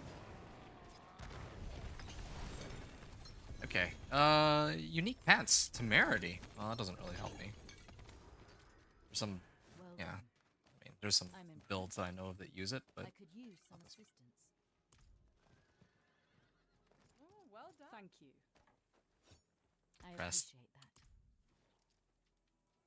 that. Oh, Impressive. I see. Interesting communication. He's saying I appreciate that, and probably he wants me to clear it for him. Rather, I mean, doesn't mind that I'm instantly clearing it. Okay. Chilling Wait, Shadow Crash. Oh wait, what am I doing? Apparition Incursion is coming up. Okay, that one I need to be present for from the beginning here. I have 94. I'm gonna write this down here. I'm starting at 94 ashes. Writing it down so that I can keep track of it in the chat. And then now, if I be like behind by just a little bit, but at least I'll be here for all 3 phases of the event. Sure. Destroy a betraying eye, so probably just gonna hop on over there and hit it. And we'll start. Here.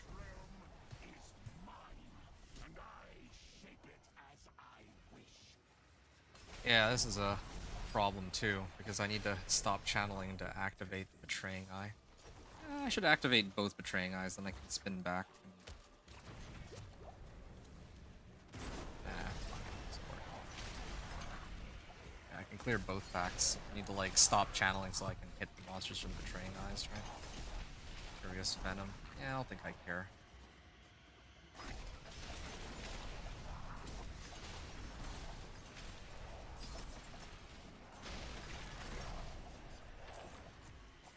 Alright. And there's 2 betraying eyes here. I think if I hit both of these, that would trigger the event, or allow me to complete the event.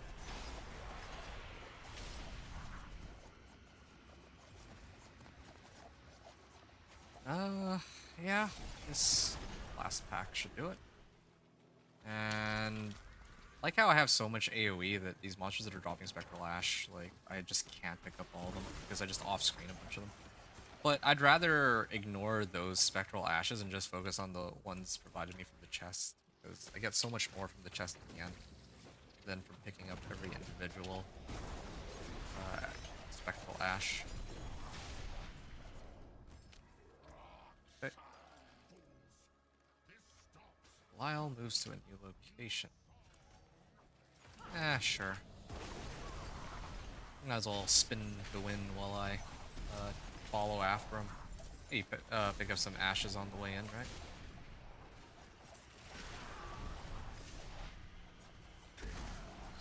Here we are.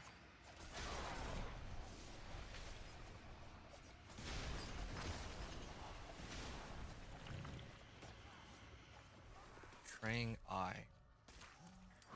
Here.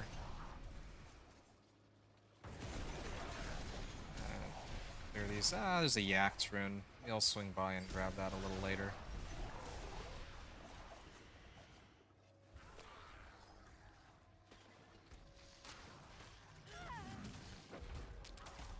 close. I need to go through this direction anyway.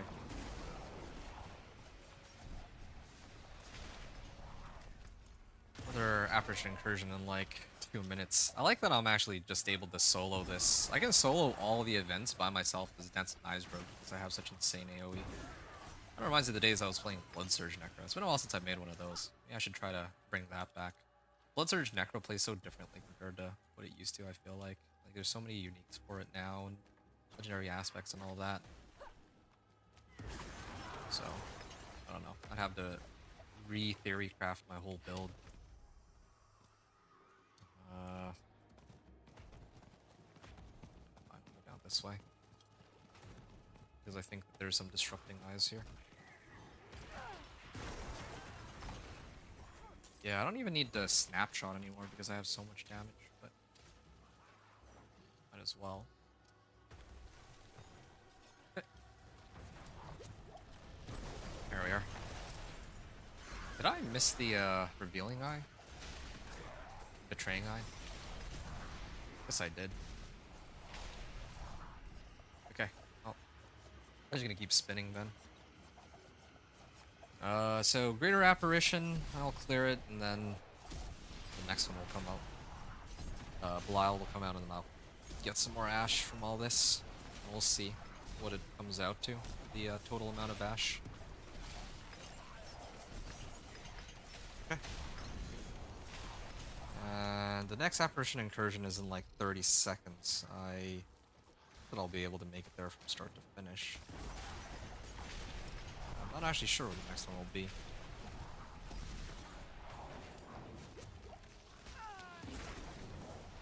Okay. And I'm soloing it too, so it should be much quicker than if other people were in the area. Okay, where's the next Apparition Incursion? Me playing like Where's Waldo with this. I'm surprised they haven't fixed this, or they haven't changed this in recent seasons. Yeah, seriously, where is the other Apparition Incursion? I just finished clearing this one. If I can't find it, then maybe I'll just go pick up the power from Harbinger. This would be a good time for it. Okay, I give up. I'm not playing Where's Waldo to find this next incursion. Dance of Knives, wow. That's be useful later. Okay, 221 Ash. T1. So, in total, I got about 130 Ash out of this. Now, if I just... I'm short on coin. Oh. Okay. I think... Might as well just burn this. Okay.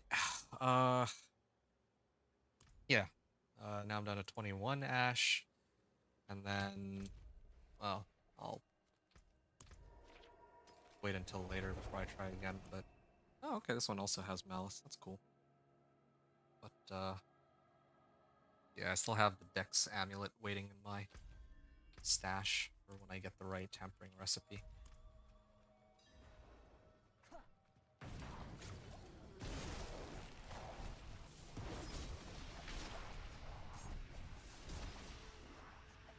Yeah.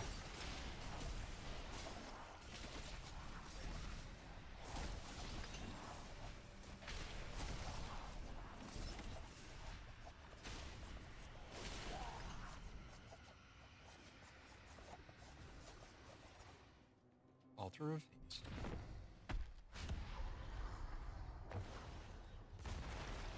A boss in the chest using that third party. I don't. Keep reading the game chat. Kind of good information to have in case I run with other people this season. Okay, do a good amount of damage to this, but of course, gotta make sure I don't die to the instant kill mechanics. I think that last time I struggled with to stay alive. Or my companion druid, I mean. Not sure if I'm tankier on my companion druid or here. I think my companion druid was tankier because the companion druid... I had Fortify. I had roughly the same amount of life, and I also had...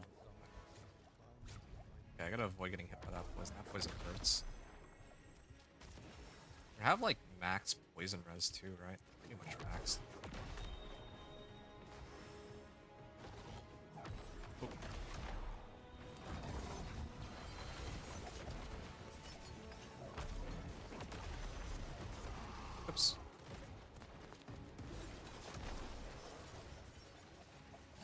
some orbs.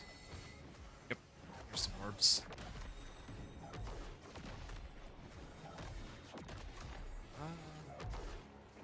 Here we are, and one more orb. Gotta take this guy out, but he's getting pretty troublesome to bring down. Wait, was he? Oh, okay. No, he's supposed to die here. I thought that there's another phase. That's why I didn't just kill him right away. All right, Harbinger's Volley. That was nice. Oh, I can actually pick up his horde. Nope, nope. I don't have enough hearts. That's too bad. I still have 2 aberrant hearts, but yeah. I also just realized this is Nahantu region too. So if somebody doesn't have the Vessel of Hatred, the way that they've redone like all these layers, I don't know if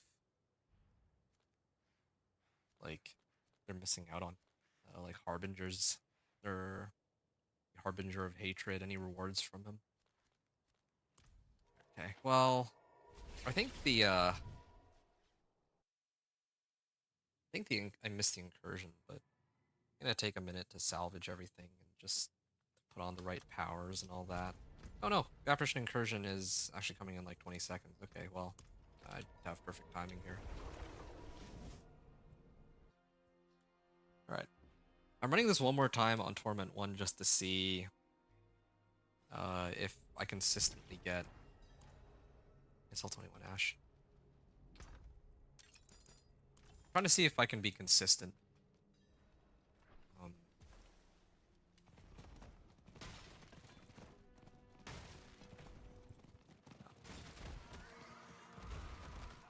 Trying to see if I can be consistent about collecting Ash. Like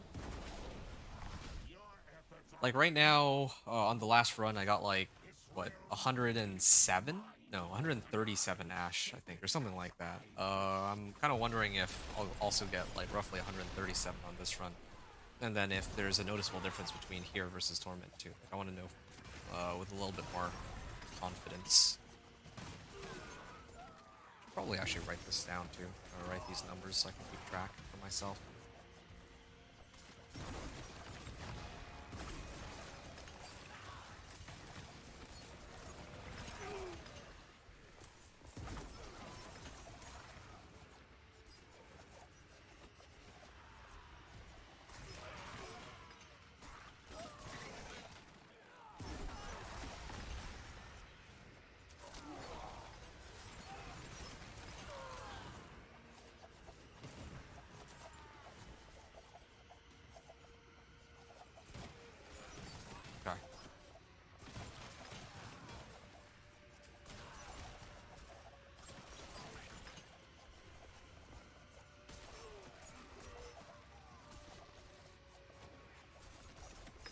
Okay. Another sharpshooter. I don't know if I even really need any of these powers though, now that I think about it. Definitely don't need crit strike chance. Oh, I need Taurus's Rage. Yeah, I actually need to run these for Taurus Rage because I think attack speed does give a damage amp on my Dance of Knives, so it's pretty important. What is it based off of though? Attack speed. For each 1% damage to crowd-controlled enemies. Oh, I don't even really have any damage to crowd-controlled enemies. Maybe one of the boards will give that to me later, but until then it's pretty useless. So I think I'm okay for now. But, nice to keep track of.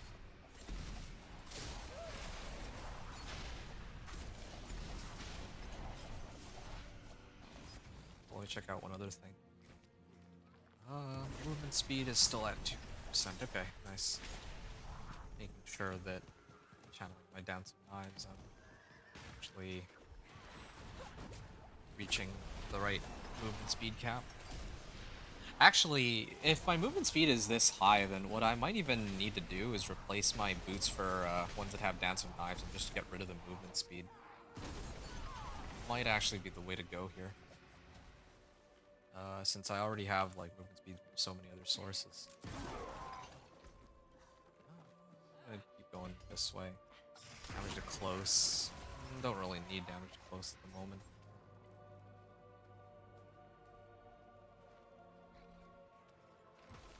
Hey, Smith.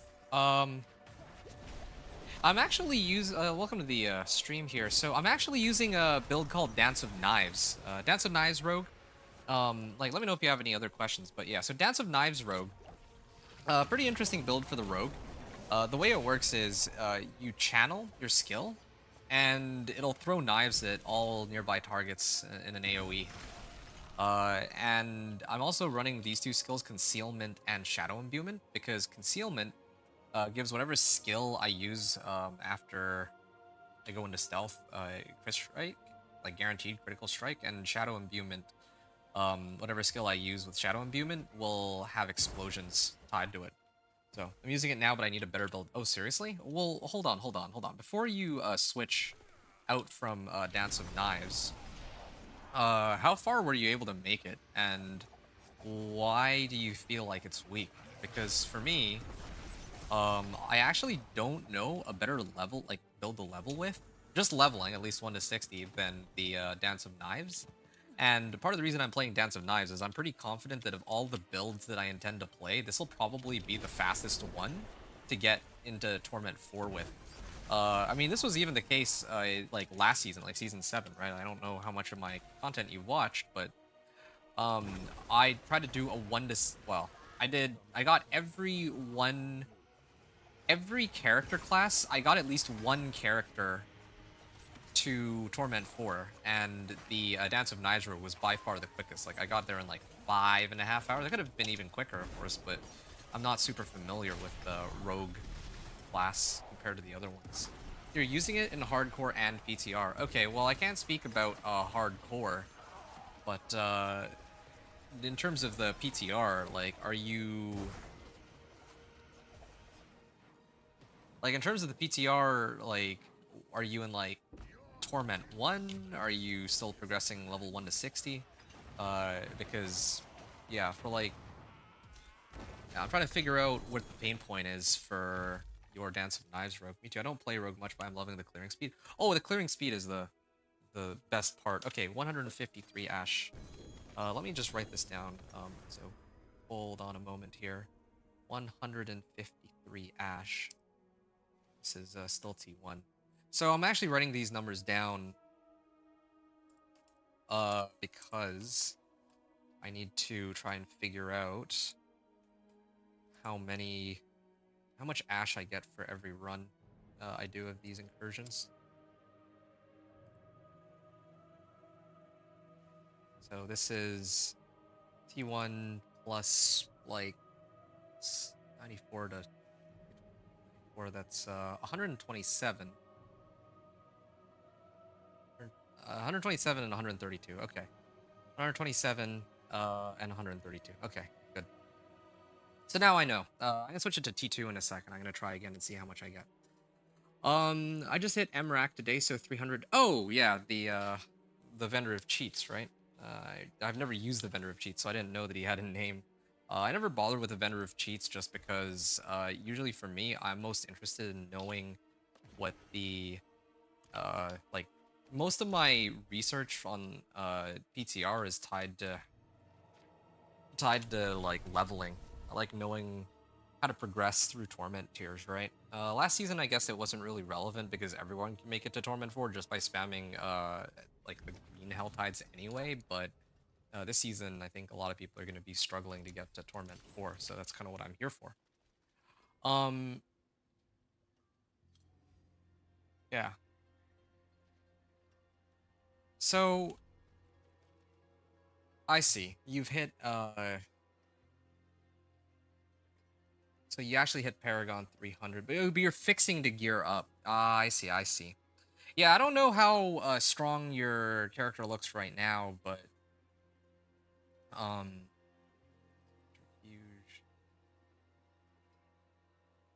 Second here. Throat, agility. Yeah, I'm gonna salvage this, and Synergy actually belongs.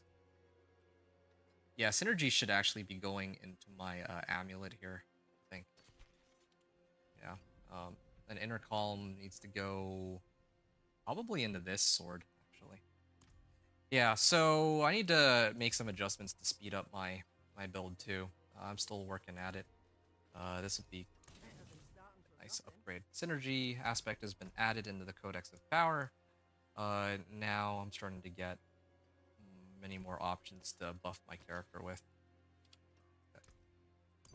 And this, I don't ever plan to use Barrage, so I'm just gonna go Inner Calm here. Okay, so did you base your build off Mobile X or Maxwell or something? Did you make it up yourself? I made it up entirely by myself, dude. Yeah, well, this is a homebrewed build. I do have a build planner for it now, though, because there were some people who asked about it last season. But, yeah, I'm not following any particular guide. Like, I'm cooking up these builds myself, because I enjoy coming up with my own builds, or, like, sometimes it'll line up very similarly to what other people have on Max Roll, right? Just because there's some things that you can't ignore, like, for example, like Stolen Vigor. Like, if somebody's running Dance of Knives Rogue, they're gonna have, like, Stolen Vigor aspect, of course, but yeah.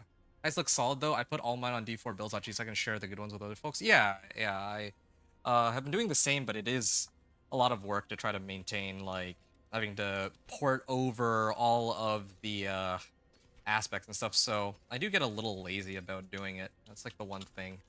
Um, I do like to put out the videos because it's gonna be, like, I'm basically taking the gameplay that I'm already doing in a season and showing it to people, right? So I don't actually mind showing gameplay because I'm just taking what I have and just uploading it. But I'm a little more reserved when it comes to uploading my build. Not because I don't like sharing with people. I love sharing my builds with people. These are usually very janky builds too. Or maybe not janky, but uh, it's it surprises me sometimes when I can actually get the build to work, yeah.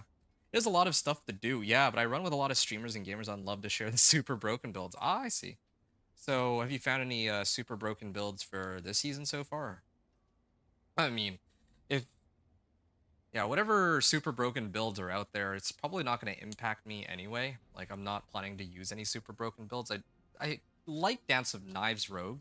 Oh, Hello. I like my Dance of Knives Rogue, but I don't know if I'd go as far as calling it broken. Not for S8, no? Okay, well, that's a bit of a relief, because last season, Earthquake, like, you know which, I mean, it seems like you're quite knowledgeable, so you would know, like, Earthquake, Blood Wave, Cataclysm, and to a lesser extent, I guess, Lightning Spear were all very, very strong. But this season, I don't know if people are going to have as easy a time trying to get through everything because of all the adjustments they've made this season.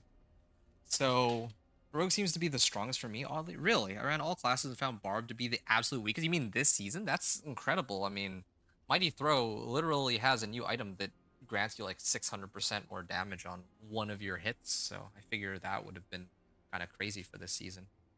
My Bloodwave Necro S7 is the best class I've ever run in D4. Oh, I believe that. Even more broken than Season 6 Spiritborn. And also, yeah, let me just... Oh, I don't... I need more Restless Ash to clear this. So, complete a run of the pit. Do I? Yeah, okay, fine, I'll try it. Pit 35? Or am I pit 30? Okay, I'm at pit 30 right now. I'm trying to get my pit 30 run to be like 10 minutes left on the clock. So I'm trying to like test every step of the way what level of power I've reached. So this one aspect that I've put on should amp up my damage by a lot. And I also got a glyph too. So I have 3 glyphs now, and I have stronger boss powers, and I have... Well, I actually have boss powers. The last time I came here, I ran it with no boss powers. And then I also have, like, so 3 glyphs, boss powers, and a new aspect. So this is just, like, damage upon damage upon damage. I don't really see myself struggling here anymore. So much more broken than the SV. Oh, wow. Okay, that's a little surprising, but alright. At least they fixed it. That's all I can say, because for as fun as it might have been to go and instantly crush everything with Blood Wave, I feel like it was very unhealthy for the game, the way it was. Like, you put on one item and then suddenly you can reach Torment 4 and push pit 100 even, I think, is how it went. I don't even know how the damage numbers reached that high. But sure, whatever. Anyway, yeah, for me, but I have a bit different playstyle too. Oh yeah? Different playstyle how? Whoa. By the way, out of curiosity, you said that you like to hang out with a lot of the other streamers. Which streamers? Like Rob, Rax, and so on? I would have guessed Rob and Rex, but I don't know if there's any other ones I should be aware of. I have a great deal of respect for Roxy. Roxy is like a really skilled sorcerer player. I've seen some of her content too. Absolutely not. Necro had to be geared out to be destructive on T4. He said absolutely not to Necro being like super cracked because that's not what I was hearing. Like I heard people saying that yeah, if you have Necro, it's really just setting the game on really easy mode as soon as you get I think it was called Kesame or Kesames, the pants for Bloodwave. No, you can just put on one piece of your Rock D4. No, no, not at all. Okay, well I wouldn't know because I didn't play Bloodwave, but that's what I remember hearing from other people. Bard is one of my favorites, but he's very small. But I like the little guys myself. Oh, okay. Can you drop me a link to your more preferred streamers? I kind of want to check some of them out. Maybe I'll catch you in a different community. It's the least I can do for you taking the time to stop by and say hello. I'm guessing you yourself don't stream. This means Legacy is awesome, but they won't save your life. Really? Wow. Okay, that's interesting. Yeah, I'm definitely plowing through the pit a lot more easily than before. Just to put into perspective, the last time I was here in pit 30, I was clearing it with 9.5 minutes left on the clock. This time, well, I mean, I actually skipped an artillery shrine too, because I thought that I'd be going back, but apparently not. This time, it seems like I'm gonna be clearing this with like 11.5 minutes left on the clock, so I'll probably amp up the difficulty up to pit 35 pretty soon. Yeah. This will be a good chance to see too where... Oh, okay. I don't know if that's my, like, my Wandering Death beam that's doing that damage though, or if it's my Dance of Knives. I think these damage numbers are Dance of Knives, like 334k, 700k. But if I stand here, right? Okay, well, I can't really stand far away enough, but still. There we go, that was easy. That's Bard stream, I support that guy big time. Okay, give me like 2 seconds here. I need to take a look at when I actually got the clear. I'm actually writing this down for myself so that I know,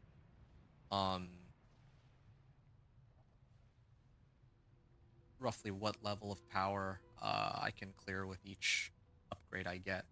So 11:30, I managed to clear pit 30. Clear, 3. No, I have all my boss rush. So this is 11:30 left, right? Yeah. So I cleared this in like 3.5 minutes. It's 3.5 minute clear. So what did I adjust? I have synergy aspect. So plus synergy aspect. That was the really big one. So that gives me like 63% damage. Plus, I got an extra glyph, so now I have... Oh, here, let me just check this here. Okay, 110 Paragon points. So that's, 1 rank 15, or no, 3 rank 15 plus glyphs. Plus glyphs, and then also I got... Oh yeah, my boss powers. That was what I was doing. I have Wandering Death's chest beam at like rank 11.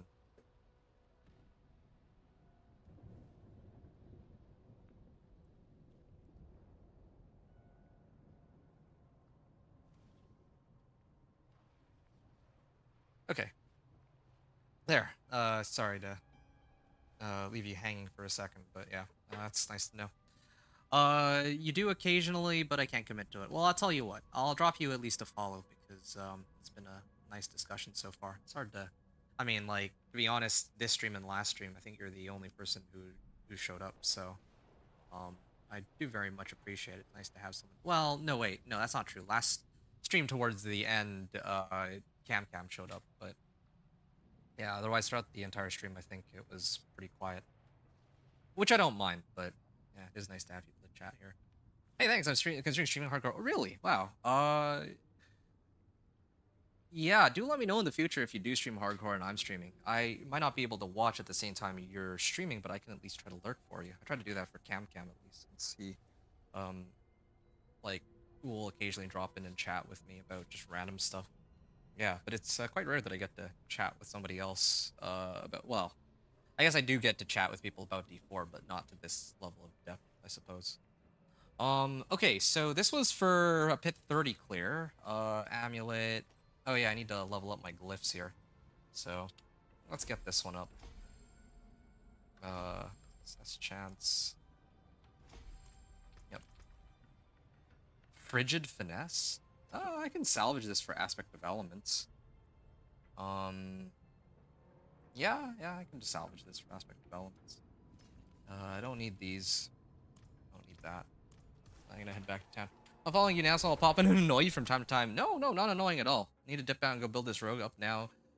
She has her gear and stuff. You need that Frigid Finesse if you're doing Cold Imbue. Well, lucky for me, I'm playing Shadow Imbue, so I think I'm fine on that front. We go build this rogue up now. So, okay, please let me know how it goes because I really do believe the Dance of Knives rogue should be one of the easiest builds to get to Torment 4 on. It's after Torment 4 that I think Dance of Knives rogue would really struggle. So yeah, I'd be happy to hear if you're having pain points for Dance of Knives rogue because then I'd know what things to look out for on my journey from Torment 1 to 4. So thank you very much, Shannon Smith. It was a pleasure to meet you, and good luck if you're going to be dipping out to try to build your rogue. Thank you so much for coming in and for following even. Means a lot to me. Okay, I'm going to salvage these and I'm going to try again here to imbue, or, well, to add Aspect of Elements, to replace my rings with this one. That's a pretty big boost. Very welcome, buddy. Good luck and happy farming. Nene Smith Battle Tag. Okay, yeah, sure. Let's add you up here real quick. And there we are. So sent you a friend request there. Maybe we can play some time together. That'd be cool. Yeah. Likewise to you. Happy farming. Alright. So Aspect of Elements is up. I'm gonna get some more points here and try to get my next. There we are. Gonna get my next board pretty soon. I'm pushing up, or I'm getting close to like Paragon 100. I could probably start trying to up all my equipment to Ancestrals too at this point, but again, it's fun trying to see how far. Oh wait, no, right? I remember now. The reason I haven't done that yet is I don't have all the tempering recipes. That's like the one thing stopping me. Okay. I trivialized Pit 30, so I feel like I can manage just fine in Pit 35. Let's try it. Yeah. I still have a lot of stuff I need to upgrade on this guy, so there's still a lot of work that needs to be done, but I feel like okay for now. Also, this might be a great chance to test whether or not the beam is better as like a main skill or as an actual execute, because I have a very strong feeling that the execute will be better, especially when it comes to dealing with these monsters that have damage reduction aura on them. I think that that'll help speed things up a lot if I can clear it.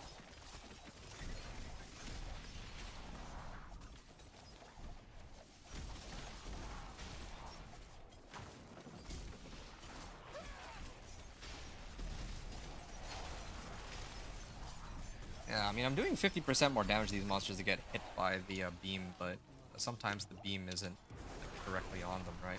Can't hit all the monsters like this anyway, but I can always execute them. So, it's unfortunate. I was really looking forward to making this beam work. But, yeah, I think that won't be a possibility.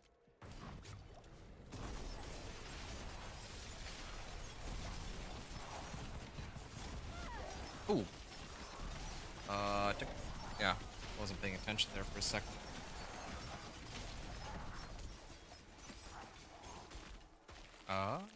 Oh, okay, my channeling stopped.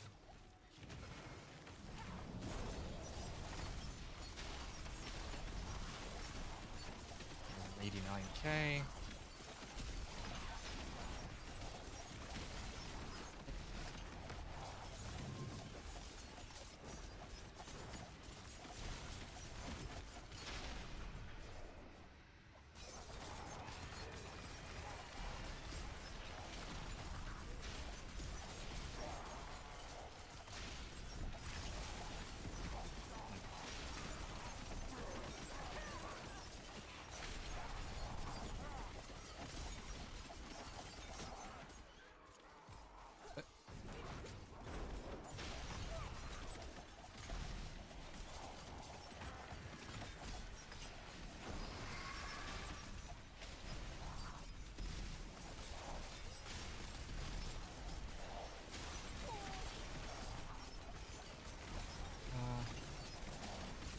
Wow, this is taking a while.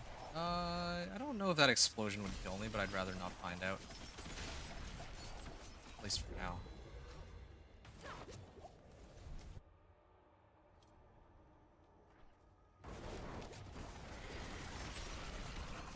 Oh yeah, this Frost Nova helps quite a bit too.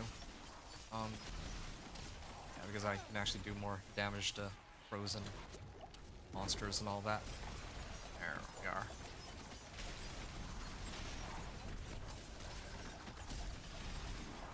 Yeah, I also don't like that this will force me to position in really awkward spots, like this beam. That's another thing I gotta look out for too.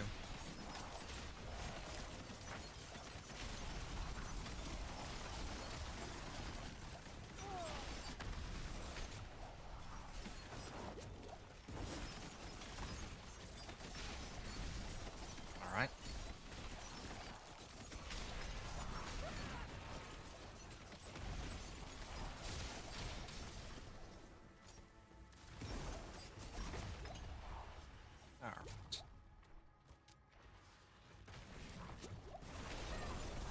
Alright. We're actually coming up pretty close on Torment 3 at this rate.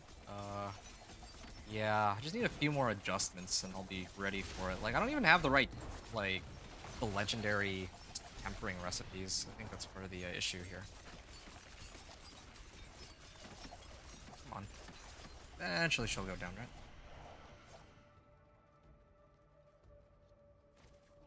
6k.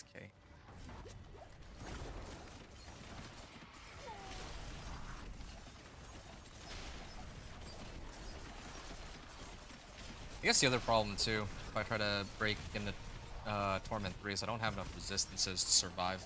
I need to adjust my equipment to compensate for that. Like, I have items with like resistant to all elements. I could swap out Subo for Rahir. Subo's great for farming. He's done me a solid, but I think I need to go and get Rahir. I might actually need to start leveling him soon too. Just like Rahir, I mean. Just so that he has his resistance to all elements available to me. Why did I pick Mariana again? I think it was for weapon caches, right? I think that was the main thing I wanted. I already got it, so. Yeah, I need to go pick up right here. Solve some of my resistance problems.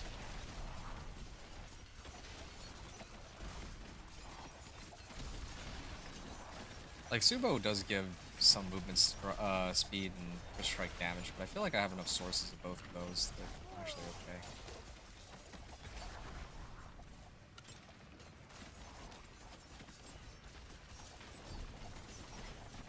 okay. Okay, this is not a bad run. So it's okay. I feel like anything below 10 minutes is good, anything between 5 and 10 minutes is okay, and anything below 5 minutes is pretty awful. That's usually how I categorize these runs. I wouldn't want to do this again. Like, if a run takes more than 10 minutes, then yeah, I just would not want to go back there. Like, I'd want to tone down the hit tier until I find something a bit more reasonable. Well, but I actually can come back here just to test with the execute on my boss power. I could try that in a little bit.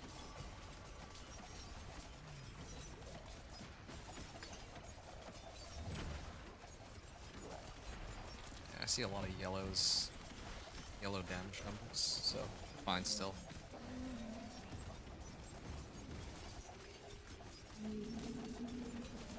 I see 1.2 million on one of my damage hits.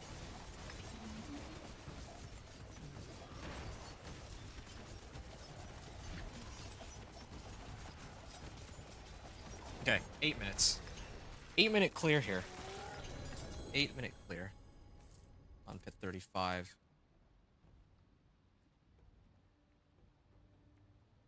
So this was 15 pit 35 clear with the above. With the previous runs set up. But now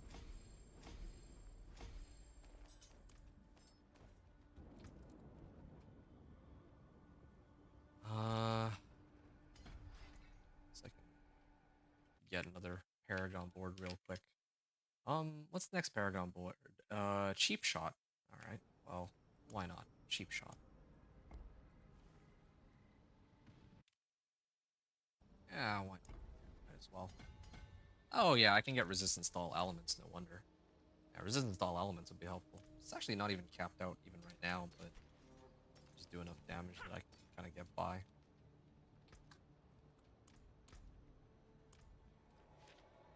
Regar. Okay. We're arguing in game chat. Oh yeah. I'm trying to adjust my powers and replace trying to swap my Wandering Death Beam from being a main power to like a side power. So Wandering Death's Chest Beam. So I'm gonna use this as a modifier. What can I replace for it? Probably this one, to tell you the truth. Yeah, this doesn't really add that much damage, so I was using Varshan's Lifesteal just because it was the only available one at the time that I had access to. Now I have more options. So now I'll use Harbinger of Hatred's Volley too. I might even be able to upgrade it some. Yeah, I'll let it remain as rank 1 for now. Just so that I can actually play around with it and see, like, just how well the build will work with this setup. So, previous run was 8 minutes. Let's see if it's any better now. I feel like it should be because of the whole execute shenanigans. Yeah, I just saw the execute. Yep, use execute. Yeah, I'm gonna try to amp up this boss power like crazy in the next hours. We're like almost 5 hours into the run too, I realize. Why is this run taking so long? When I was playing my... Oh, it's because I haven't gotten the right recipes. Like, because when I was playing my companion druid, right? Like, I had already hit Torment 3 at like the 5.5 hour mark, I think. But here, I'm like 4.5 hours in, and I'm still... Like, last time Dance of Knives Rogue was making better progress than my druid, so I was expecting it to be the same here, but I think it's just because I've been unlucky with the recipes. I haven't gotten the ones that I've actually needed. So that's been... And also, same thing goes with aspects. It took me forever to find the right aspects, so... I think that's what's slowing me down right now. I still don't have... Well, I have Edge Masters now, so that's fine, but earlier I didn't. And I still don't have a good roll on Edge Masters, so that's one source of damage that I'm kind of lacking. This is a lethal shrine. Okay.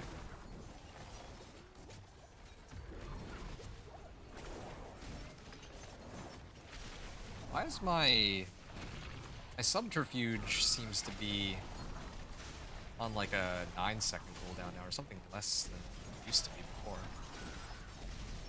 Yeah, this is actually kind of crazy. This execute, I think, is what's doing that, or maybe it's the fact that I actually got a lethal shrine. Well, the other thing I don't know is, oh, okay, this volley is actually not too bad. I actually like this volley. It's not as cool as the Wandering Death's beam, but yeah, I don't mind it. Yeah, this is still fine. It also applies vulnerable, doesn't it?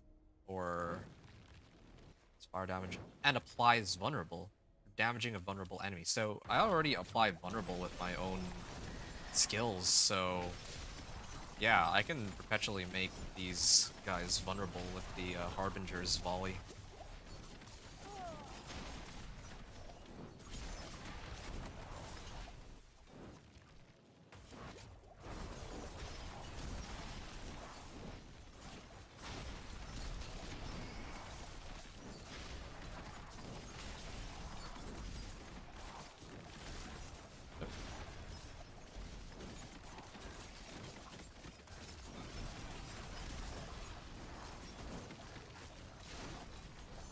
Alright. 1.8 million on that boss power hit? Wow. That's actually kind of crazy. Need to buff that too. At this rate. Yeah, these boss powers are quite formidable on their own too, but they're not... I don't think that they're so strong that they're completely overruling all the other skills that I have or anything like that. Yeah, they're like, there's some seasons where, like last season, I think Decay Augmentation was bugged, so you could get like infinite damage with it, but you know, something like that was, or even Purinado was doing a lot of damage. My Thorns Barb, ooh, lag.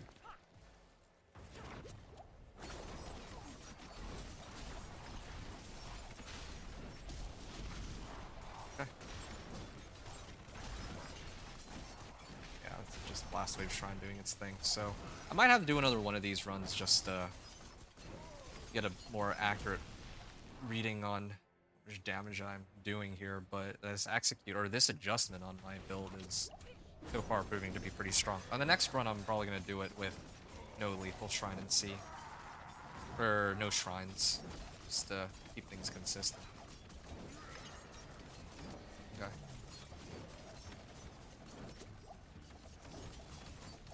2 million. I think these big damage numbers are actually coming from the boss power specifically, so I'm gonna need to buff that up too at some point. Oh, ow. Okay, he's gonna get staggered in a second. I also have lethal, so... Or I have increased damage to healthy. Actually, come to think of it, yeah, this is still a rank 1 power. I could amp this up even higher, can't I?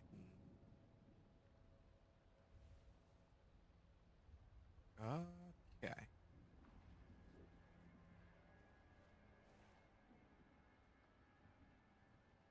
Okay, so this was 10 minutes left on the clock. 10 minutes.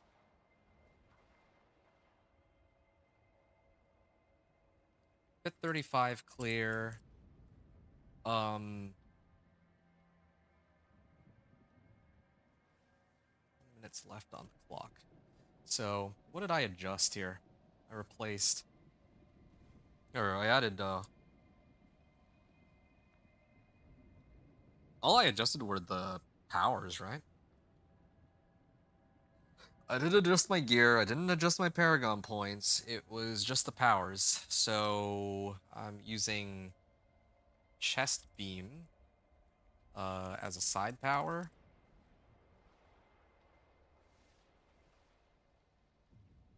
Harbinger.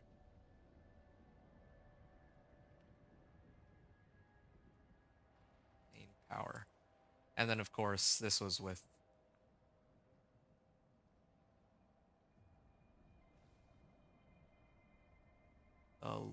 this was with the Blast Wave and Lethal Shrine, so... yeah, this one doesn't count, I think. I should try again and see if we can get a more accurate reading. I do like that I'm actually closing in on... Like, I'm actually leveling these up side by side. I think I can get these up to, like, legendary glyphs pretty soon, too. Yeah, I didn't mean to level my glyphs up, but the pit is the best way for me to measure how much power I have at any given stage of my character's development, so that's kind of what I'm trying to do here. What's still got some good in it? Assistant slaughter assimilation. Okay. I don't even have that many defensive aspects either. I'm just relying on raw health to get me through things, and Juggernaut's aspect, and I guess elixirs and incense. Yeah, I'm not gonna have enough duration on this. It's gonna run out. So, okay, I do have some more of these available. Redamine Buzz. Alright. And I can get... Oh, yeah, right. Resistance to all elements. This is great that I'm approaching resistance to all elements like this cluster here, because I actually need more resistances. I'm actually struggling even to reach enough resistances to cap me out on Torment 1, let alone 2. And I don't even know what to say about Torment 3. So, yeah, I'm gonna try it again. Same setup as before. Gain movement speed. Okay, well. This was Pit 35, right? And then Pit 40 would be a Torment 3. I could already be in Torment 3. I really could be, but I wanted to take the time to properly gear out my character first and pick up the things that I need. So, yeah. Well, also, I'll have to go. I'll probably take a break and come back later, like an hour. So, yeah, probably whenever I have to go is when I'll try to run Pit 40. What? Why is... Did I not set up my skill properly? Or not snapshot properly or something? Why did that take so long? Also, this volley is like... I mean... It's kind of interesting because I can't control which direction my Harbinger of Hatred's fire, like, where it'll go. But wherever it goes, it does like 5 million damage, and this is at like rank 1. Can't wait to buff it up even higher and see just how much more damage I can get out of it. Like, look at that. That massive damage number, that's the Harbinger of Hatred's volley. That feels pretty good. Yeah, I was looking forward to using the Wandering Death's beam the most, though. That's like the coolest looking one, but this isn't too bad. This isn't bad either, I guess. Alright.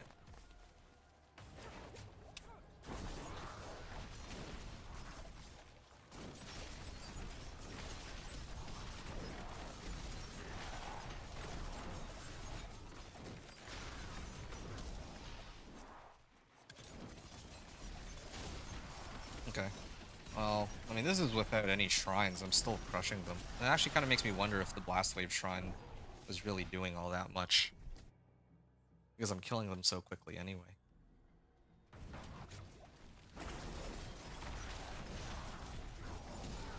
Yeah, I could break into Torment 3 by now, but I want to take some time to amp up my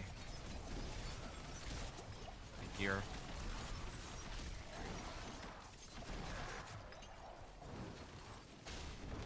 I also didn't keep track of when I got my ancestral weapon, did I? Oh, I actually did. Okay, yeah, I did keep track of when I got ancestral daggers.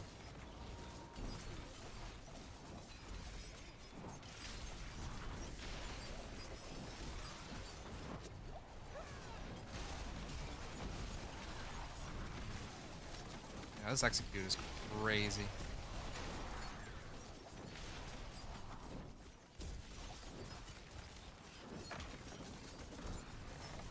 Keep leveling my boss powers. And I still need to see how much Ash I get on Torment 2 as opposed to Torment 1.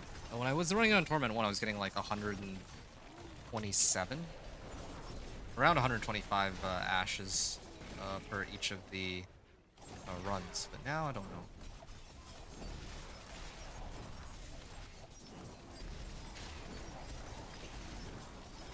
I think the other tricky part about this boss power is that it does a lot of damage, but I don't know what direction it's going to show up in.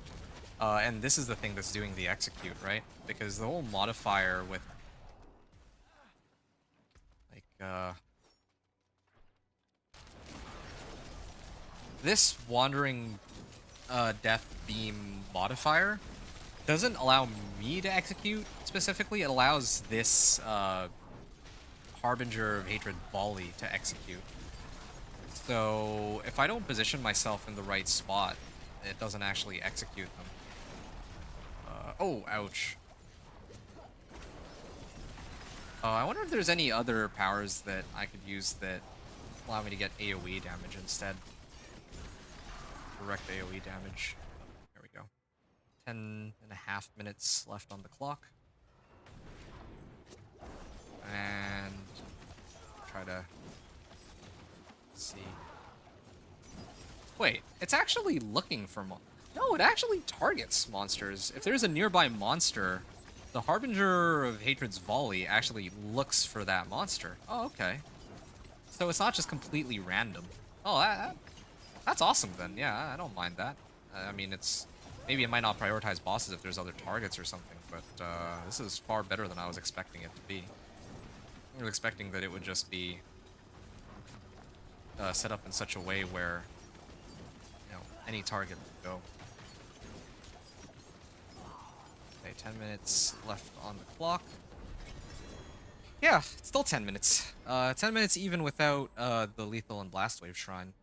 So, yeah, I didn't even use any shrines here, and I was able to pull all this off.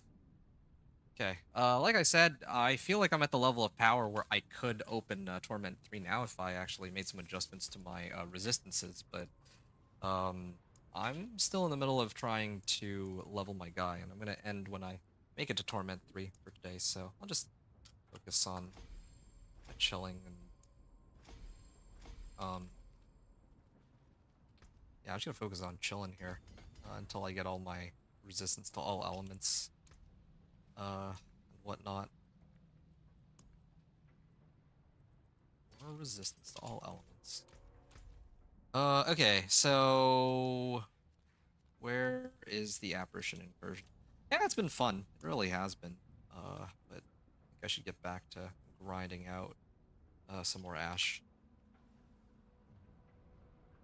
Oh yeah, and every point I put in this gives it like 40% more damage too. So if I get rank 19 times 40%, wow, I can actually get like a 1200% damage beam here. So instead of 49k, it would be doing, yeah, wow, that was like 3 times the amount of damage that I'd be doing at rank 1.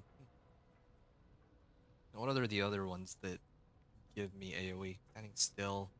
Okay, something that rotates around me sounds good, but it just doesn't work very well with Dance and Knives. I feel like it'd be really janky to put those two together. After 3 skills, no. After you damage an enemy? Maybe this one. After you damage an enemy, spawn a pool of blood that deals bleeding damage per second over 4 seconds. Oh, I can have up to 3 active pools, though. Yeah, I don't like it when there's a limit to how many I can have at a time. Lies vulnerable.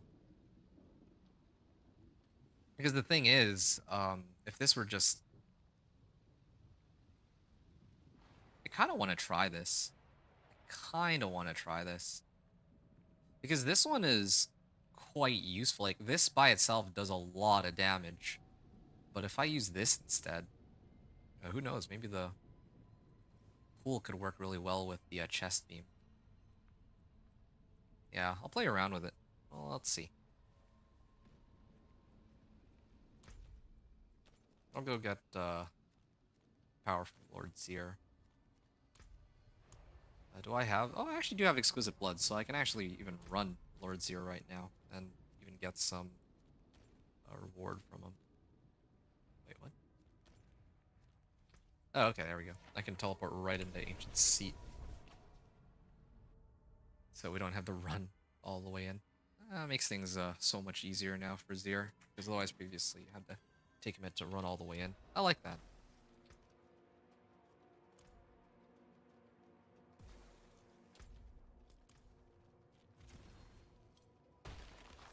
try to bypass all these guys.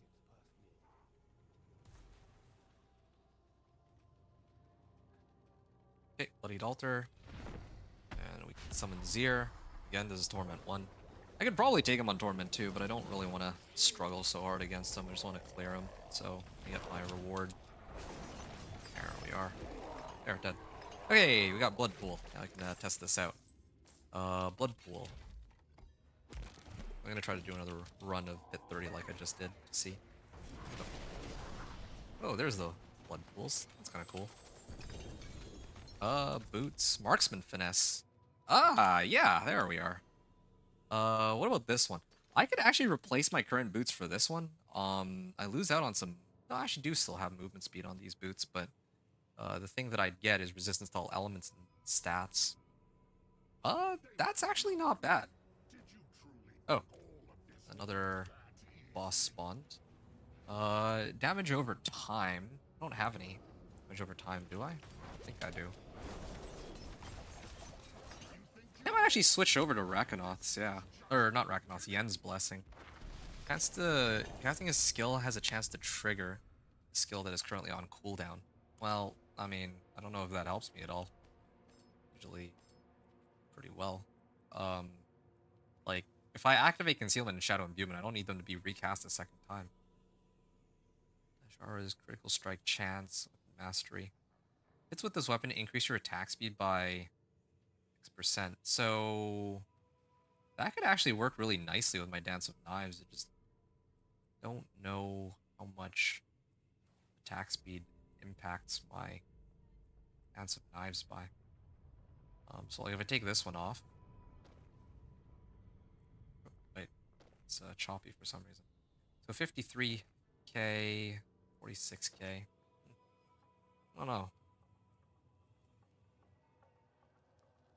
Well, I would lose out on chance for Dance of Knives deal double damage, though. I don't know. Kind of tempted to use this. I like the sound of gaining attack speed. Just free attack speed. For damage. Okay. I don't think I need any of these, but... Oh, no, I'm not going to spawn another one. I got what I came for. I got my power. Now I can head back and try to see if it's any better than before. That was a lot of damage, though, from the Harbinger of Hatred's volley. It's like 4 million damage. It's like, if I just go off of the raw damage numbers, it's actually higher than any damage that I'm pumping out at the moment. But, yeah, I mean, while I have my elixir up, might as well try what I can.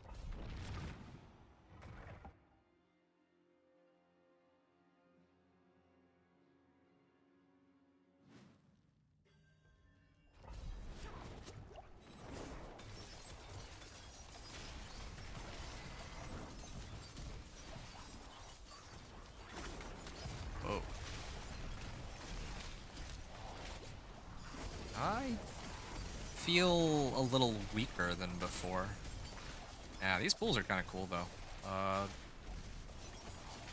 Like, 3 pools. I wonder if they stack, but that's actually not bad. I thought that 3 pools would not be very good, but so far, I have to admit that this isn't too bad either. Yeah, I can only have 3 pools active at a time, but if I kill the monsters, then I can reset the pool and put them somewhere else. That's looking pretty good.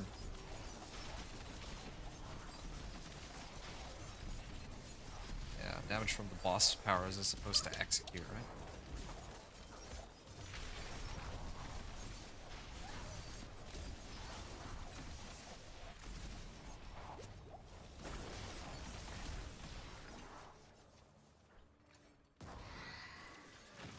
Okay.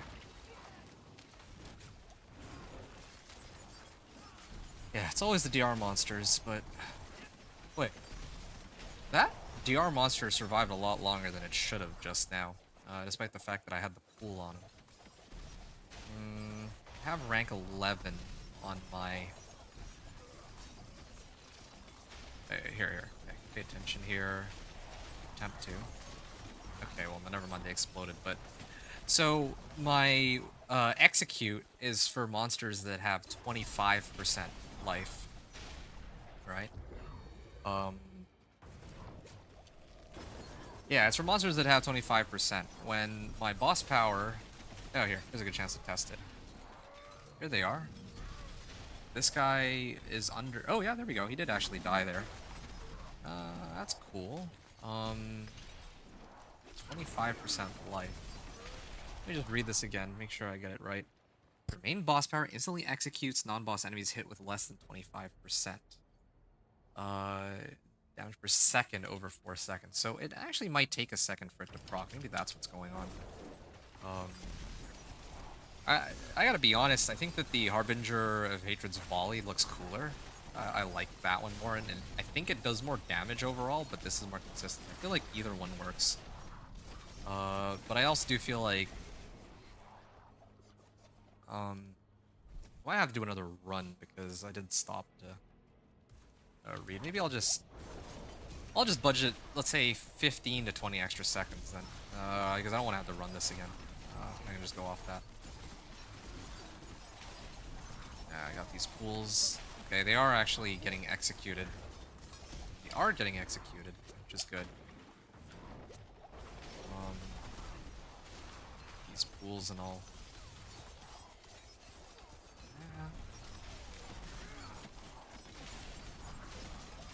Yeah, I'm gonna try to do another run and see, but so far, I feel like I'm gonna be better off with Harbinger of Hatred's Volley overall, especially because when I think about it, when I actually do have to fight a boss, the Volley from Harbinger of Hatred I think will be better than these pools.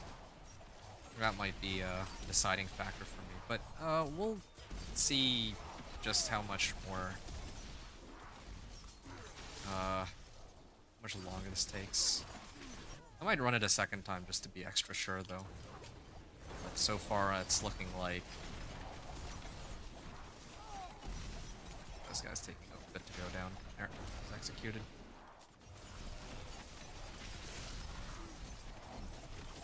Yeah, I really do wonder if these pools stack as well. Like, if I have to fight a boss, can I put 3 pools into the same boss? That would be something, right?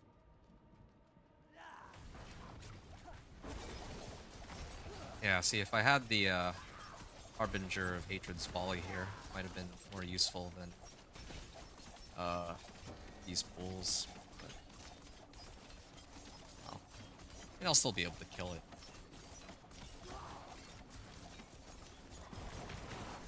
I feel like so far it's easier to kill the little monsters with the pool, but tougher to kill the boss. Definitely tougher to kill the boss without my Harbinger of Hatred's Volley, because that thing does like 4 million damage a second. I think I will do the Harbinger of Hatred Volley at the end. Yeah, this is faster. This was actually quicker than my last run, I admit, but I don't like taking that long to clear a boss. Okay. Yeah, I'm gonna try one more run. The next run is gonna be my last attempt at this. Yeah.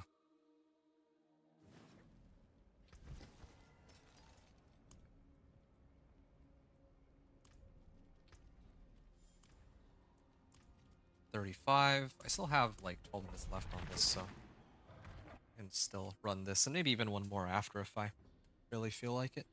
But we'll see. I don't think I will, though.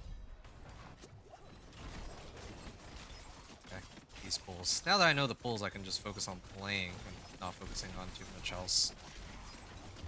Why are these guys taking like forever to die, though? What?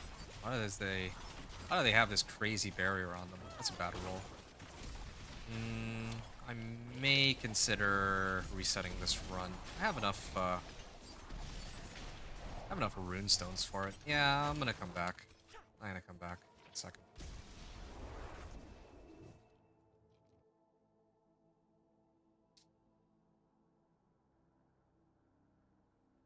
Alright. How many more rune stones? Oh, okay, I'm actually running out, surprisingly. Got another 10 to go, now that I've turned this in.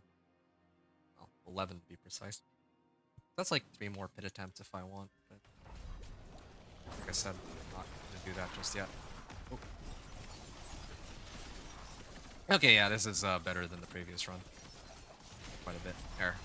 Ah, the execute's looking pretty good.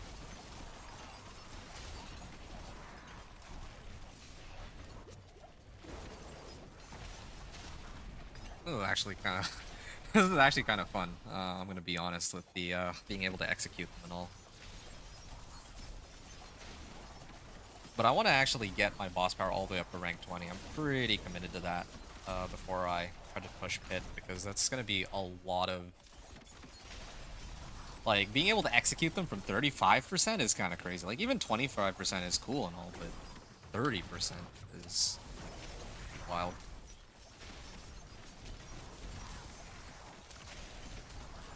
Yeah. Yeah, these guys just, yeah, like, they just melted instantly at 25% mark. I take it back. I might actually keep this one, because it's like an AoE on them. And then they'll eventually just die to this. Oh, flag. Oh, look at that. He just died again. The elite. I just leave the puddle under them, and I just keep my distance. Look at this. Alright, they're dead. I take it back. Originally, I was gonna do Harbinger of Hatred's Folly. I still think that that's better for the boss fights, but I'm actually really liking these pools. Like, I can just leave them there, and then they're just dead. Okay, I'm gonna go to the next area here. I missed some monsters, but whatever. What? Why can't I cast? Alright, look at this. They're dead. I don't know if the pool stack, but I also don't know if it matters. It allows me to at least reset. Like, I thought that it would just be, it keeps the pools up, and if the pools are down, you can't spawn another one, but that's just not true. Oh, this is actually kind of crazy. Alright. Yeah, heck, I should be using this execute power for my companion druid even. Definitely need to have one of the powers for summoning, and then I need to have, or like the summoning damage, and I need to have another one for crit strike chance, but then for the last one, I might as well just do execute. In fact, if I had just done that setup, I might have even been able to clear Torment 4 like even faster than what I am doing here. Or than what I was able to pull off. Like quite a margin, in fact.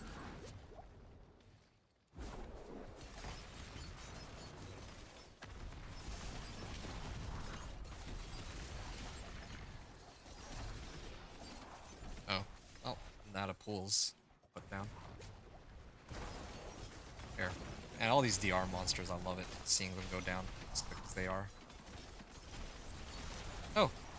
Ah, there's a weakness, though. I had these pools active already, but the DR monster happened to not be caught by them, so really execute it. But, I mean, it's like a one-off, I think. The vast majority of other monsters that I've been hitting, like, pools show up where they need to, like right here. Yeah, I'm just demolishing these monsters, man. Okay, yeah, I'm gonna stick with this pool power, I think. Lord Zir's pools. And I think the best part about this power is that I don't really need the damage on it. Harbinger of Hatred's power, I use it mostly for... Like, I use it for its damage too, but here, because I'm not using the pool for damage, really, I don't need to really level up this power. I can actually just focus on the other ones instead.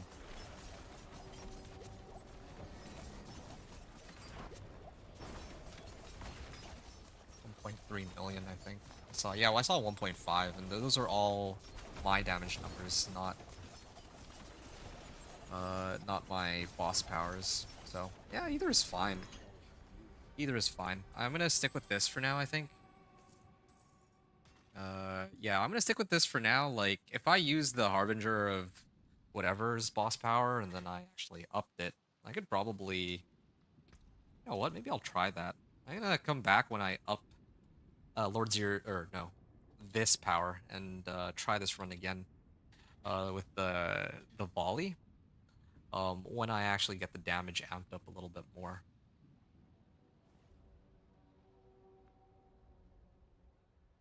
So this one is Lord Zir Pool as my main power, and this was like 10.5 minutes. So yeah, which I'm 5:17. Okay, I can do one more run, but I think I need to upgrade this, right? Yeah, I need to upgrade this a bit. Um, oh, I'm like max on obols. Uh, I don't mind losing out on 53 obols in this case.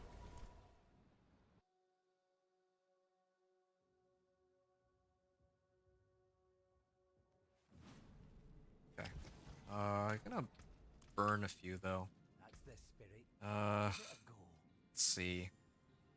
Let's do rings. I don't think I found very many good rings, so. Okay. It's my last attempt here. Boss powers, Lord Zir's Pool. No, we're gonna switch for volley, get a little bit of max life, and I'm gonna work my way down to cheap shot, which is good. Okay. We got pretty close on it. Get an extra 25% damage boost to staggered bosses.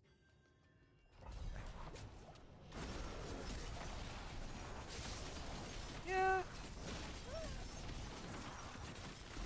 I mean, I see the damage numbers coming in from the volley. They're like big damage numbers, like bigger than the Dance of Knives damage numbers, but it doesn't happen that often. And yeah, for like clearing these mobs, it's a little slower, I feel.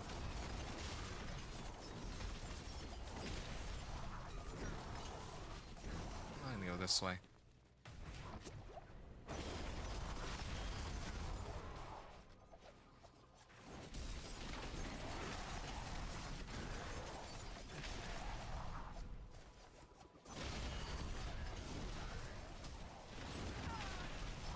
A nice flying vulnerable here. Yeah, again, the pool doesn't show up. Or the pool... If I have the pool up, then... Yeah, the monsters, like, as long as they're standing in the pool, they just instantly get executed. But with this power, I have to wait a little longer for monsters to die. Both are still, like, really good, but I think the pool is better in this case. Just slightly better.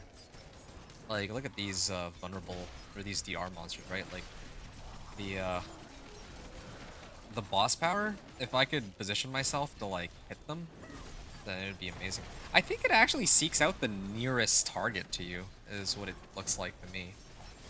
Yeah, I'm standing here on purpose because I'm trying to make it target whichever monster is closest. Okay, this is not a very good place to test. I'm trying to here. Oh, lag. Okay, I think that it interrupted my cast here. Protection Shrine. I'll do a Protection Shrine, why not? It doesn't really help my clear speed, per se. So if I stand here...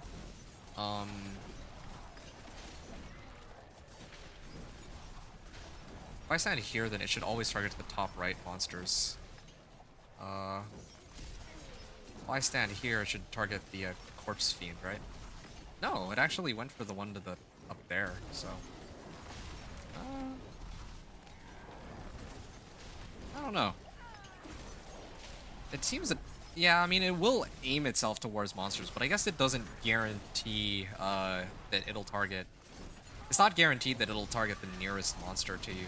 I thought it would, but I guess it doesn't. Try again here real quick. It should always aim at the Quartermaster, but yeah, it went all the way to the one in the top right, so yeah, that one for sure was not meant for the one beside. So I don't think it targets the nearest one. There. Good.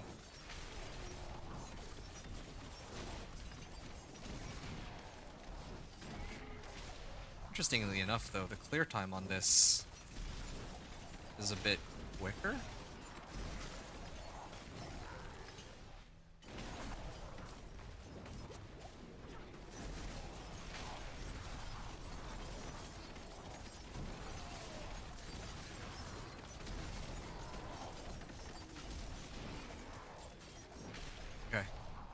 We're at 11 minutes left on the clock, so this might even be quite a bit faster than...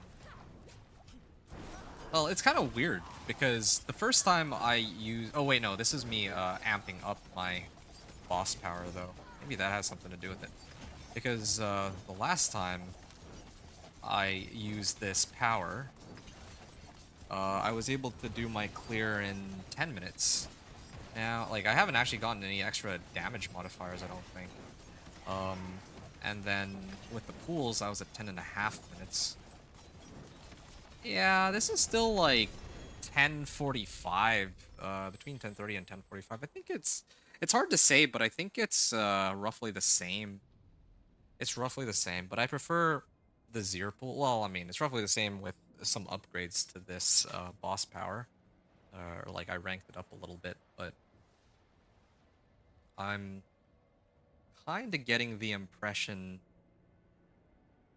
40 clear or 35 clear Harbinger.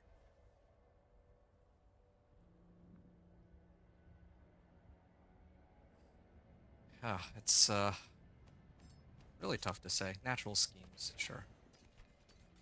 Well, it's fun. I think I might actually end up running the Yen's Blessing, though. Just because I get movement speed, resistance to all elements, and all stats. Can't really argue with that. Oh, unspent glyph. Great attempts. Headhunter. Why not? There. Yeah, I have 3 glyphs that are getting up to legendary. Getting closer. Okay, I want to actually see how many aspects I have, and then maybe continue gearing up the... trying to see how many ashes I can pick up. Agility, efficiency. I still don't have agile augments. Missing agile augments, trap augments, and... Well, I think just those 2, really. So we're actually quite close, I think. Where did the incursion spawn? I'm pretty sure one is available right now. I'm gonna go here. But this is Torment 1, right? I'm supposed to set it to Torment 2. Your efforts are for naught, mortals. Are there other people here? Yeah, there are. Okay. And I shape it as Well, I'm already here. I might as well, mooch.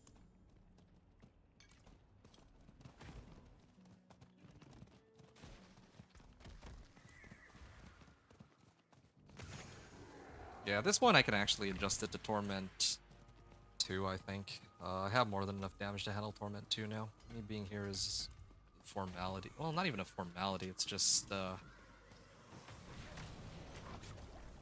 it's just because I didn't take the time to adjust the Torment difficulty. That was it, really.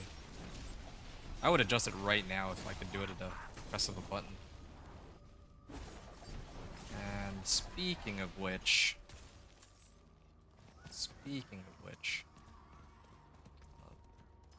let me adjust this for the pool. If I have the choice between the 2, I would still prefer the pool. It's not like I need to reapply Vulnerable on like a group of monsters because my skills already take care of that for me. Okay, this is Apparition of Taurus. Yeah, this is the one that I wanted since I can actually get some boss powers out of it. Yeah, I can get up to like 11% attack speed or 10% attack speed with this, but I don't have any like crowd control duration. It's kind of a bizarre thing to get. So I'm gonna hold off on that. Otherwise, it would have been a nice boost for my Dance of Knives, I think. Speaking of which, yeah, I don't know if I... Like, I can use Rakanoths to get more resistances. That would probably fix my resistance problems all the way to, like, closing in on, like, Torment 4 even, but, boots are where I get plus ranks of Dance of Knives on, so kinda debating whether or not I'm willing to lose out on that much damage just for a chunk of resistances. Where am I even going? Going the wrong direction.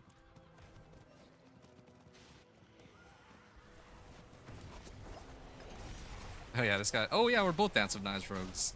That's funny.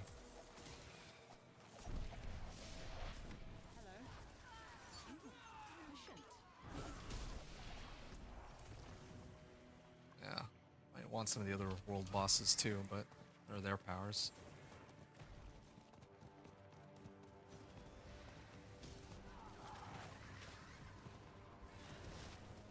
All right.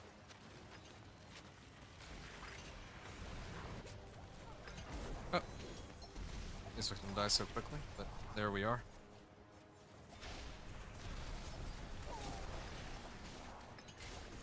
I don't even remember which. Oh yeah, I remember which boss power I used on my druid. It was the one which reduces like ultimate skill cooldown. If I use that with execute, oh man. There we are. Well done. Greetings. Okay, it's time for me to say goodbye. This guy at least.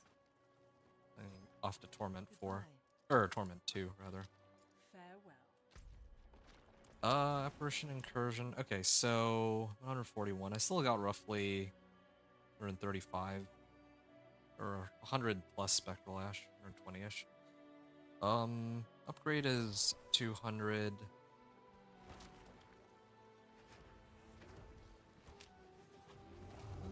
Doesn't really. Does this help my? Does this even help my Dance of Knives? I don't know if this one does. I might have to replace that for. I actually had to replace that for Outlaw Sharpshooter Eye. But I don't have anything else to replace. Wait, what's this? Activating your main... Oh, yeah. Yeah, I need to do World Boss to get this. Spend... Oh, it increases my main boss's power. I guess that would work really well with Harbinger Volley, but...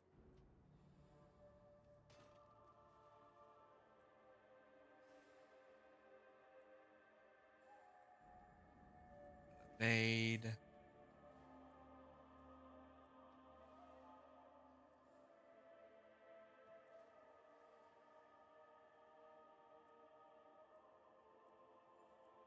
Yeah, I don't really have any better options. Yeah,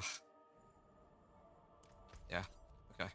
I think I've spent enough time trying to dawdle around. Where is the next incursion? It's over here. I think of the easiest way to switch it to Torment 2. If I should leave the game, come back, or if I should go Torment statue. I think I'm gonna do Torment or the difficulty statue. This should be faster.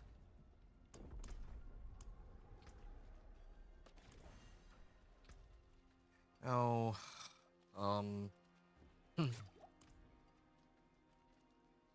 like maxed out on Obols. Okay.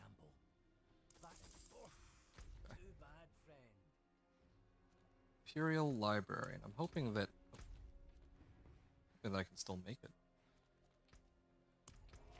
I hope that it's not already like midway through. I'm at 141 Ash right now, so we'll see how much we get in the next run.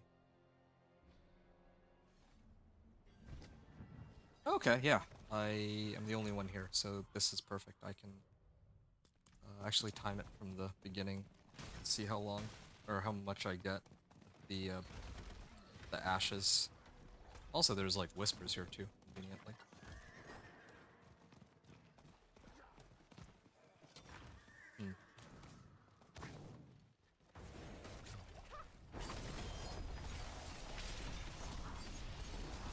These guys do take a little bit longer than I would have liked them to go down, though. Just a little bit slower than I would have wanted. Because if it were Torment 1, right, like, these guys instantly die. All monsters, regardless if it's a boss or a little monster. Unless it's like, well, I mean, not bosses. Bosses actually take like a second or two, but I meant like the elites. Elites take a bit. But here... not so much. Oh, okay, I take it back. Maybe they do die pretty fast.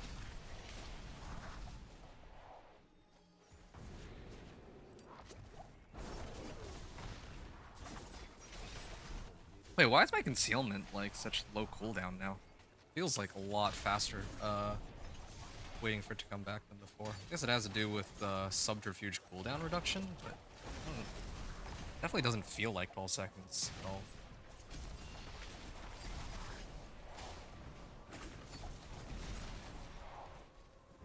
Alright. Champion of Evil accepts my challenge. Where is the monster that I spawned anyway? This one? Oh yeah.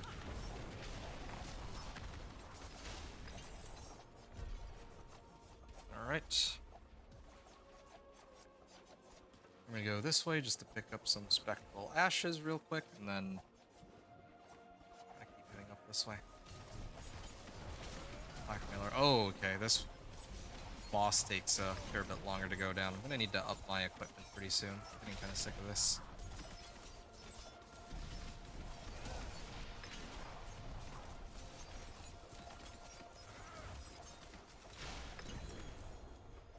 Okay. Belial moves to a new location. Oh, I guess there's not really any locations you can go to.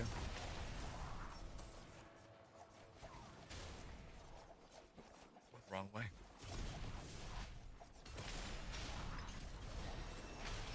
Oh, I already capped out on my whispers. I'll have to come back here to turn in the Venus motes, but pretty close to finishing here already.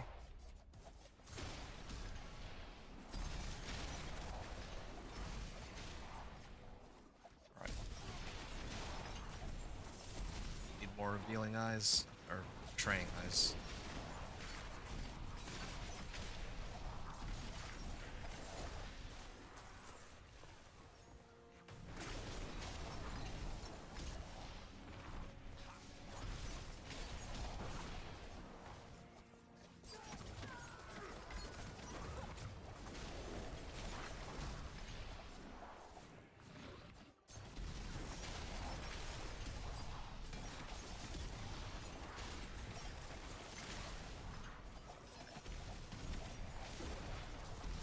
Well, Betraying Eye. This is a bit of a nuisance. These monsters coming up out of nowhere.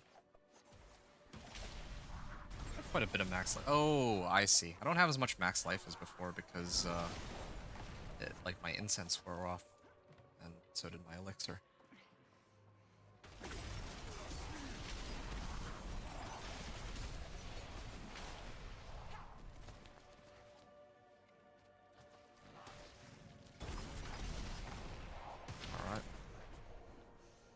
And this one. Legion event in like 1 minute or in half. Do I care at all about that? Do I get anything out of Legion event that I need? Probably some runestones, but I'll do the next one for runestones, I guess. I also don't know if. The one thing I'm curious about here is how many runestones I'll get from this event. Because I get quite a few runestones from Legion events, but I just don't know if I get a lot of runestones from these incursions. If I do, then great. Get a little bit of everything from here. Otherwise, well, might actually be a good reason to do Legion events.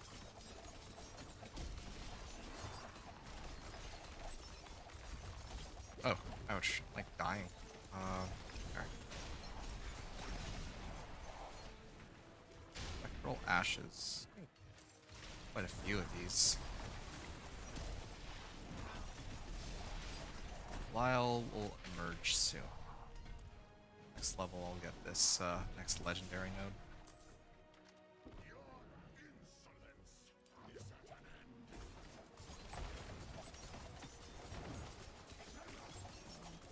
Alright.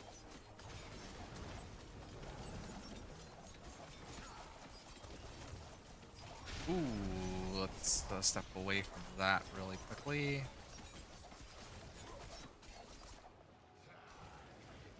Okay, so I had 8 runestones. Let's see.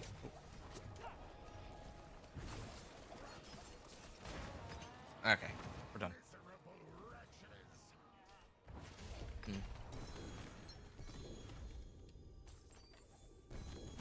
Mountain Souls too. Imbuement Abundance.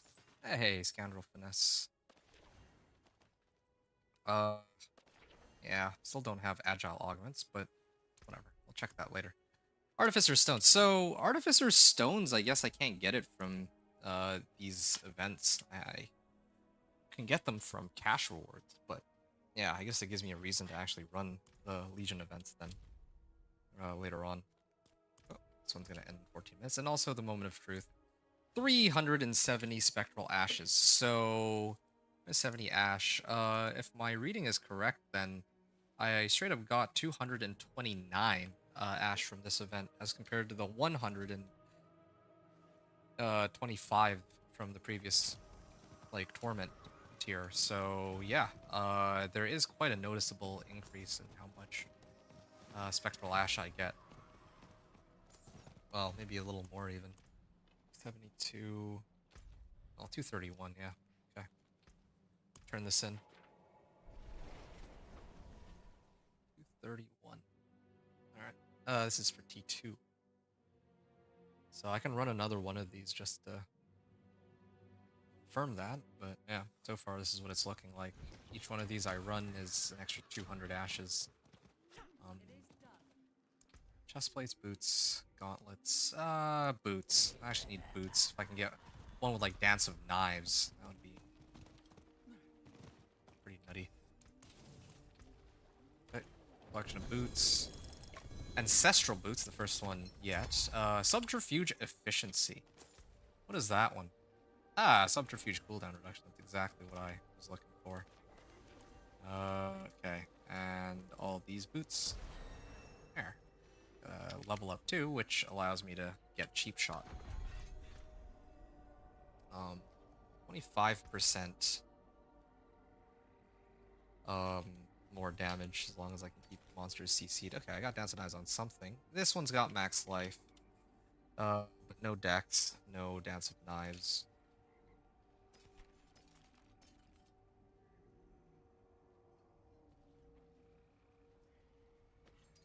Okay, a lot of options here. Oh, my rings. Resistance to all elements? Man. Yeah. There's like too many different ways to build my guy. I have to say, I can't really decide. There's so many options. Okay.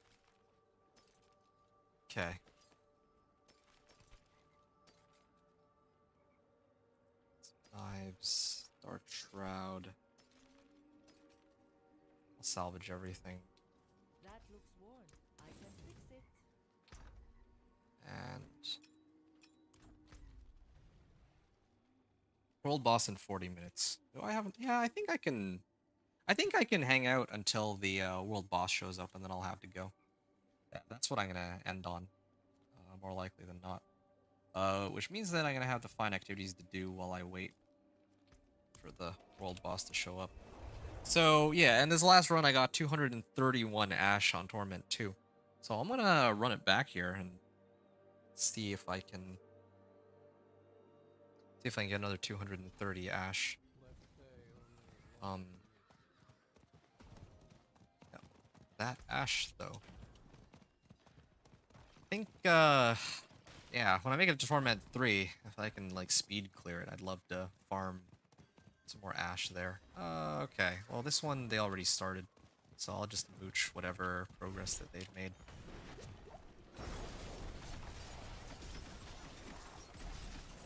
I won't count this one. The next one I'd like to try and make sure that I start from the beginning so I know what I'm getting. So especially I have to do it by my, like I have to be running the event by myself so I get an accurate reading. 100. Okay.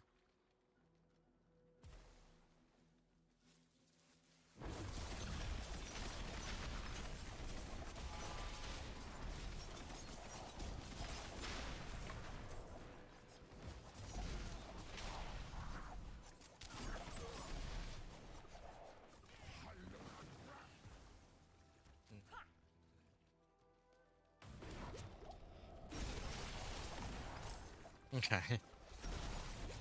A lot of damage from... Oh, you know what it probably is, why I'm doing so much damage? I did get the cheap shot legendary node. That boosts up my damage by like 25% since I think a lot of the monsters I'm hitting are going to be CC'd. I might as well pick up some herbs while I wait. Yeah. Why not, right? Guess I could just keep spinning Dance of Knives to move around. What's my movement speed without Dance of Knives active? 198? Okay. I'm pretty overcapped on that. Oh, this guy's like level 300. No wonder. I was wondering how it died so fast, but I guess that would make sense.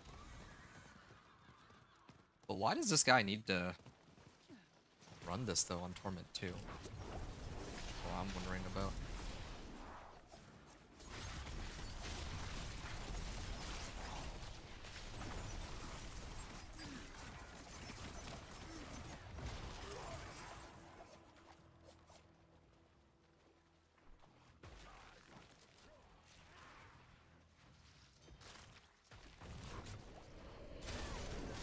Sure. Yeah, Axe Rune. Sure. Nice. Fraying Eye. Oh, right. I just remembered. I can't end on the world boss because I was aiming to end on Torment 3. Right. I might attempt Torment 3 in a little bit then. But I do need to sort out my resistance problem. Yeah, I'm down on resistances. Once I fix those, then I think I can attempt it. Then I can end on world boss. Yeah, I think those two things can go hand in hand. Yeah, it would be kind of a bummer to skip the world boss and lose out on a power. Actually, how desperate am I for the... Oh, it's an Ashava. It says Ashava anyway. Wait, did it say it's gonna be an Ashava? No, it's Ashava, Avarice, or Wandering Death. Okay. Yeah, I don't know which world boss it is. Yeah. Might be able to pick up Avarice's... I kind of need Avarice's power, right? Well, it's an easy way to check. I can just go into the world boss zone and see which boss is gonna spawn out of the hat. Oh, I think I'm... Originally there was a Barbarian who's running this with me, but I think I'm by myself now. Alright.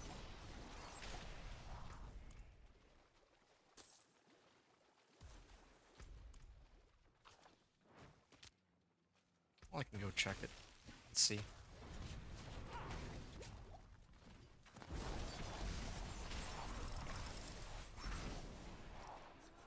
Dragon's here. Ooh, ooh. Why is this guy taking so long to go down, though? These bosses, I mean, they're not difficult, but it's concerning that they take so long to die.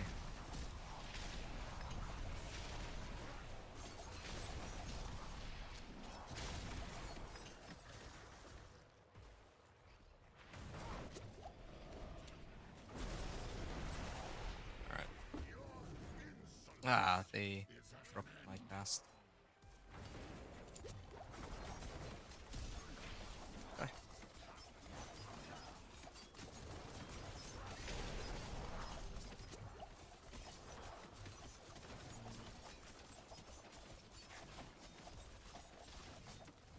Keep my distance a little bit.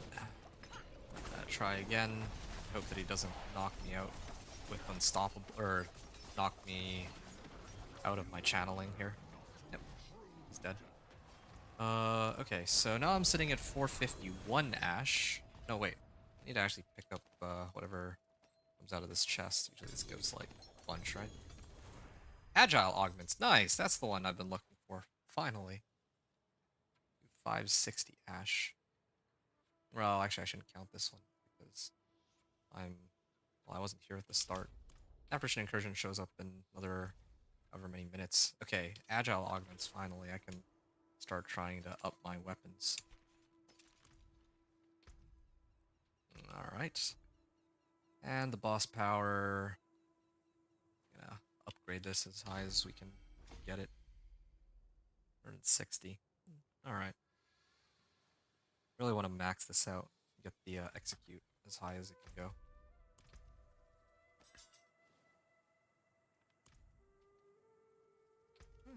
Figure out if there's anything else I can do while I wait.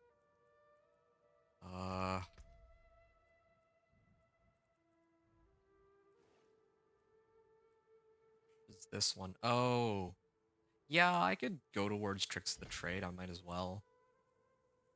Yeah. Tricks of the Trade, why not? And then once I get Tricks of the Trade, then I had to put Puncture on. It'll go from being a 3-button build to like a 4-button build.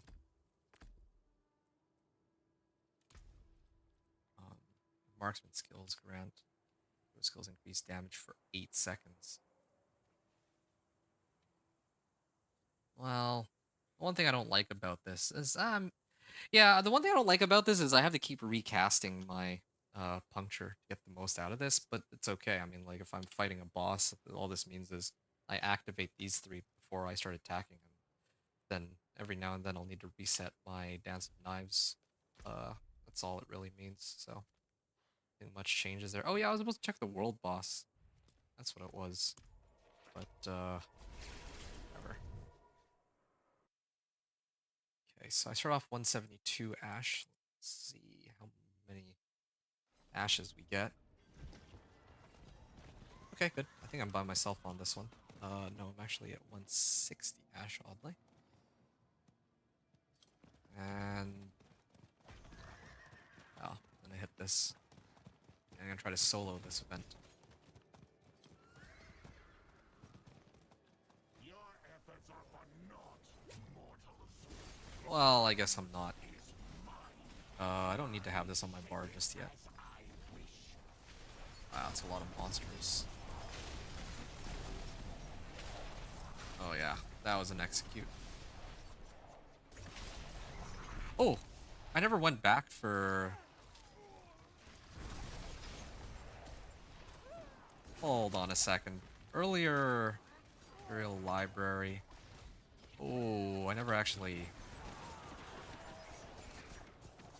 hold on a second. Ah, it's not worth it. I lost out on 3 Grim Favors. I forgot to go back and actually turn in my Venus motes. But, yeah, it's not worth it to go back for it. Just, quite troublesome, I'd say.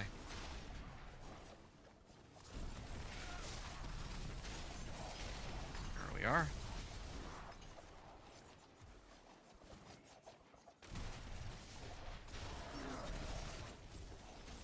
Oh yeah, should probably go grab her here too.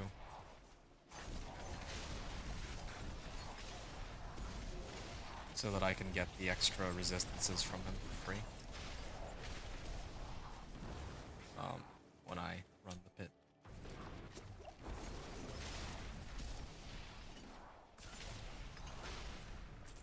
Yeah. I'll switch him over after this. Yeah.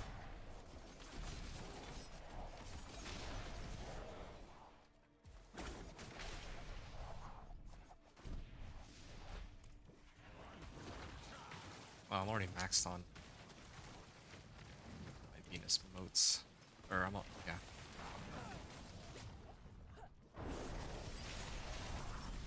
Let's see how long it takes me to bring down this boss here. Yeah, my damage hasn't gone up quite yet, but it will.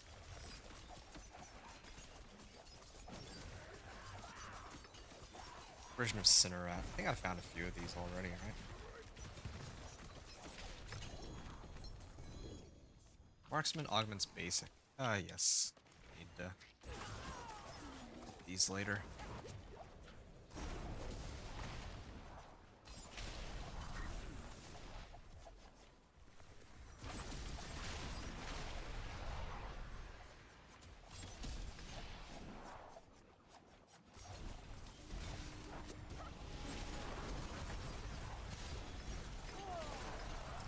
Ooh, Ancestral Bow. Sky Hunter. This is the one that I got earlier.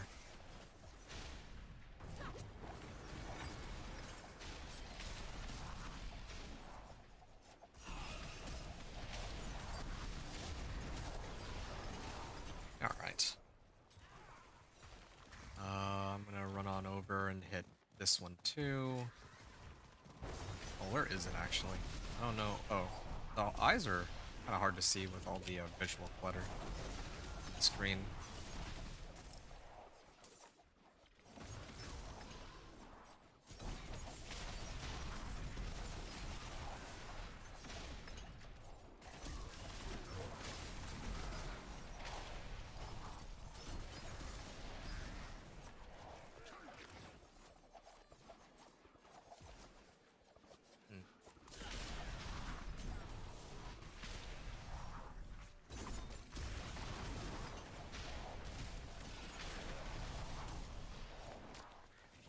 Okay. Gonna hit all these.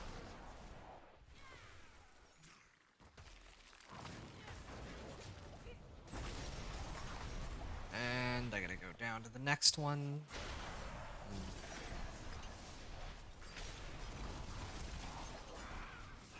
Cool.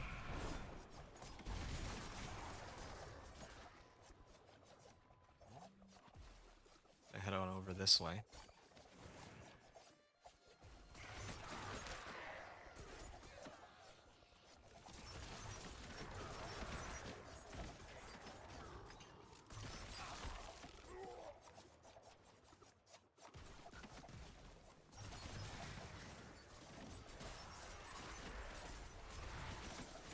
Oh, Apparition is spawned.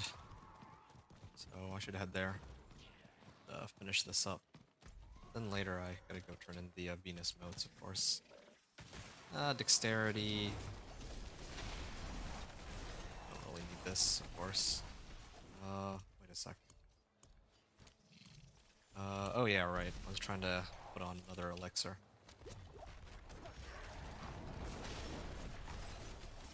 There we are.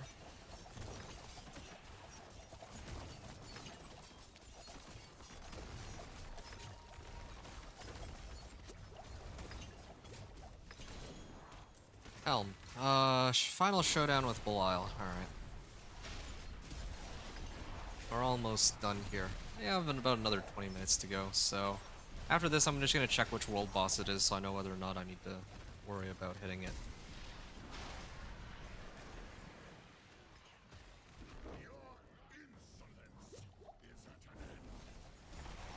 Cool.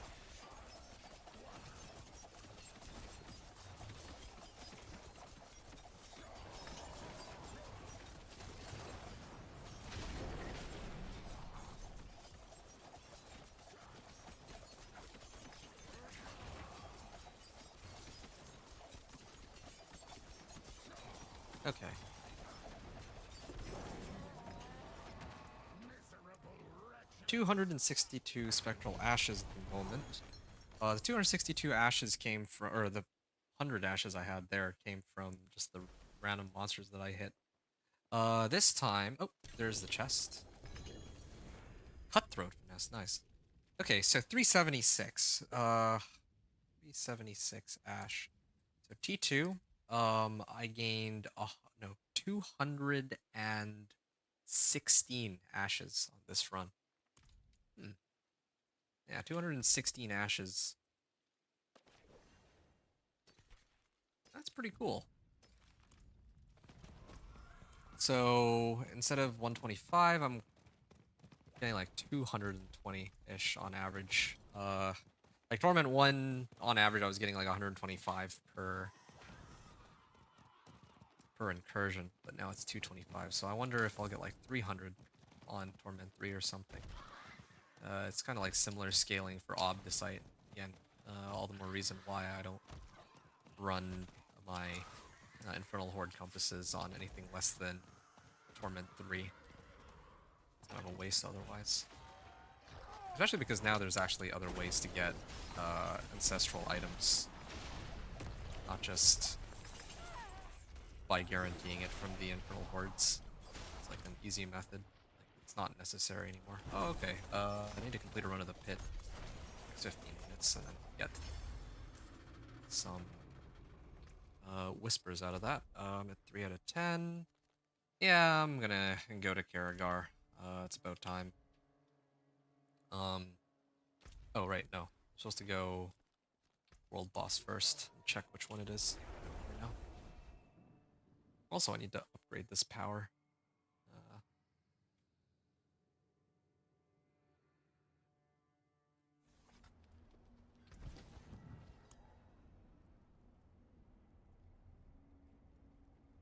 All right. Another upgrade. Yeah, I'm almost at the 30% execute threshold. That's kind of cool. Yeah, really want to max this out to rank 20 before I take on T4. The other powers, I can kind of get away with just leaving them as they are, but this one's a big one. Avarice. Avarice is the one I need, isn't it? I think Avarice, yeah. Actually, never mind. No, I mean, I don't have Avarice, so I should come and pick it up, but, I think, actually, no, I think this is. I go Avarice with, Harbinger of Hatred's Volley. I think that combination will be kind of sick. And then I can replace Cinerat's Flames for it. Yeah. Like my end game is gonna look like Avarice with Harbinger of Hatred's Volley. And in the meantime, well, Lord Zier's Pool will do for now. Well, alright. Damage. Oh yeah, I have another glyph socket I could use. It's like right here.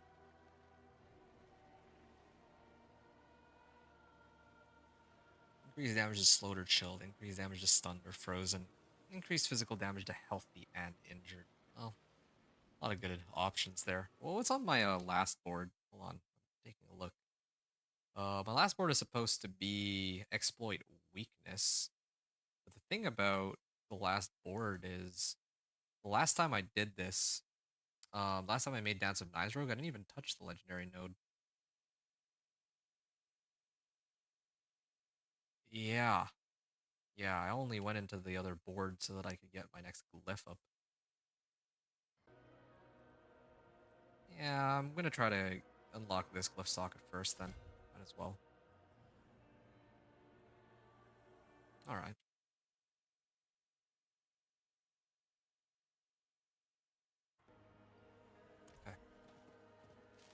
Okay. Begins in 20 minutes. I guess in the meantime, I can actually... How many, like, Artificer Stones do I have? 21? Oh, okay. I feel like that would be enough. But if I run one more Legion event, then I don't ever have to worry about running out of stones again. Do I want to run a Legion event right now? T2 Legion event? Yeah, I might as well. Switch things up. Make it a bit more interesting. Try to get some whatever loot I get out of the Legion event, right? And then I think after I finish the Legion event, I could speed clear a pit just so that I get the Whisper for that too. And I can maybe run World Boss after. And then finish off by opening T3. Kind of weird doing this when I have no Ancestrals, but whatever. I'll do a run with Ancestral, or without Ancestrals, and then with Ancestrals when I come back next time. Next time is going to be like probably later tonight, actually. Alright.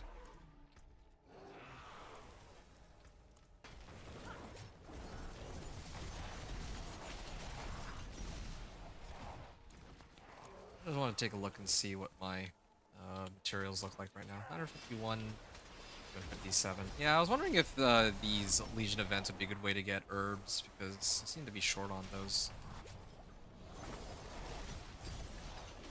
85k. Yeah, everything's just dying instantly in T2 now. Need to worry about not having enough damage anymore. And it's still very fast. Just plowing through everything.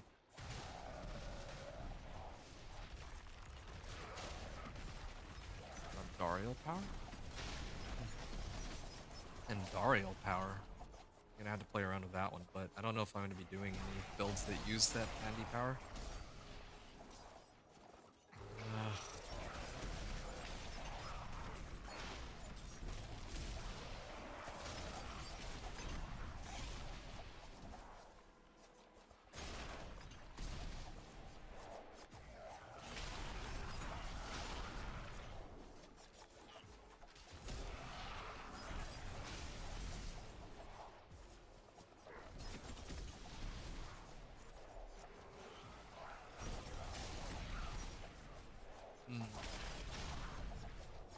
Nice and easy. Servant of Hell coming up. Kind of cool that I can run a Legion event solo in the same amount of time that it takes for like a full crew of people to run it. Maybe the next time I play Minion Necro, I should try grabbing some move speed too, because all I'm doing with this build is just running around. So I wonder if I can do the same or something similar with the Minion Necro, if I just had enough movement speed or something.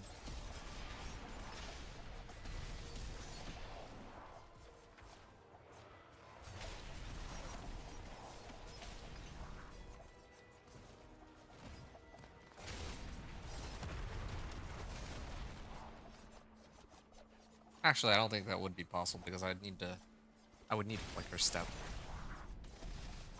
To keep resetting Army of the Dead. That's how I got to T4 last time. I mean, I think Mendelin is bugged too. This time if I play Minion Necro, I think they fixed Ring of Mendelin, but either way, whether they fixed it or not,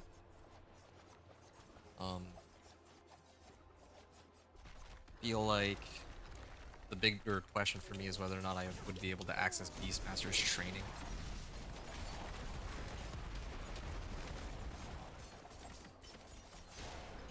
There we are.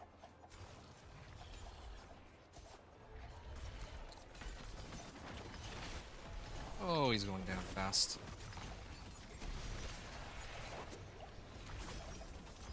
There. Oh. My Dance of Knives was on cooldown.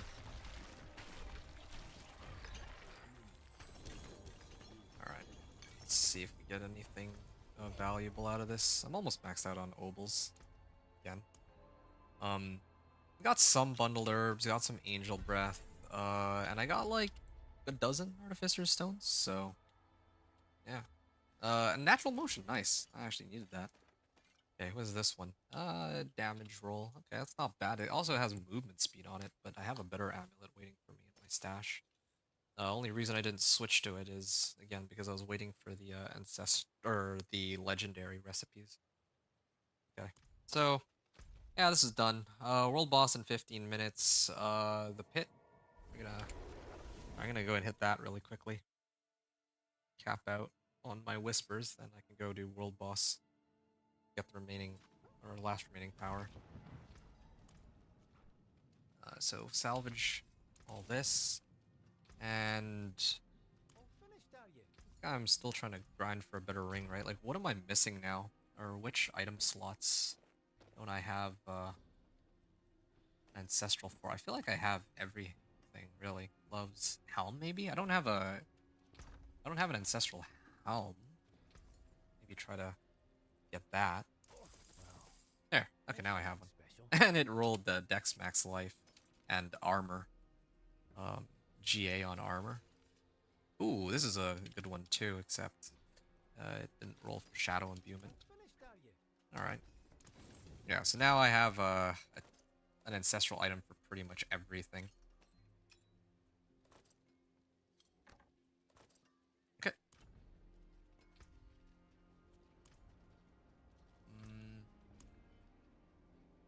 Alright. Actually, I didn't even need to do this. Oh well, whatever. Tier 40... Tier 30... I'll do tier 35. Why not? I know that I can clear this in sub 5 minutes anyway, so I should have plenty of time. I want to do like a really quick one, but I guess this would be a really quick one. And I've actually boosted my level of power since the last time I was in here. So, should be able to clear it without too much trouble at all.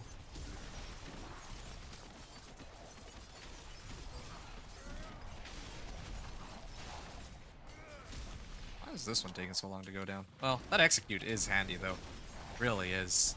Okay, look at that, everything's dead. I just pass by them, I leave the pools behind, and let the pools do their thing.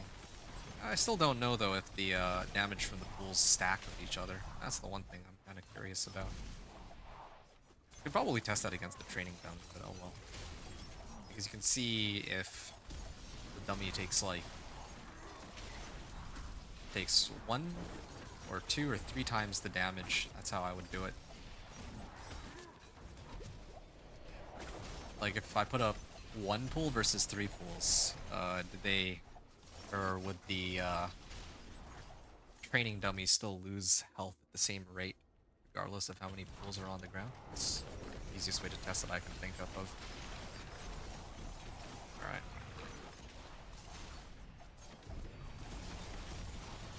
Yeah, I think I'm at the point where I probably could have already been in like hit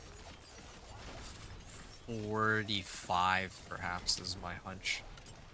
But well, I guess all this means is that it'll be quicker getting from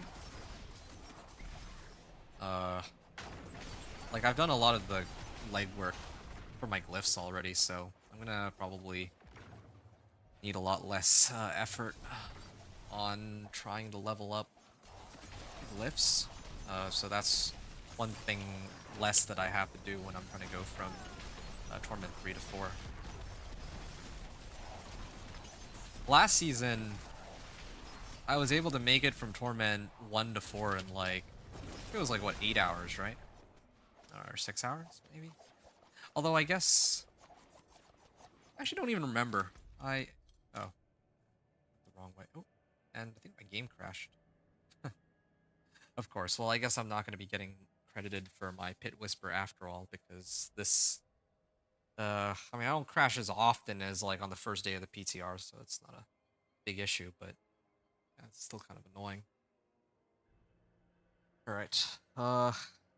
Yeah, all I was saying is that, yeah, like Season 7, I made it to Torment 1 in like 4 hours. And then to get from Torment 1 to Torment 4 took like another like 6 hours. So already it's taken me as long to get from Torment 1 to 3 as it has for me to get from Torment 1 to 4 from last season. So I'm actually really curious to see how long it takes me to go from Torment 3 to 4 here after this. Anyway, I'm gonna close down my game and restart it.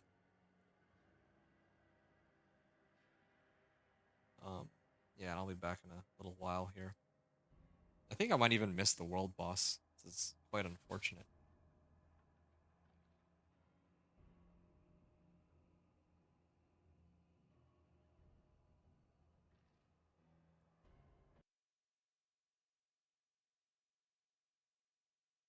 Yeah, too bad, really. Too bad. I'm gonna give it a minute before I go back in. I'm gonna miss the whisper anyway. I don't think it'll let me go back in so easily. But as long as I make it for the world boss, I guess the world boss is the one that matters the most by far. Okay, I'll be right back then while I wait for this to load up.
Okay, so we're back after that crash.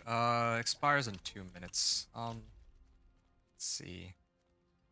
I don't think I can clear this in 2 minutes, can I? A half minutes. I can try really quickly. Why not? Let's see if I can. I can't believe I'm doing a pit 1, but I mean that's what I get for crashing, I guess. Yeah. Yeah. Let's see how well this will go. Alright. Yeah, everything should die instantly here. But it's just a question of how much move speed, or how quickly I can roll through everything. And also, well, the boss will also be equally fast, I imagine, but... yeah. This is such a waste of 3 runestones, but I gotta do what I gotta do. Else.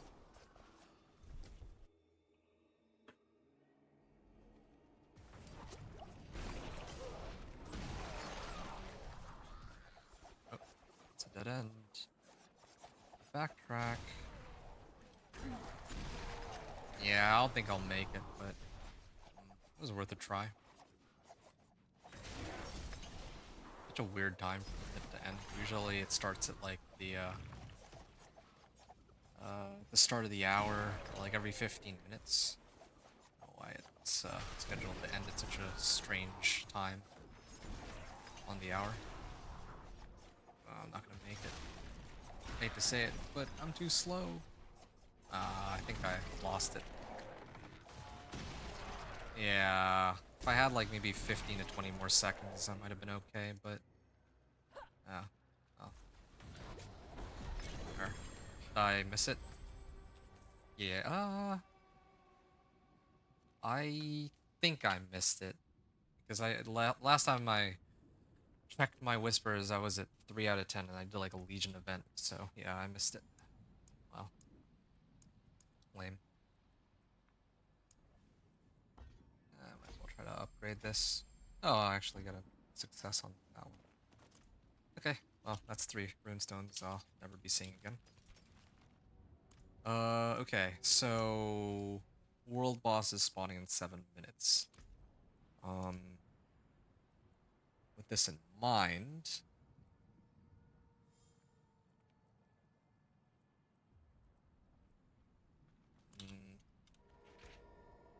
what I'm gonna do... because I'm just waiting for the world boss to spawn so that I can run it, and then I'll push Torment 3, call it a play session. I'm gonna start upgrading my equipment the way it's supposed to be. Yeah, this will save me some time later. And also sort out my resistances too while I'm at it. So my resistances are looking kind of jank at the moment. Using an agility skill. Oh, this is a high roll too on my ring here.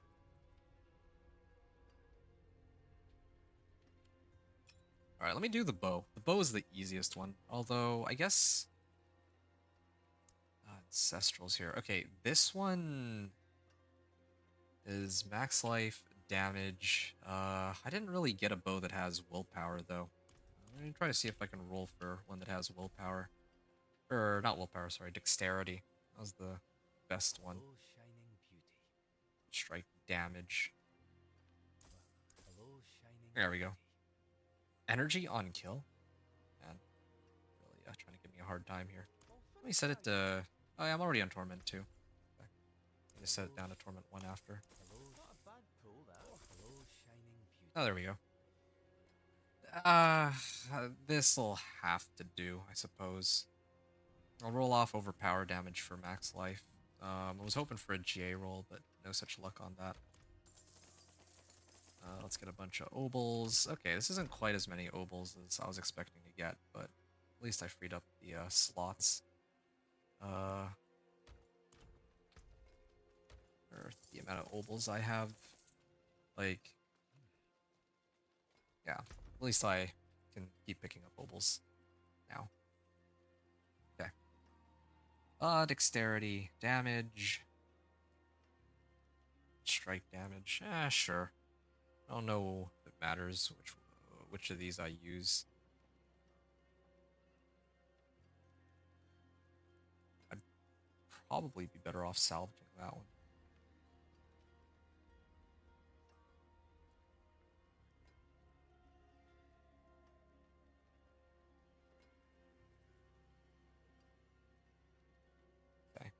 30 max life. Yeah, let me do this one first then. Let me see if I can get the right temper. Agile augments. Chance for Dance of Knives to deal double damage. Not Shadow Clone, no. Where is... Ah, Worldly Finesse. Well, it doesn't much matter. I need to roll for crit strike damage specifically, no matter what. I guess Dance of Knives is more important. But at this rate, it looks like I'm not rolling either one. Well, actually, this is a pretty good use of my time sorting this out now rather than later. Oh, Dance for Dance of Knives deal double damage, but it's pretty worthless. The other modifier. So, I mean, I have this as a backup, so this might work out. Worldly Finesse, vulnerable damage. Okay, I mean, that's for Dance of Knives deal double damage, 32%.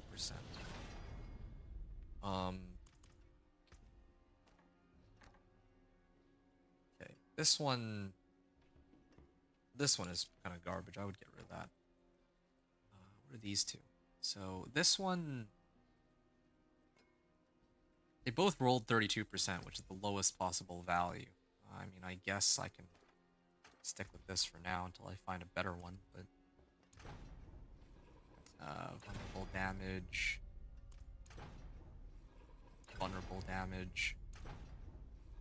overpower damage, critical strike damage. All right, this'll. I mean, I can work with this for the time being. Really could have used one that had dex, but I mean, The magics await your return. it is what it is. Okay. Stolen Vigor aspect now. Wonders of sanctuary at your fingertips. How may I help you? Exploiter would have been nice, but alright. Right aura. This'll do for now. And then I can probably get a bit. Oh, you know what? This is just the first of many. But at least I'm sorting this out now. Okay, I can get 2 Flawless Emeralds. And put them in here. Yeah, this will be my bow. At least in a little bit. Once I try to switch over to my Ancestrals. Ah. Okay, everything else can go, though. I don't really see myself using any of the other ones. Man, rolled energy on kill. It rolled 2 useless modifiers and the GA roll was pretty worthless. That's too bad. Okay. Torment 1. Yeah, I'll probably sort out the other pieces of equipment the next time I play. I'm doing all of the Ancestrals at once, pretty much. Starting off with that bow. Then I'm gonna move up to the other, my other weapons. The Ancestral Legendary Swords. And then from there, try to do my armor and all the other stuff. I think that'll be a massive increase to my damage, though. Right now, I've done everything just off of my boss powers and glyphs. There we are. Okay, somebody else is already here. Sure. Let's grab this. Okay. I feel like I do, like, no damage to him. Yeah, that's weird. I did not reduce, like, I have the right amount of damage. I'm on the right Torment tier, but still do no damage. At least not in comparison to this other player that's here.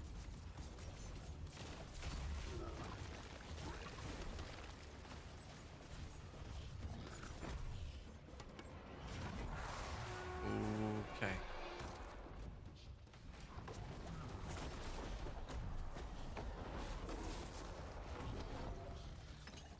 Avarice. Can't wait to use Avarice's power too and see how well that'll work with my Harbinger of Hatred's volley. Eating up all of my resource just to do like an extra powerful hit. Sounds pretty strong to me.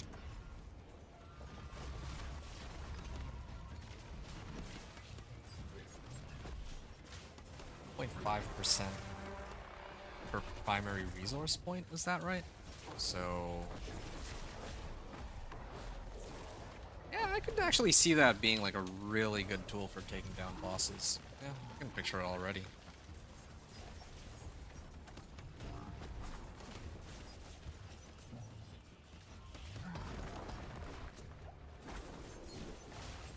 I guess to be fair, when I did my like 5-hour run with the Dance of Knives rogue, though, I also was doing it on the live servers rather than PTR, so I knew what to expect as well.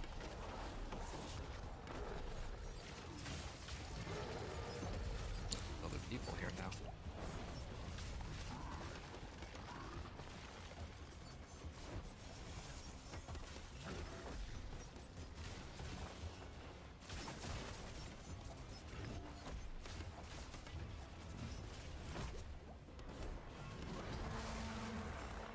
Okay. Quite painful.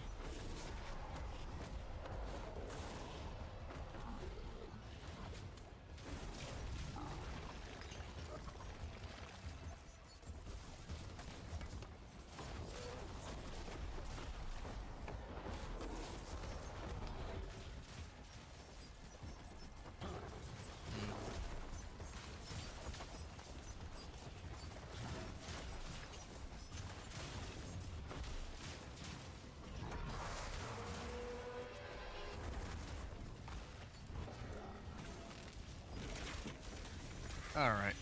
Almost there. And there's some treasure goblins I can take out too. There. Hey, Infernal Horde's Compass. Well, that proves that I can actually get them now. That I've done that stupid quest. But I don't know about the tributes. I should be able to get the tributes, but yeah. I haven't seen any tributes yet. Words of Agony.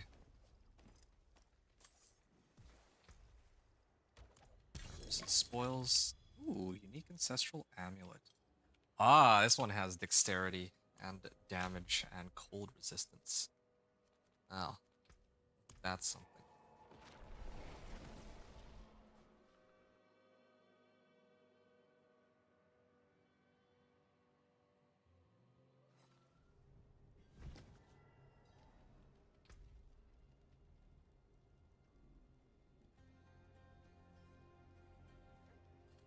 Alright, Torment 2. And gonna go Tree of Whispers. Try to turn in some of my Whispers here, and then I was gonna try to upgrade it, and I remembered that no, actually, I'm just trying to get into Torment 3 here. So, yeah, let's finish this up. Hey, greater collection of dungeon keys. Collection of two-handed weapons is tempting too, but like, how often do I come across this? All they give me are Infernal Horde compasses? I guess that's not the worst thing. Infernal Horde compasses are perfectly okay, because now when I make it in Torment 3, I can spam these to get Obdicite and Ancestral items if I need other ones. So, this isn't too bad. Alright. Yeah.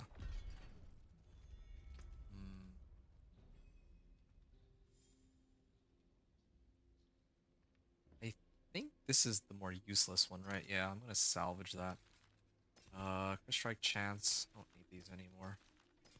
Wait, these boots, though, are quite interesting. Movement speed. Oh, every 20 meters you travel refills a healing potion? That's actually a cool aspect. I don't think I've seen that one yet. It's probably a new one that's been introduced this season. Salvage all these. Yeah, I might opt to use these boots since they have resistance to all elements later, but we'll see. I'll decide next time. Right. Yeah. So this is gonna be my pit 40 clear, I think. Let's get a couple more elixirs. I was trying to run all these other activities in hopes that I could get some more materials so I don't run out of these, but yeah. Normal. Oh, yeah. I guess I should probably take the time to show my equipment. So, yeah, so this is me going from Torment 2 to Torment 3. My gear is mostly just dog water. Like, Every single piece of equipment I have is 750 item power. Well, granted, with the right rolls, right? But the only items that I have that are ancestral are my swords. That's it. And I don't even have a GA roll on this one because I subbed off the useless GA. I do have my boss powers, right? Some of them are, well, one of them is rank 1. This one's just rank 5. This one's rank 1. This one, I spent all my time trying to upgrade this one specifically because this is huge. The whole execute enemies with my main boss power that have less than 28% life, that is kind of insane, I think. So, this character can handle Torment 2 so far really well. I'm going to attempt my Pit 40 now for Torment 3. Mercenary. Actually, wait. Specialization. Specialization, I'm using combo points for Star Shards aspect. One. Yeah, this one. But, I mean, I think there's one aspect that I'm missing which gives me more damage for Inner Sight. If I did have that aspect, I would have used Inner Sight instead because I don't really need to go combo points, but it's still more useful than Inner Sight right now. So that's for specializations and boss powers. For Paragon, I have so far 135 Paragon points spent. I'm at Paragon 107. I have Headhunter Glyph, of course. I have Versatility. Oh, wait, no. I have Dance Macabre board second with Versatility Glyph. I do have the Tricks of the Trade board, but I don't have the Legendary Node, but I do have the Chip Glyph on it. And then on the other board, I have Cheap Shot Legendary Node, but I don't have enough Paragon points to get to the Glyph socket just yet. So, yeah, that's kind of what my build looks like right now. I'm going to go and hit Pit 40. This will be my, I think, last run of the day, or at least for this play session. And yeah, the way the build works is always I seal myself, drink a healing potion, evade, and then and then of course Shadow Imbuement too. I just start spinning. It is taking a while to kill these ones, I admit, but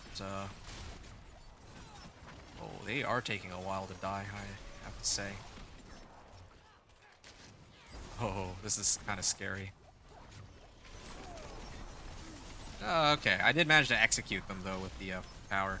All the little monsters are much easier to bring down, especially with the execute. Except for if there's like a DR.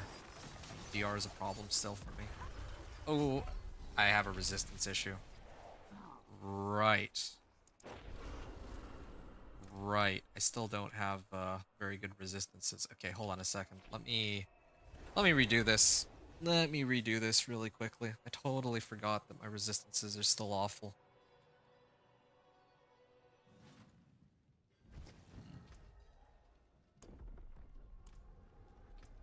Okay.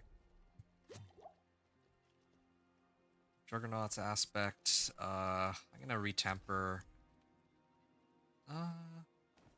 Yeah, I'm gonna try to retemper this for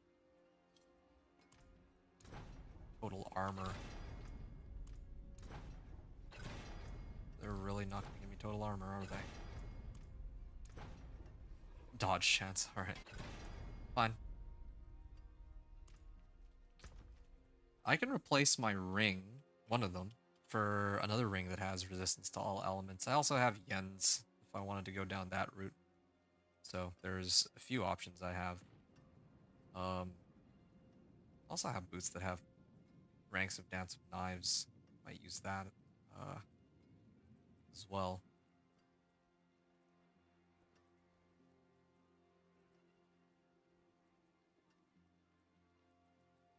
Resistance to all elements. It's this one.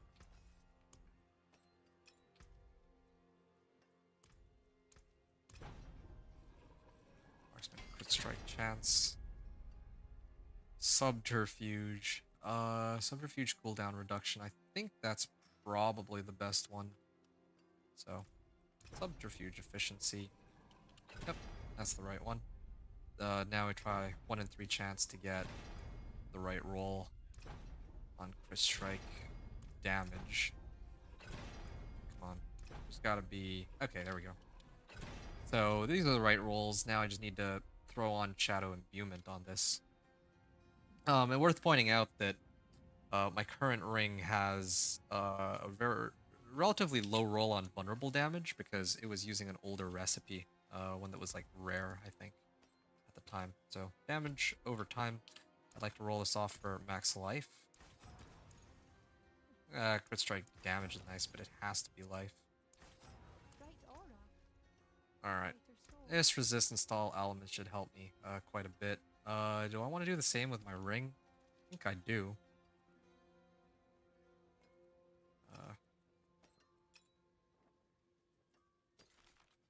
Bitter Infection. It's been upgraded. So, Bitter Infection.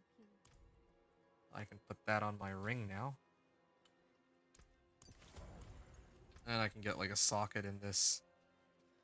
Wear the stars around your neck.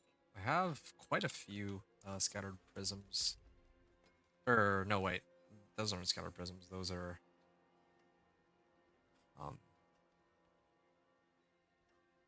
Those are the abstruse sigils. So, okay. We did get some more resistances here. Oh, that's good. Do I have another ring I can use temporarily? Oh, yeah, this one. I made sure to hold on to this one. Oh, yeah, I can also switch over to Rahir. That was the other thing, except I didn't really level Rahir.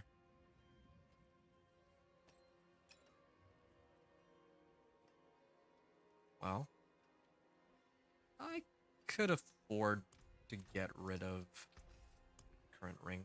I did salvage a bunch of rings earlier, but I don't think any of them had resistance to all elements, though, to be fair. I probably would have kept them. Dark Shroud cooldown reduction, Worldly Finesse.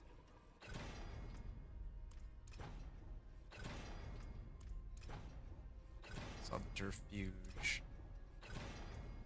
Subterfuge. Nope. Well, I basically bricked this ring. Oh. Hello. Yeah, maybe I'll come back to this one a little later. I guess I could just use Shadow Resistance instead. Yeah, this actually works. Because if I use Shadow Resistance, then I can just put a diamond in my ring, and it's kind of the same outcome. It's a little bit worse, but still acceptable. I wanted to try to run... Oh, like, yeah, I could have set everything on Ancestral, but I wanted to see how well the run would work with just, like, 750 item power. But I do have a resistance issue. That's part of the problem here. I don't have very good resists. Max life. Okay. Vulnerable damage. Do I want to try keep rolling? I still have a couple rolls. Okay, yeah. There. So now I can swap out this ring. Yeah, like this. I can get Aspect of Elements now. There is magic in all things. Let me show I don't have Edge Masters though, right? Like I have Edge Masters, but it's like rank 1. Aspect of Synergy. I should have that on my amulet, yeah. I have it on my amulet.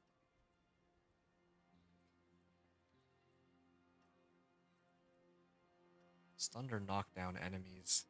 Yeah, I'll just do Aspect of Elements. Alright. My magics await your return. That's what I have equipped. This is bricked. I'll salvage both. Yeah. And now I can try to figure out what I'm still missing.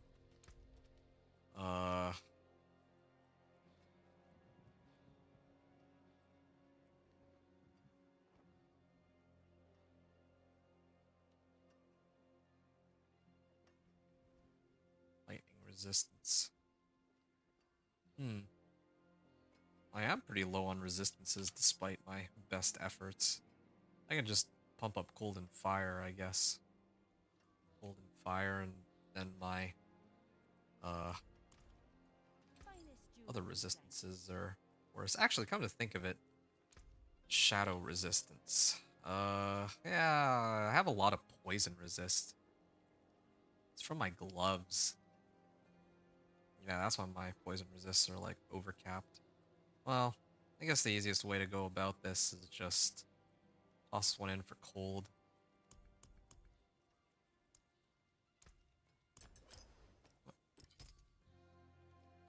And then toss one in for fire, I suppose?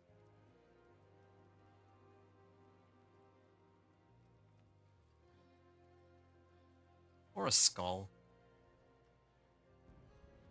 Yeah, let's do fire.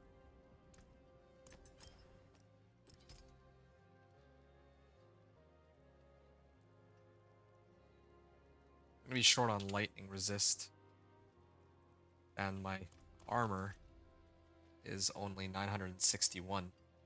So, definitely gonna be a bit of a struggle. I have any way to get more armor? Oh, well, no, I was gonna use Rahir, but I just remembered that I don't have him leveled at all. Okay, I'm gonna try again. Torment 3.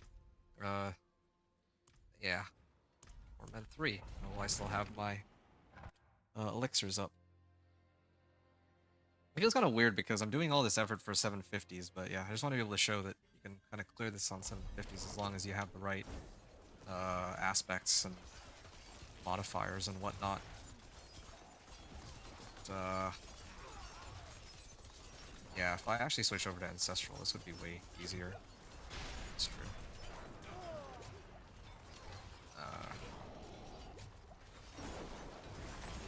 Yo, that daze, though, is actually causing me some problems. Because by dazing me, I can't use my skills, or I'll interrupt my channeling for Dance of Knives. I wish there was some other way to get, like, unstoppable. I guess there isn't. Maybe I can look at, like, some utility stuff later and see if I can...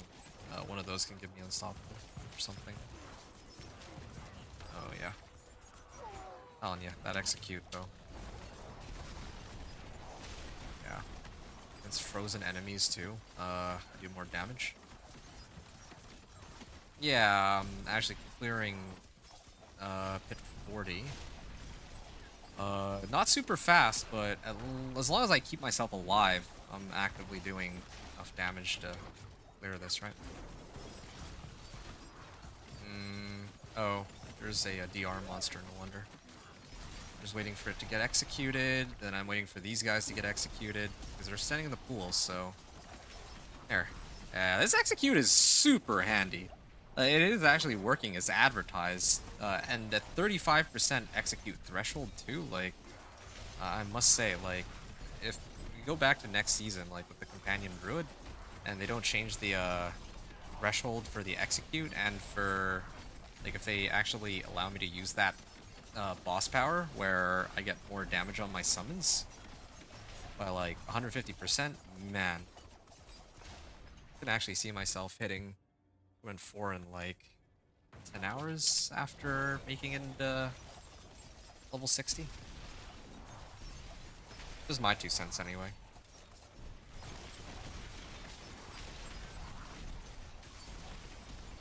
And I'll also have like Season Journey and Reputation Reward caches too, so that should help a lot. Oh, I should have done this earlier, but I need to check what my stats are. At the end of the run. Or even now I can take a look real quick.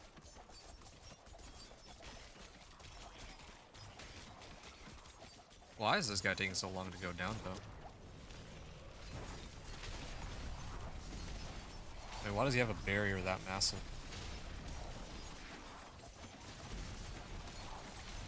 Come on. Please get executed. See, if this were a max rank Wandering Death power, he would have already been, like, dead a long time ago.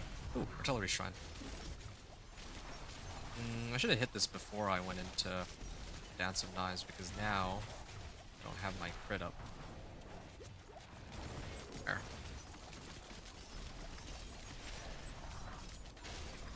Oh, that feels good. But the next time I come back, I'm going to be upgrading all my gear to Ancestrals. And then after I upgrade all my gear to Ancestrals, I'm going to switch out my boss powers. Yeah, I'm going to be switching out my boss powers for the Harbinger with the Avarice effect that allows me to eat my primary resource to amp up the damage of my Harbinger power. So, I'm going to see what that combo is like. Oh, ouch. Yeah, they hurt. I see a lot of white numbers. Let me try to reset real quick just in case I'm missing something. Wait a second, there was an aspect where I get a healing potion for every like 20 meters I travel. Yo, that would be actually kind of busted with this build. I might actually throw that on. Like a really fun one. Even more fun than having like exploiters for more damage. Oh, no wonder I'm taking so much damage. These guys are lightning based.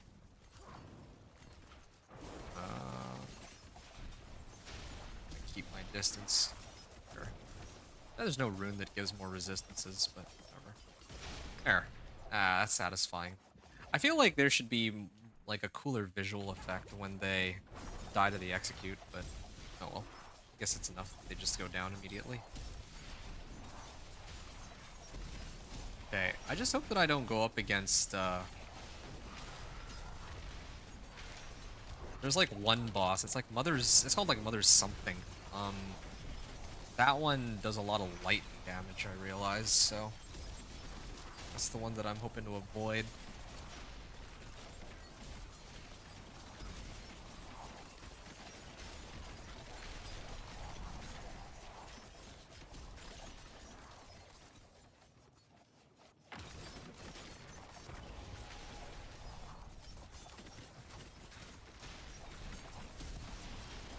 Here we are.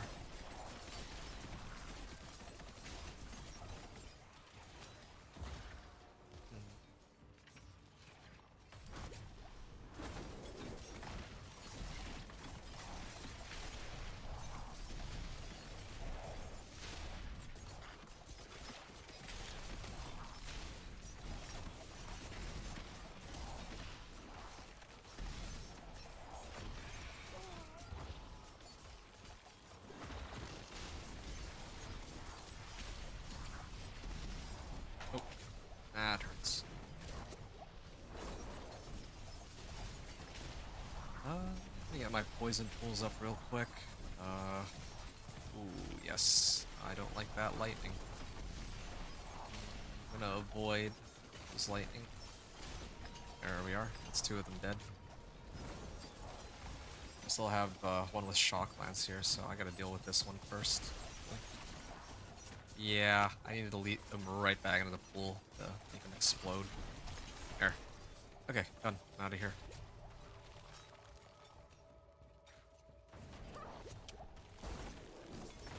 Oh, here's a DR monster, but I think with this pool, he should die in a second. Why is he taking so long to go down? There. Now everything else should go down much faster. Yeah.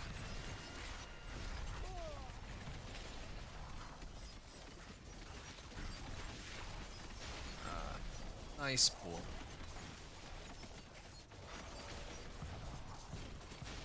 I'm gonna have like 3 minutes left on the clock for this, but yeah, when I upgrade everything to Ancestrals, I expect that the clear will go from being like a 5-minute clear, or maybe even a 4-minute clear left on the clock. Like, because right now, I have 7 minutes left. So when I finish this, I think I'll have 5 minutes left on the clock. If I upgrade to all Ancestrals, I think that'll push me up to like 7 minutes left on the clock. Is kind of my hunch. Yeah, but we'll see. Maybe I'm overestimating how much damage and clear speed I'll get.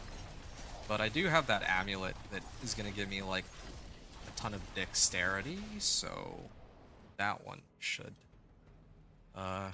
contribute a lot of extra damage for me. Oh, Spirit Collar Frost. Okay, this one I can actually fight. As long as I'm not the one that pumps out lightning. Like, this one does, like, what?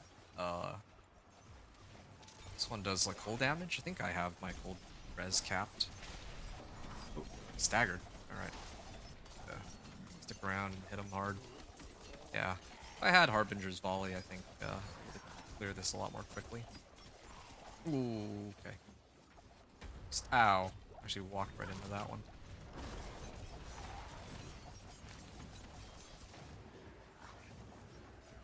Okay, keep my distance from Spirit Caller real quick. Oh, and he's staggered.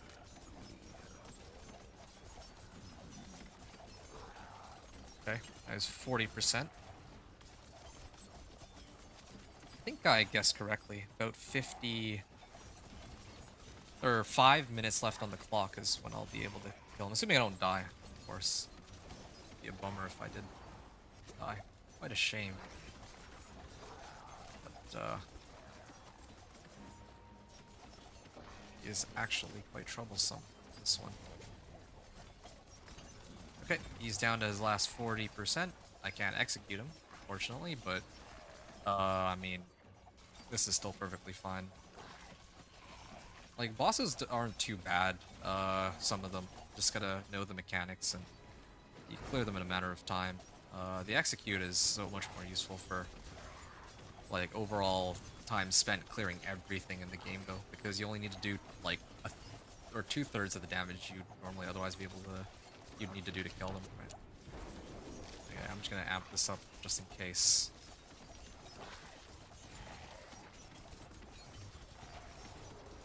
Just in case, crit wore off. I think it might have. Sure. Oh no.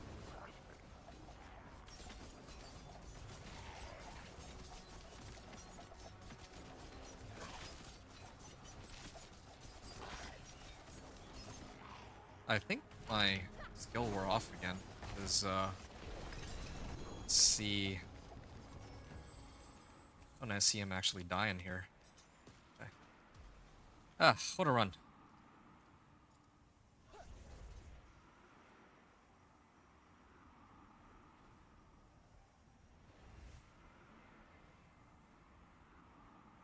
Okay, so that was my clear for Torment 3. I think that brings us to the end of our gameplay for today. It's been fun, but I think I do need to take a short break here. So we got through Torment 1 and 2, which is great. Next time when I come back, it's going to be the grind. 1 second here. Yeah, it's going to be the grind to get to Torment 4 from Torment 3. So, yep. Off to Kyoto Shed we go, as is tradition. Setting it to Torment 3. But I'm probably not going to be spending too much time in Torment 3. I'm going to probably drop it back down to Torment 2 and do my farming there. At least need to get my boss powers amped up to max, so that'll be my first priority after I get my ancestral equipment back up. So, hope you've enjoyed. Thanks everyone for watching. And I'll see you all in Torment 3 when I return from my break.